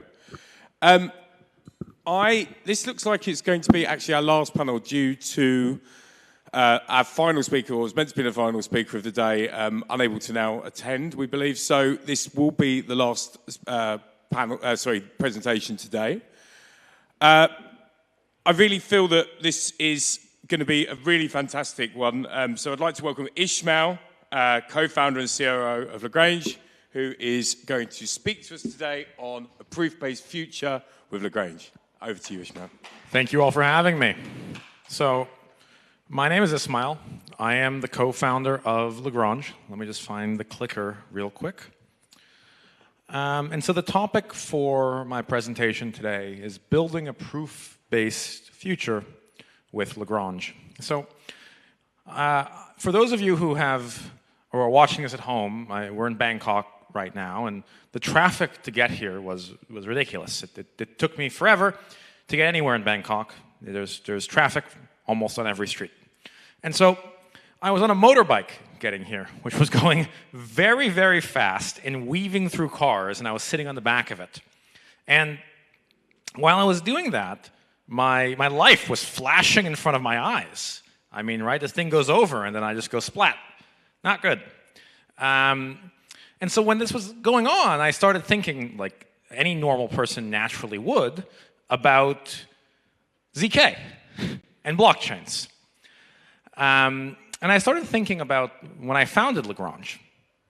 And I started thinking about a conversation I had in San Francisco several years ago. And the person said to me, the man I was speaking with at an event just like this, that the future of blockchains, every application would be a cross-chain application. But at the time, it felt very fanciful to me. Like the idea that a parachain on Polkadot would compose with a DEX on Cardano wasn't really realistic. But looking forward to now, well, it was a very prescient prediction because I can't think of a single DEX that doesn't take wrapped assets. And I can't think of very many DeFi protocols that don't have cross-chain or multi-chain deployments. And so that got me thinking. If that was a bold prediction in 2021, what's a bold prediction today? What's one that's equally impactful to the direction of the space? And that prediction for me is that every single application in crypto will be a verifiable application. Every application will use ZK. It will compose with off-chain data through ZK TLS, or it may extend its execution with a coprocessor. Or very simply, it might sit on a blockchain that has verifiable execution. I mean, Justin Drake talked about this yesterday. Ethereum's moving in this direction, and I'm assuming every ZK rollup will take over as well. And so Lagrange, put simply, is the substrate for that future. From the evolution from proof-of-stake blockchains and proof-of-stake middleware, all the way through the erosion of the hegemony of crypto economic solutions, to a future where everything fundamentally is verifiable. Now, what is Lagrange beyond something I tell stories about at conferences all over the world? It is an economy of proving. It is a universal and infinitely scalable layer to generate proofs for any application and every application. And it does this by hybriding between performance, specialization, and universality. Lagrange is actually in production today with a subset of our customers and our partners where we deliver proofs already to DeFi and NFT projects, as well as cross-chain protocols. We distribute proofs from our ZK coprocessor into protocols including Azuki, EtherFi, Gearbox, and more, as well as proofs into cross-chain protocols such as Layer 0, Axelar, and Polymer. But what we are building is much greater than that. There are a number of core partners who will be deploying on Lagrange over the next several months, and we can't wait to announce more. Our provers are being run on this decentralized economy by some of the best institutional operators in the space. These aren't at-home hobbyists. We're not in the basement era of zero knowledge. These are institutions: Coinbase, OKX, Kraken, P2P, Figment. 85 institutional operators are running provers for our customers.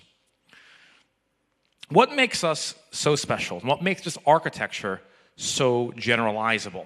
Well, the key is that we don't build a universal monolithic prover network, right? We build a network of networks, an internet of proving. This is composed of 3 basic building blocks that form each subnetwork. Gateways, which run auctions, provers, which bid on auctions and generate proofs, and then orchestrators, which are responsible for taking inbound requests and designing a bespoke computational graph. Across these three components, you can build decentralized proving for anything and everything. How's it work? Well, in production today, when a customer sends a request, we receive it, or a gateway receives it. It generates a task that is auctioned off into a pool of provers who bid on it and have a stake that, if they win, is put on the line to generate it within a certain time frame. In the event that they bid the lowest bid and they win the auction, well, they have a time slot to generate that proof and return it back to the auctioneer. And if they do so, well, they receive a reward. If they don't, they receive a sanction. Okay. Now, how does this differ from every other single prover architecture that I see proposed? Well, the difference is that it's not monolithic. There's not a single gateway with shared bandwidth that bottlenecks. As the number of types of proving increase on this network, there is not a loss of performance for generality.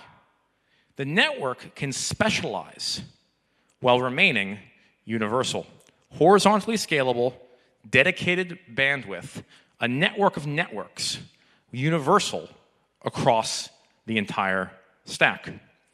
And this means it can scale. It can scale to the proving demands of a decentralized economy the size of the blockchain space. If every app is a verifiable app, there must be a substrate that can scale alongside it. And that is Lagrange. And because of the performance of each of these subnetworks, a developer who wants to compose on top of zero-knowledge proofs, who wants to use them in their application, or wants to build their own logic that needs its own prover, can easily deploy a subnetwork for any popular proving system without having to worry about spinning up their own network. And the incentive compatibility of this is something else that is very important, right? A lot of teams out there will say prover network, prover market. And what they're really saying is, I built a proving system and I need a token. So how do I do that? Well, I launch a network. That's not really what we think the future of decentralized proving is. The point of a blockchain was not to sell an execution client. The point of a blockchain was an efficient mechanism to assert a global transition of a state machine. And the point of a prover network or a prover market is to generate proofs with a high guarantee of liveness. And so how the network is built has to reflect its purpose. And how a market is built has to reflect its intention. And so there's some phenomenal work from our research team that we submitted to Financial Cryptography FC this year on a novel double auction design for resource allocation. We call this DARA. And what it effectively is the first example of auction theory being applied to dynamic resource markets for proof generation. And what we do is define a set of formal properties under which an auction is incentive compatible, things like collusion resistance, things like budget balancing, computational efficiency, welfare maximization, a set of 5 properties we define. And then we formally prove that the mechanism that we propose is able to address these. And what that means for a user is cheap proofs. And what that means for someone deploying a subnetwork is that you don't get ripped off as you have scaling proof demands. You get to build on the best tech. And so high liveness and cost efficiency, economies of scale, and efficient resource utilization and optimized resource allocation. This is what makes Lagrange unique. Now, because this infrastructure is production ready, it's been in production for the past 6 months, it means you can be hands-off. If you want to deploy provers in production today with Lagrange, you can do so. There's nothing stopping you. The network and the infrastructure takes care of everything. A very simple example I like to say is if you want to deploy a ZK rollup in production today, you wouldn't roll your own circuits. Well, you would use ZK Sync, you would use Polygon CDK, you would use Scroll, or you'd use Starkware. It's a stack that's replicatable for application-specific purposes. That is what this network by design is. And so I've been saying a bunch of times today that it is production grade. I mean, everybody likes to use this word production grade, but very few things in crypto are actually in production. So far, our ZK coprocessor has been in production, actually production, for the past 4 months. And this is a SQL-based ZK VM that sits on top of our network. And what this means is, if you want to write computation over blockchain data that's verifiable, think of Dune Analytics, but with ZK, you can do so. Your contract can access compute over historical blockchain data without having to lose any type of trust assumption over where that data is derived from. So if this sounds confusing to you, just think, anything I can write in Dune Analytics or Nansen, I can prove to my contract. Airdrop rewards, points, incentives, you name it. Let your creativity run wild. Now, how does it work? Well, your contract registers a data frame on chain, a series of events, storage slots, or receipts you want to access. You then can generate a proof of any type of arbitrary SQL query over that data, and that request is whisked off-chain to our network that, just as I talked about before, generates a proof on a production enterprise-grade set of provers that is delivered back on-chain, such that your data, such as your contract, can handle an asynchronous callback and use that data. And so I want to spend a moment and walk through some real use cases of customers building cool things on top of our prover network. EtherFi, one of the largest LRT protocols in the space, about 5.5 billion of ETH in TVL. Well, they're building an on-chain credit card to borrow against your balance within their DeFi protocols. But to build an interesting on-chain product, specifically something as important to everyday life as a credit card, you can't compromise features. And if you don't have cash back, well, nobody's going to use your credit card. So EtherFi has a 3% cash back, rather high for the market and fantastic to attract users. But in order to do this, they need to be able to prove the amount you've spent over an interval of time. If you're a developer out there, just think to yourself how you'd build that in Solidity to let an arbitrary claim logic over arbitrary time for users spending an on-chain credit card. It would be very hard, it would be expensive, it would be cumbersome, and it would probably spend more in gas than you actually were able to give the users in cash back. With a ZK coprocessor, we can handle that almost instantaneously with a proof. And something a little bit more fun is some work that we did with a top NFT project, Azuki, a team that sits at the intersection of anime, Web3, and entertainment. Well, they have badges and collectors programs that are generally done off-chain. Lagrange provides a substrate to bring a consumer-native experience, a collector program for end users, onto the blockchain using ZK. And finally, Gearbox, a modular lending protocol, credit abstraction. Well, Gearbox correctly identified that there is a series of standards used in DeFi that were built in the last generation of on-chain applications, or last generation of engineering. And all of these standards, built in Solidity, don't use ZK, they don't use co-processing, and they don't benefit from the new innovation in underlying cryptographic primitives. And so Gearbox resolved, well, what if we take some of the most used standards, something like the Sushi MasterChef standard, or the 1-inch farming pool standard, and we build it from the bottom up to be capital efficient and resource efficient with zero knowledge. And the result is some of the work that we've done with them. Anyone interested, I recommend you go check out some of Mikhail's tweets. They're fantastic, and he walks through all of this in great detail. And finally, the last thing I'd want to add is that if you want to be involved in Lagrange, I would suggest that you reach out to me or our team, and you follow us on Twitter, or you go experiment with our open source code. And as a final message, I really want to encourage developers to think what you'd build if the computation your contracts could access were unbounded. We developed a lot of things in crypto, not because they were efficient, but because we could with the technology we had at the time. Now, we are 3 years after the fact, after the time that most of these DeFi apps were built for the first time. And there's a host of new tools you can use to build trustless new primitives within them, all the way from consumer to DeFi to NFTs to anything that you might want to deploy on chain. And I'd suggest that developers think to themselves, not what can I do with the technology that was available to me, but if I was unconstrained by technology, what would I build on chain today?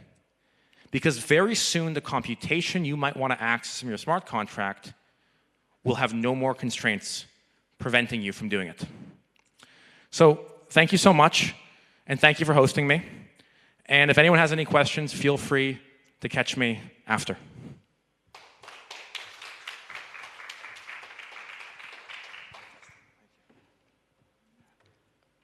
So actually, my apologies, I actually spoke a mistruth. There isn't the last talk today. We do have a Kiki on to speak now. And sorry, I didn't get your registration to know you were in the building. So really, really pleased to welcome our final speaker of today. And we will be then moving on to final comments. But absolute pleasure to have you here, our final speaker of the day. And a round of applause for Steve Lampleth. Thank you.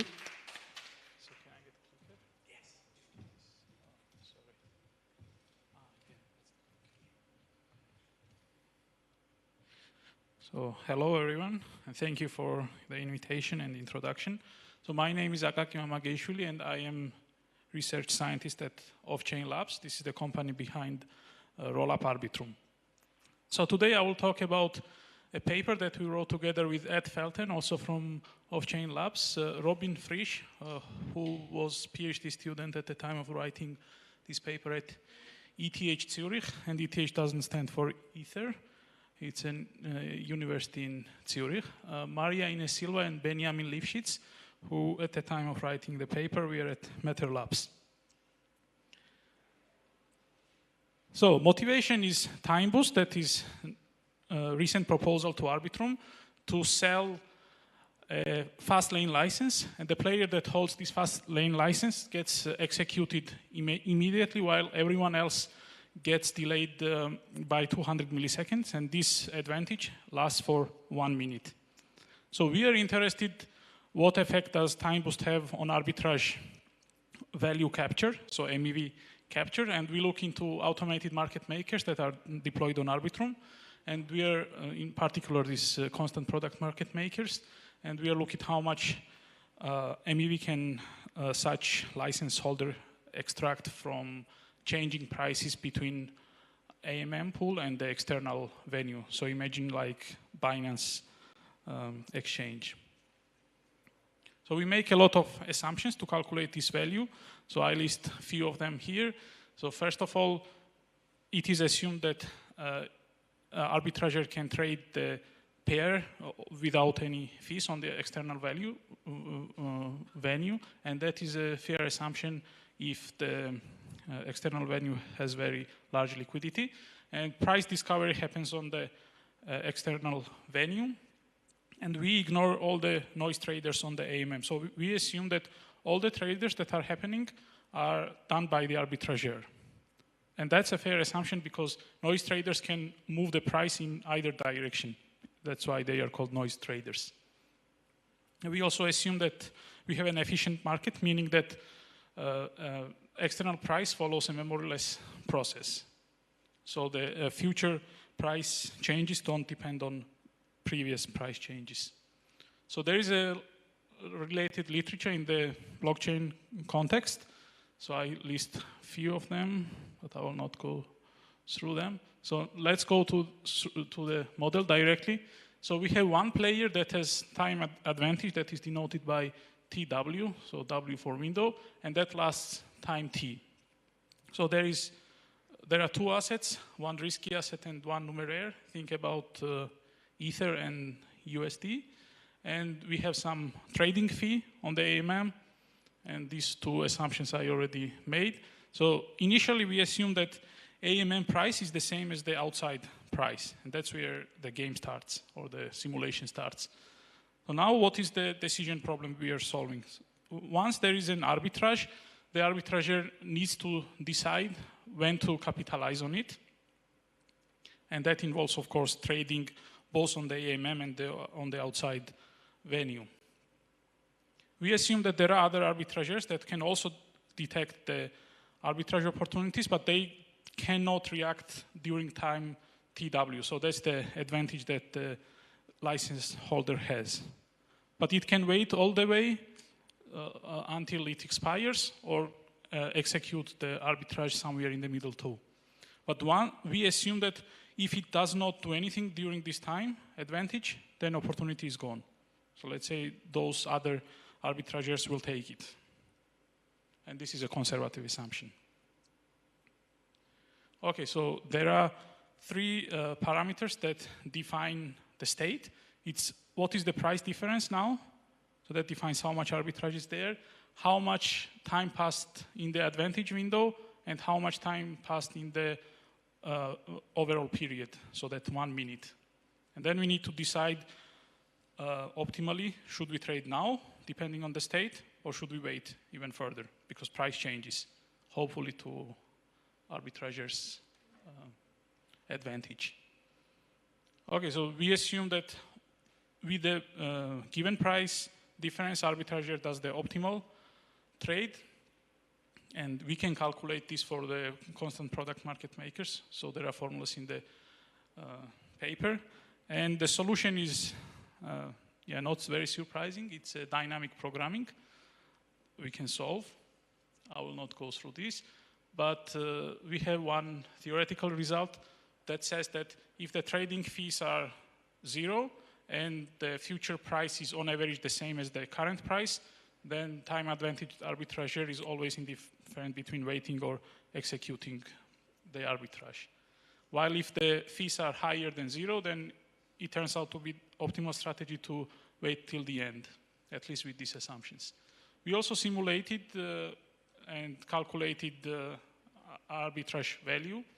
So we took lowest time step to be 10 milliseconds, and time boost values 200 milliseconds for TW and 1 minute for T. And we solved this dynamic programming on the given price distribution of Binance, let's say. And we obtained the observation that for almost all the trading pairs, waiting till the end is the optimal strategy, but not always. So that's first interesting observation. And now some numbers. So on the pool, Ether and USD, which has value, so total liquidity $300 million, with first come, first serve arbitraging. So as soon as you see arbitrage, you take it. The arbitrager makes $5 on average, and in the best minute it makes $21,000. So that's a huge difference. So if arbitrages in equal intervals, that would be similar to 200 millisecond block times. Then arbitrager on average makes almost $8, and max profit actually drops to $10,000, while optimal arbitraging gives average almost $13 and maximum profit almost 30,000. So it's that large. So there are few minutes, of course, where MEV is a lot, but average is, much smaller number. So we also checked other pools, and it turns out that Ether USDC gives the highest value because volatility is highest, even though Ether, where is that? Ether, Bitcoin has higher total value locked because the volatility is lower. So there is more total value locked in Bitcoin Ether, but volatility is lower, and we need high volatility for high arbitrage value.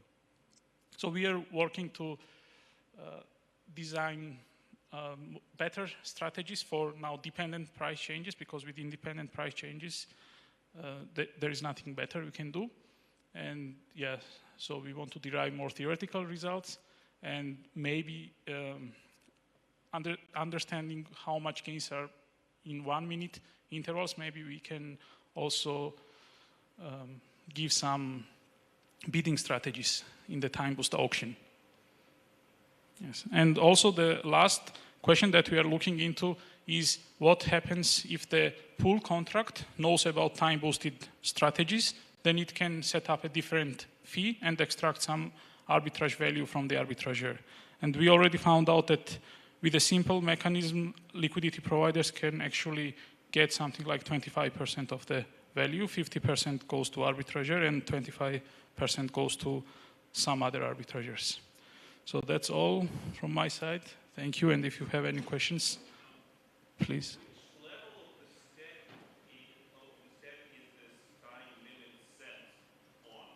Yes. Yes, sequencer. So when it receives... Yes.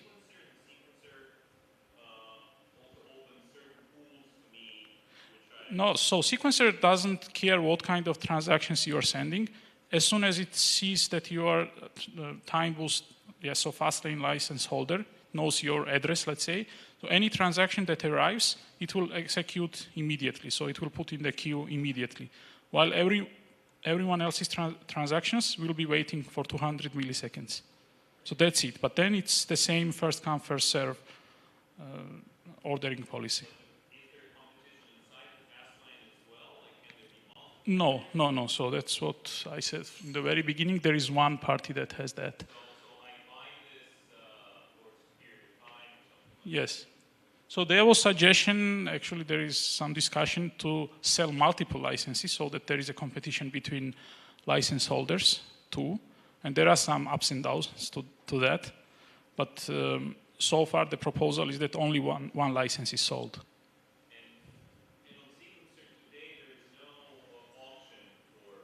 No, now it's first come, first serve.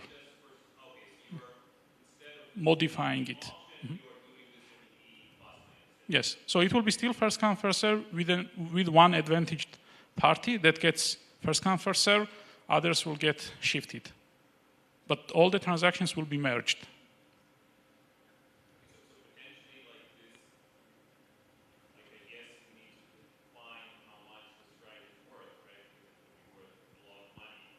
Yeah, that we will see in the auction, how much people think it's worth. Yes.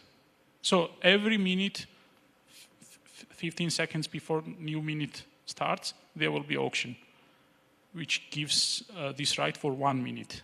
So this is where this T. Or in a second, there are 4 blocks. So in 1 minute, 240. So it's many blocks, but short blocks.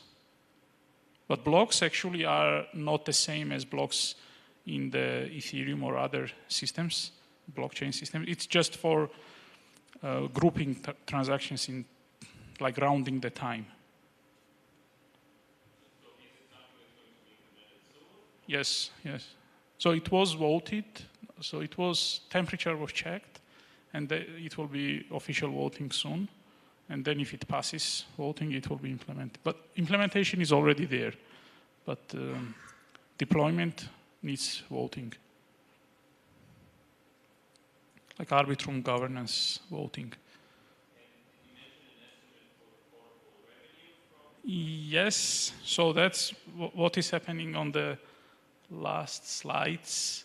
So that gives a upper bound on the revenue of tax arbitrage, what we derive, and that's a lower bound on the total value. And then how much will be bid in the auction, that we need to see. But at least we get some estimate of the revenue. Yeah, right. Thank you.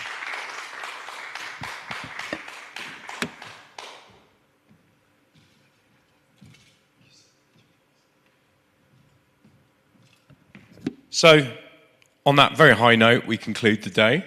Thank you for everyone that's listened in today, both live and in person. I think some of the key takeaways are we're at the beginning of a real journey here. I think seeing the quality of the conversation and the panels, thought leadership that we've seen today, the sort of different approaches to privacy, the different philosophies, I think the narrative's growing even stronger. And it's certainly been something that I've really enjoyed listening to and look forward to where we're going. So that concludes today. Thank you for everyone that's attended or made it possible, everyone in the background. Beyond this, for anyone live streaming, there's a very buzzing networking floor out there. And anyone that is in the room, come and join where we can join the networking space successfully. And I hope everyone has a fantastic day and doesn't get too stuck in the Bangkok traffic. Thank you.